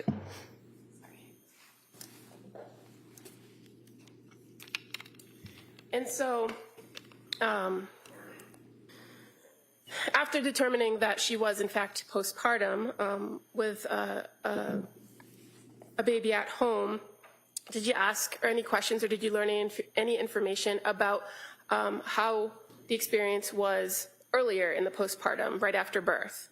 I did. She said she did really well for the first 12 weeks. She was excited, really happy. And then when Patrick went back to work, she said she started to struggle with some anxiety. And you knew Patrick to be her husband, Patrick Clancy? Correct. And do you recall her indicating that she was having difficulty leaving the baby, that she was feeling overwhelmed and having racing thoughts? Yes. And so in your training and experience, are those things that you would hear from new moms? It was very typical of what I'd hear. Did you learn from her whether she had engaged with any other treatment prior to contacting or prior to you having this conversation with her? She did say that she had met with a psychiatrist. She didn't give the name. And then she had also said that she had been in the emergency room a few days prior to. Okay, and were you able to determine that was actually the South Shore emergency room? Yes, it was. And that would have been on November 16th of 2022? Correct. Now, in addition to seeing a psychiatrist, did she identify to you some medications that she had been taking up to that point? She did. She said she had trialed Zoloft for 1 week. She also said that she'd been trialing Ativan and Benadryl, which worked the best to help her sleep.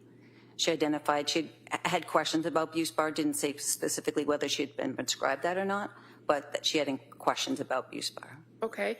And did she mention anything about that combination of Ativan and Benadryl in her treatment history that was of concern to her?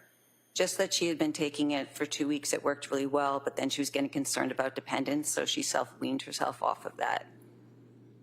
And were you aware, did she tell you that she had been prescribed trazodone after that? Yes, after she went to the emergency room, she was prescribed trazodone. Did she indicate whether the trazodone gave her any relief to her sleep issues? She said she was able to fall asleep, but it was having difficulty staying asleep.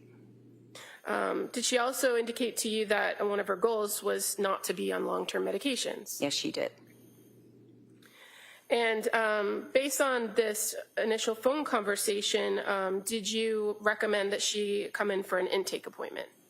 I did. How about the immediate need for sleep? Did you address that with her in the phone I call? just encouraged her to take the medication that she already had on hand, that if the Benadryl and the Ativan were working, she should take that to help her sleep that night. And we talked the next morning about different options. And also in this initial phone call, did you have a conversation with her about options and risks of various types of SSRIs or continued use of benzodiazepines? Yes, we reviewed that being on SSRI most of the time is preferable than being on benzodiazepines for long periods of time, especially to address her concern about addiction or dependency on the medication. And is this kind of a normal conversation you would have with somebody to screen them and determine whether the clinic, the South Shore Perinatal Clinic, was an appropriate fit? Yes, it's more to establish rapport and get a basic understanding and make sure that she was safe. Okay. And she did indicate that she was safe. And so that's kind of my follow-up to that. So in the course of that phone call, you were able to communicate with her, correct? Correct. And what she was telling you about her reported history, did that seem to make sense to you? Yes, it did. And did you identify, or were you addressing or assessing during the whole course of this conversation whether there was any immediate safety risk or need for her? Yes, I was. And did you find that there was any? There was no immediate need. Now, as a result of this conversation, did you determine whether she was having any suicidal ideations? Yes, I asked her specifically if she felt like she wanted to harm herself or her children, and she said no. And how about asking her about homicidal ideations? Yes. And did she indicate whether she had any? She did not. Did you also ask her whether she had experienced any auditory hallucinations? I did. And did she experience any? Not at the time, no. And did she indicate to you whether she'd ever experienced any? No. How about visual hallucinations? Did you ask her about those? I did. And did she indicate that she had experienced any? No. And delusions, did you ask her whether she had any delusions? I didn't ask specifically about delusions, I believe. Okay. And in the course of talking with an individual, do you kind of constantly keep that in mind with what they're telling you, whether they're having any ideas of delusion? Yes, I do. In the conversation you had with her on November 20th, did you identify, based on your conversation with her, whether she was experiencing delusions? No, I did not. And fair to say, a standard set of questions that you also ask have to do with drug use or tobacco or alcohol. Did you ask those questions as well? I don't recall.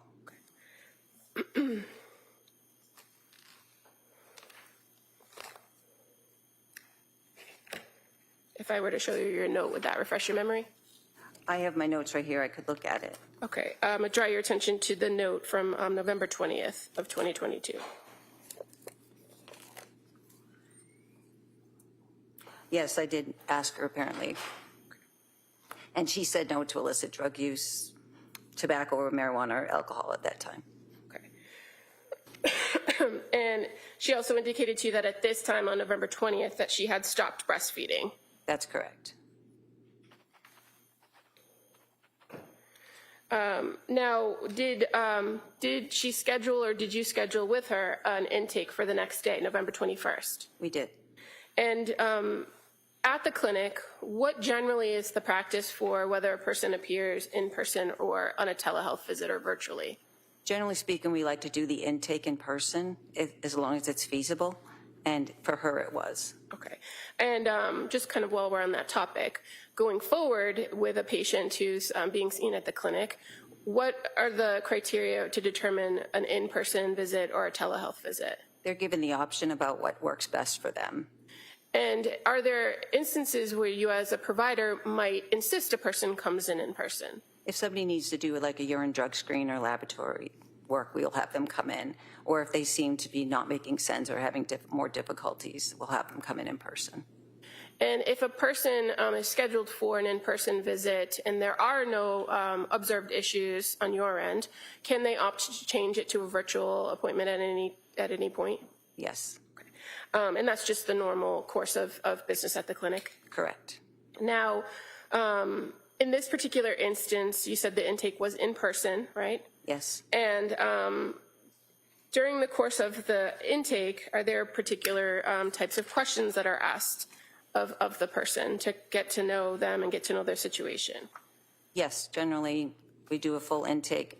The first thing they do is meet with the nurse who does all the screenings. And one of the things that is asked of an individual when they come in is to tell you why they are there, right? Correct. What their complaint is. Yes. And so for this patient, for Lindsay Clancy, what did she identify as the reason for the visit? Would it be okay if I refer to my note? Sure. So she said pretty much I cannot sleep was her major concern. And is that something that you've seen in your experience with new moms that come through the clinic and are postpartum? It's very typical. Now, even with that report or that reason, do you do a full history to try to identify kind of what's going on in the present and what has happened in the past? Yes, I do. And generally, is it fair to say that that's kind of the goal of an intake, right? I do that with every client. I have a standard set of questions. Is that just for the intake or any follow-up? Any follow-up, I have a basic kind of script, but I always adjust it based on what they're saying. But fair to say, once a person gives kind of that history of their background, especially if they've had prior births before, prior experiences with mental health professionals or psychiatric history, that kind of follows the patient as they go through with their subsequent visits. Yes. So in this instance, you had some background information from the phone call you had with her, but did you go back through those standard questions that you'd ask in an intake? I did. And did you learn a little bit more about her current mental status? Did you ask her some questions about currently how she was in this November 21st meeting? I did. And so, again, do you kind of go through in each and every instance whether the person has any thoughts of suicide or harming themselves or others? At every visit, those are standard questions that I ask if they have any type of suicidal homicidal ideation or auditory or visual hallucinations. Do you ask the same questions each time, or is it kind of fluid based on your rapport and conversation with the patient? Generally, I try and touch upon the topic. Sometimes we get to that answer indirectly just by the line of questioning that we're using. Okay. And where it had been reported to you that she had been on the Zoloft and stopped due to insomnia, that she was overwhelmed and her mind was racing, did you talk with her about intrusive thoughts? I did. And did she indicate whether at that point she was having any intrusive thoughts of harming herself or her babies? She was not. Did she report to you how she was feeling at home with having now 3 children to take care of? She was feeling overwhelmed. And that, again, reiterating that around 12 weeks when Patrick went back to work, that she was having increased anxiety. Correct. And did she indicate to you that that was something that she had experienced to some extent with her other 2 children? At least with her second pregnancy. And was she able to manage that with her second pregnancy without medication? As far as what I was told, yes. And fair to say she indicated that she would use breathing, meditation, and yoga to work through it. Correct. And so on this November 21st intake date, you again ask about drug use, right? Correct. And at this point, she had told you that she did trial one CBD gummy at some point, but that did not help. Correct. And you also learn about any prior psychiatric medication she had been on? Yes, she had been on the Zoloft, the Ativan. She had been prescribed Buspar, but she didn't indicate whether she had taken that or not. Okay, and so that was her report of her most recent course of treatment, but did she talk about having anxiety issues yes. further back in her history? Yes, in college she had trialed Prozac, propranolol, and Wellbutrin. And fair to say she indicated that to you that she did well on those medications in nursing school? Correct, with the only side effect being sexual side effects. Did you talk to her at this point in November 21, 2022, about whether she had a plan to go back to work? I don't know if that was a specific day. I know that we talked about work at a different date. Okay. If you have your note in front of you, I'd just draw your attention to maybe the last paragraph of the history of present illness. Oh, I'm sorry. And you're talking about the day of the intake. Yes, sorry. Sorry, I thought you said the 22nd. So, yeah, she had planned to go back to work in October, but it got delayed. She pushed it forward to November because she was having anxiety. Okay. And during the course of this intake, again, you did those same mental status screens for any concerns, right? Correct. Did you know any in this face-to-face in-person meeting with her? No, she was goal-directed, linear. She was a great historian, actively participated in the care plan. And as far as some of the screenings that you do during these visits, for a person who is in that postpartum period, are there any specific screenings that you do? Yes, we do the Edinburgh Postnatal Depression Scale. We did the GAD, which is the Generalized Anxiety Depression Scale. We did the Mood Disorders Questionnaire Scale, the Colombian Suicidal Scale, as well as the 5 Ps, which assesses for substance use disorders in pregnancy and postpartum. And so as far as in each one of those screens, what did you find as it pertained to this particular patient? She was significantly high in the GAD-7, which is for generalized anxiety. She scored 21 out of 21, which is they're just screening, so it's not diagnostic, but it did indicate that she was experiencing extreme anxiety. And then with the Edinburgh Postnatal Depression Scale, she scored a 23 out of 30. But the one that I look for the most in that scale is number 10, and she was negative, and that's for suicidality. Okay. And so why is it that you look at that one in particular, or why do you consider that most? Because that shows significant depression, especially if they have thoughts of harming themselves. Is it fair to say that that Edinburgh scale it also could fluctuate with postpartum mom depending on their situation? Yes. And the other screens that you performed, did you identify whether there was any substance use issues? No, there wasn't. Now, once you were able to kind of gather all this information from her and do these screenings, were you able to come up with an assessment and a plan for how to help her? Yes, And what was going to be the plan with Ms. Clancy? So we had discussed starting Prozac. Okay. And is that, or why Prozac? Why start there? Because she'd had a history of being successful on it in the past, and that's a good indicator that instead of trialing multiple medications, to start with the ones that actually work. So I gave her 10 milligrams for the first 4 days to make sure there were no adverse reactions, and then I was going to increase her to 20 milligrams if she tolerated that well. Okay. And what about some of the medications that she had already, that she was already on, the Ativan and Benadryl and the Trazodone? Did you have a plan for those? I did. So I encouraged her to take the Ativan. So when Prozac can sometimes be very activating, it can make the anxiety worse before it gets better when you first start it. So I wanted to pair it with the Ativan just in the beginning, just to help her be more comfortable with the anxiety and to make sure that it didn't interfere with her sleep. And as far as Prozac goes, what class of medication is it? It's an SSRI, a selective serotonin reuptake inhibitor. Is it commonly prescribed to treat people with depression? Yes, it is a first-line treatment. You said first-line treatment? Correct. And the idea of pairing a particular medication like an SSRI with another medication, is that a fairly common practice with psychiatric medications? Yes. As far as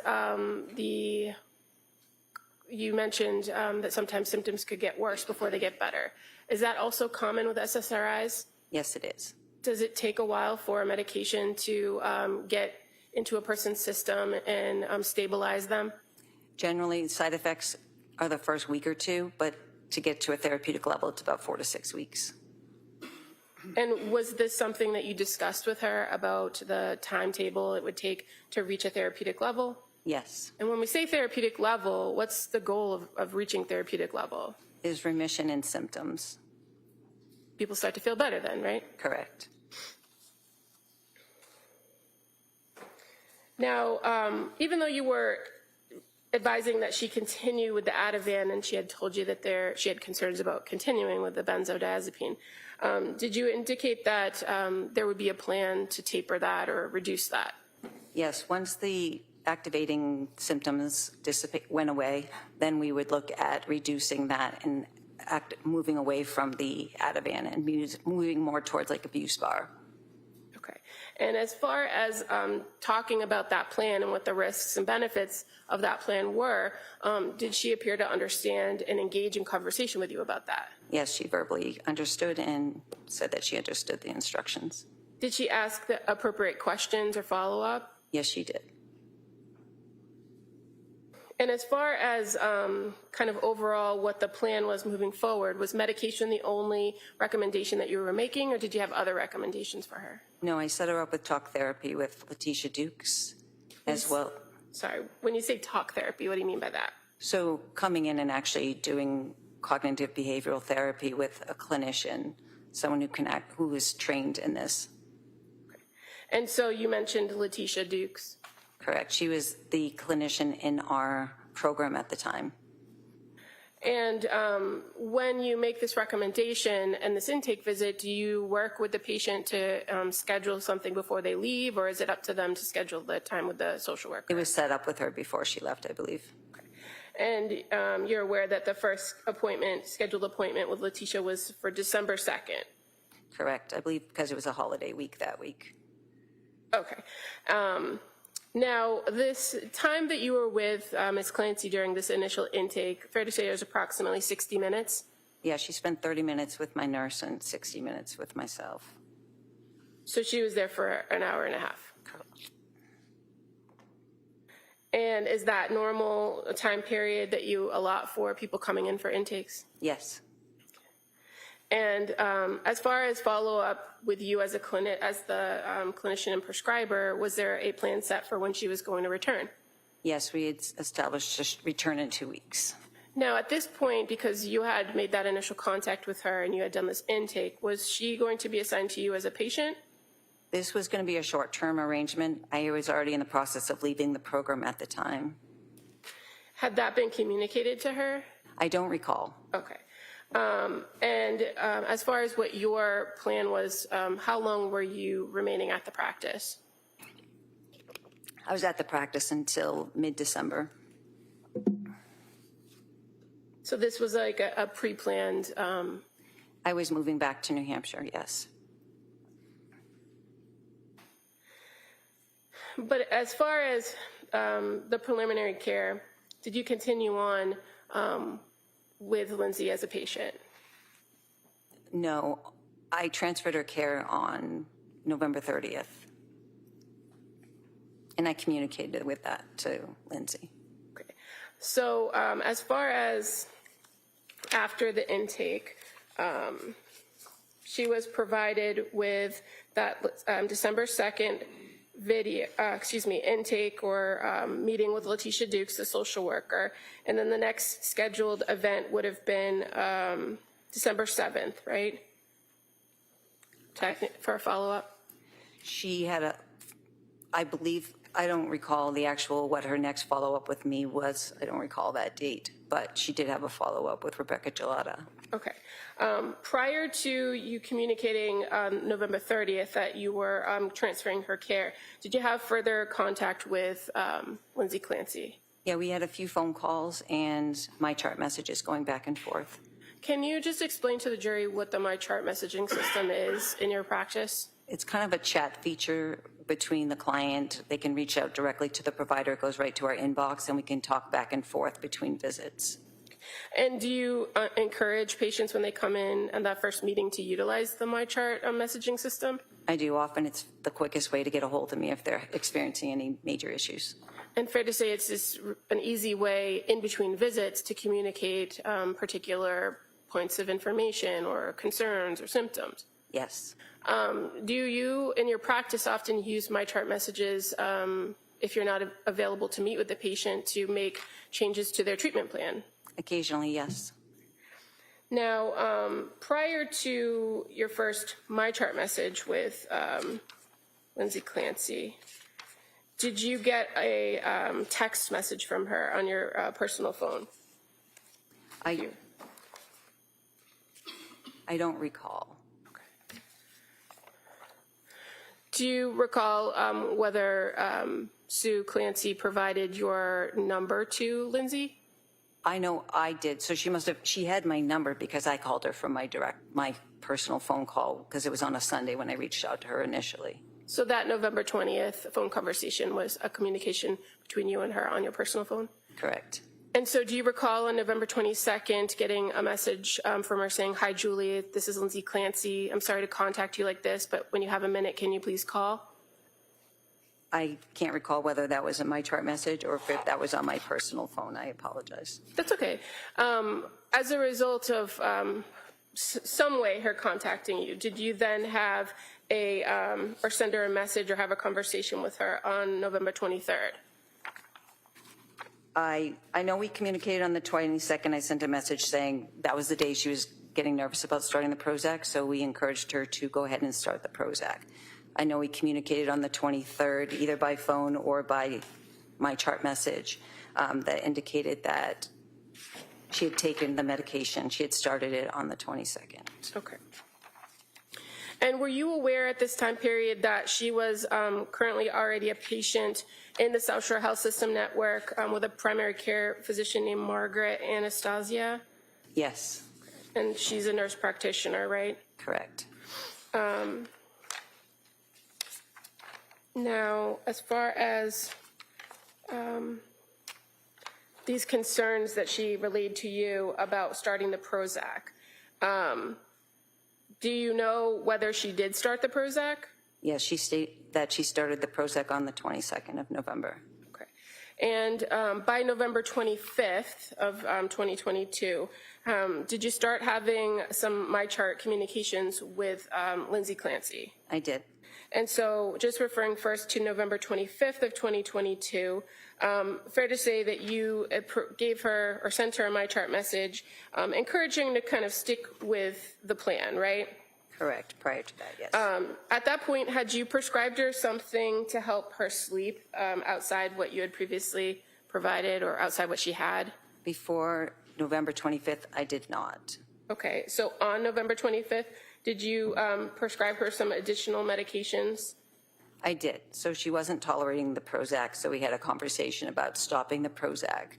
I gave her, she was really having a hard time sleeping, so I gave her a one-time dose of Ambien.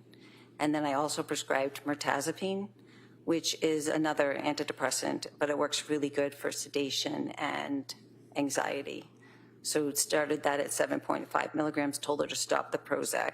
And I also paired it with Klonopin, but I told her explicitly not to take the Ativan, just to take the Klonopin to help. It's longer acting benzodiazepine to help her with sleep and longer acting anxiety support while we got this new medication up and running. And so in your conversations with her about her concerns about the Prozac, fair to say she reported to you that she was feeling disconnected, out of it, a little bit spacey. Does that sound right? Yes, that's correct. And so you said your recommendation at that point was to discontinue the Prozac. Correct. And as far as the Prozac went, she hadn't taken it for very long, had she? She took it for 3 days. 3 days? Correct. And again, you had that conversation with her about kind of waiting it out for the 4 to 6 weeks.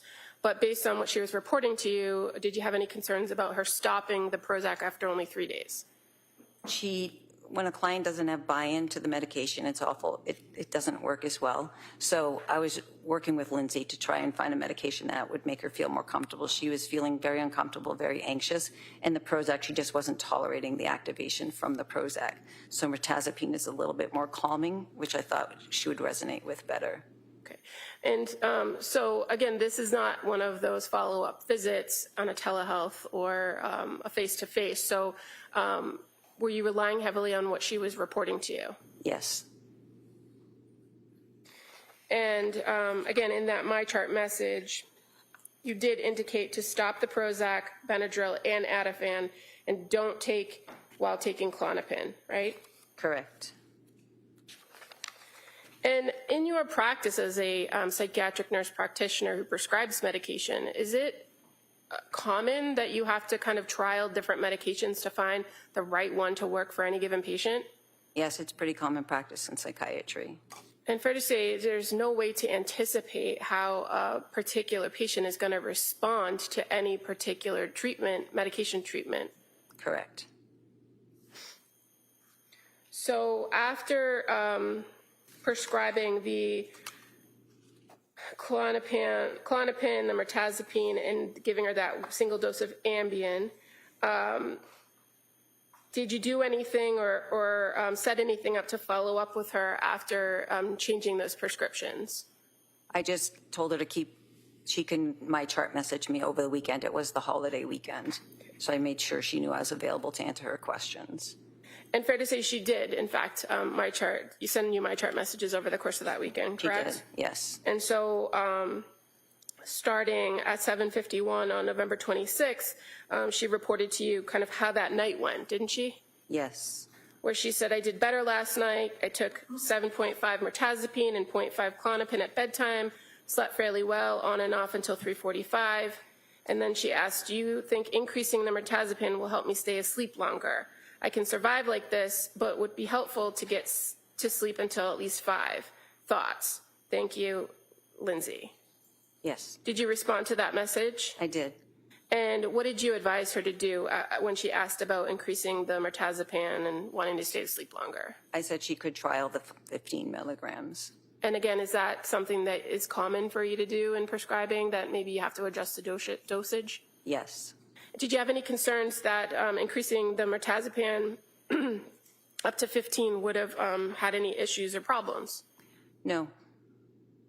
And then again, on November 27th, you had a correspondence with her starting at 9:59 a.m., where she again reports to you how she did that night. Is that something you encouraged her to do, to just give you a nightly or like a follow-up the next day, check in to let you know how she was or what she was experiencing by way of symptoms? I do that with a lot of clients that are really anxious. I like to make myself available to them so that they have that reassurance. Okay. So this wasn't kind of unexpected. It wasn't out of the ordinary for me. And so on the 27th, she indicated she slept well, taking the 15 of mirtazapine and the 0.5 Klonopin, feel rested but super disconnected with myself and reality, and describes it as a scary feeling, thinking of stopping Klonopin tonight and just taking the mirtazapine. Do you recall that? I do. Communication? And she acknowledges that I've only taken it 2 nights, so that should be right, okay?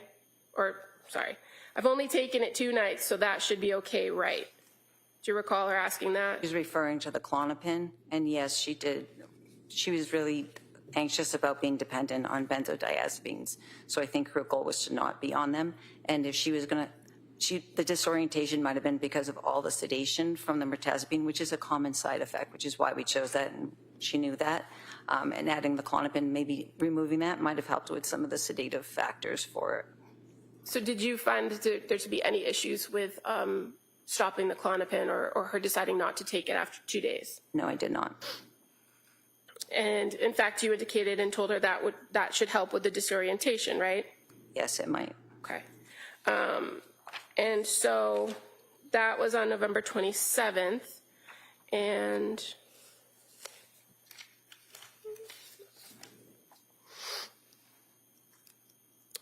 fair to say that there was another communication via MyChart on November 28th with Lindsay Clancy. Yes, there was. And at this point, she was asking for, or there was some back and forth about needing a note for work, correct? Correct. And is that something that you had talked about with her, about getting another note for work? Yes, that's what I do that often. And in fact, you kind of went back and forth with her, and ultimately she said never mind, that she didn't qualify for short-term disability anymore, and she's just going to be on personal leave. Correct. So on the 28th, there was no back and forth about her taking the medicine and the effects or how she was feeling? She actually had a panic attack earlier in the day before those communications about work. And I recommended she take 0.5 of Ativan and go for a run. And I also recommended that she consider doing the partial hospitalization program at women and infants. And what was her response to the recommendation for the partial hospitalization program? At that time, she felt it wasn't going to work logistically for her or her family. Okay. And why did you recommend maybe going for a run? To get rid of some of the adrenaline from the anxiety, and running has been a really good thing for her in the past, and I thought it would help calm her down.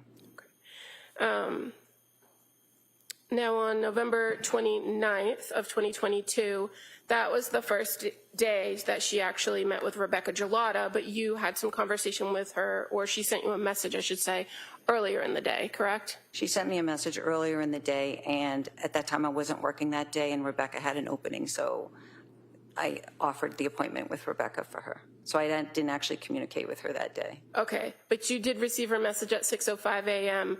Where she reported that at that point she took 15 Remeron and CBD and it only worked slightly.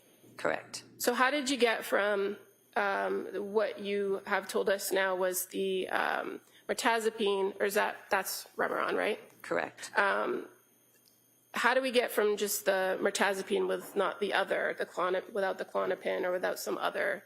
The Klonopin was an as-needed medication, so I honored her choice to be able to decide whether she wanted to take that or not. Okay. So after this panic attack, after the communication about the work form, she reports the next morning that she took the 15 of the mirtazapine or Remeron, and then she was having some sleep issues, right? Correct. And that she tried breathing meditation and muscle relaxation, but that she ended up having to take the Ativan. Correct. Now, had you had any conversation with her in this back and forth in these MyChart messages about whether Ativan was something that she should continue to take? It was understood that she wouldn't take it until I had that conversation with her. I was under the understanding that she wouldn't be taking it while taking the Klonopin.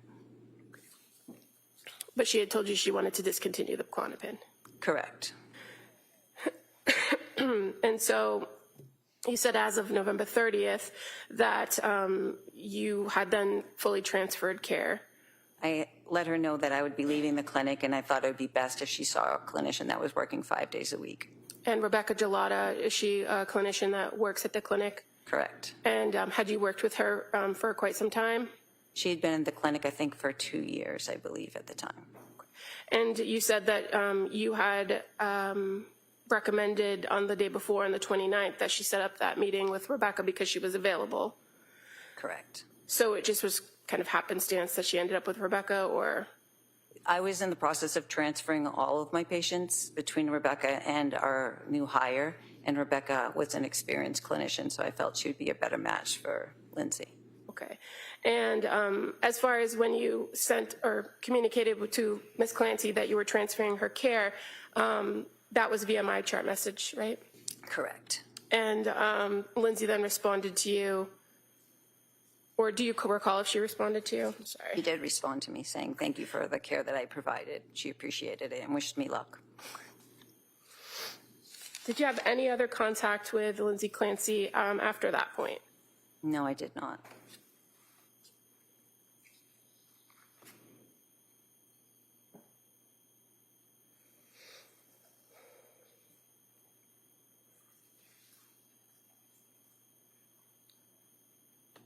And just to be clear, so when we were talking about moving from November 28th to the 29th in time, did you have a phone call with her outside the MyChart messages about that panic attack? Or do you recall having entering a progress note about that? I do remember entering a progress note about that. Okay. And that's when I told her to go for the run. I made the recommendation for the PHP.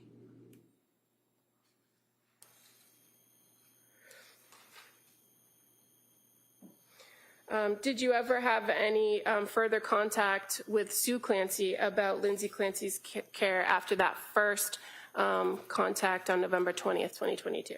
I don't recall that.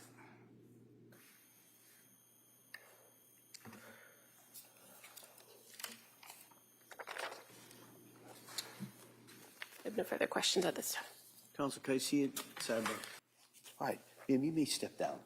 Thank you.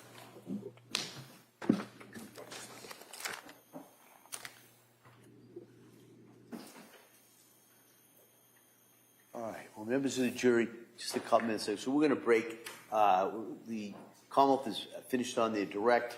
We're going to start with the cross-examination of this witness, but we're going to start that tomorrow. All right, so we're going to break till tomorrow. Remember my instructions. Don't talk about this case. Don't read about this case, or even similar cases in regards to this. Don't read anything. Don't take any field trips. Don't do any research. You kind of know what the instructions are. I'm going to ask you those questions. We'll come in. We might start. I'd ask you to be here ready to go at 9. There may be an issue I have to talk to counsel. It might cause a little bit of a delay, but we'll try and keep that minimized. We'll get you in here tomorrow. Okay? Great. Thank you for all your work, and I hope you have a nice evening. We'll see you tomorrow. Court, all rise. Jurors, closing no further, follow me.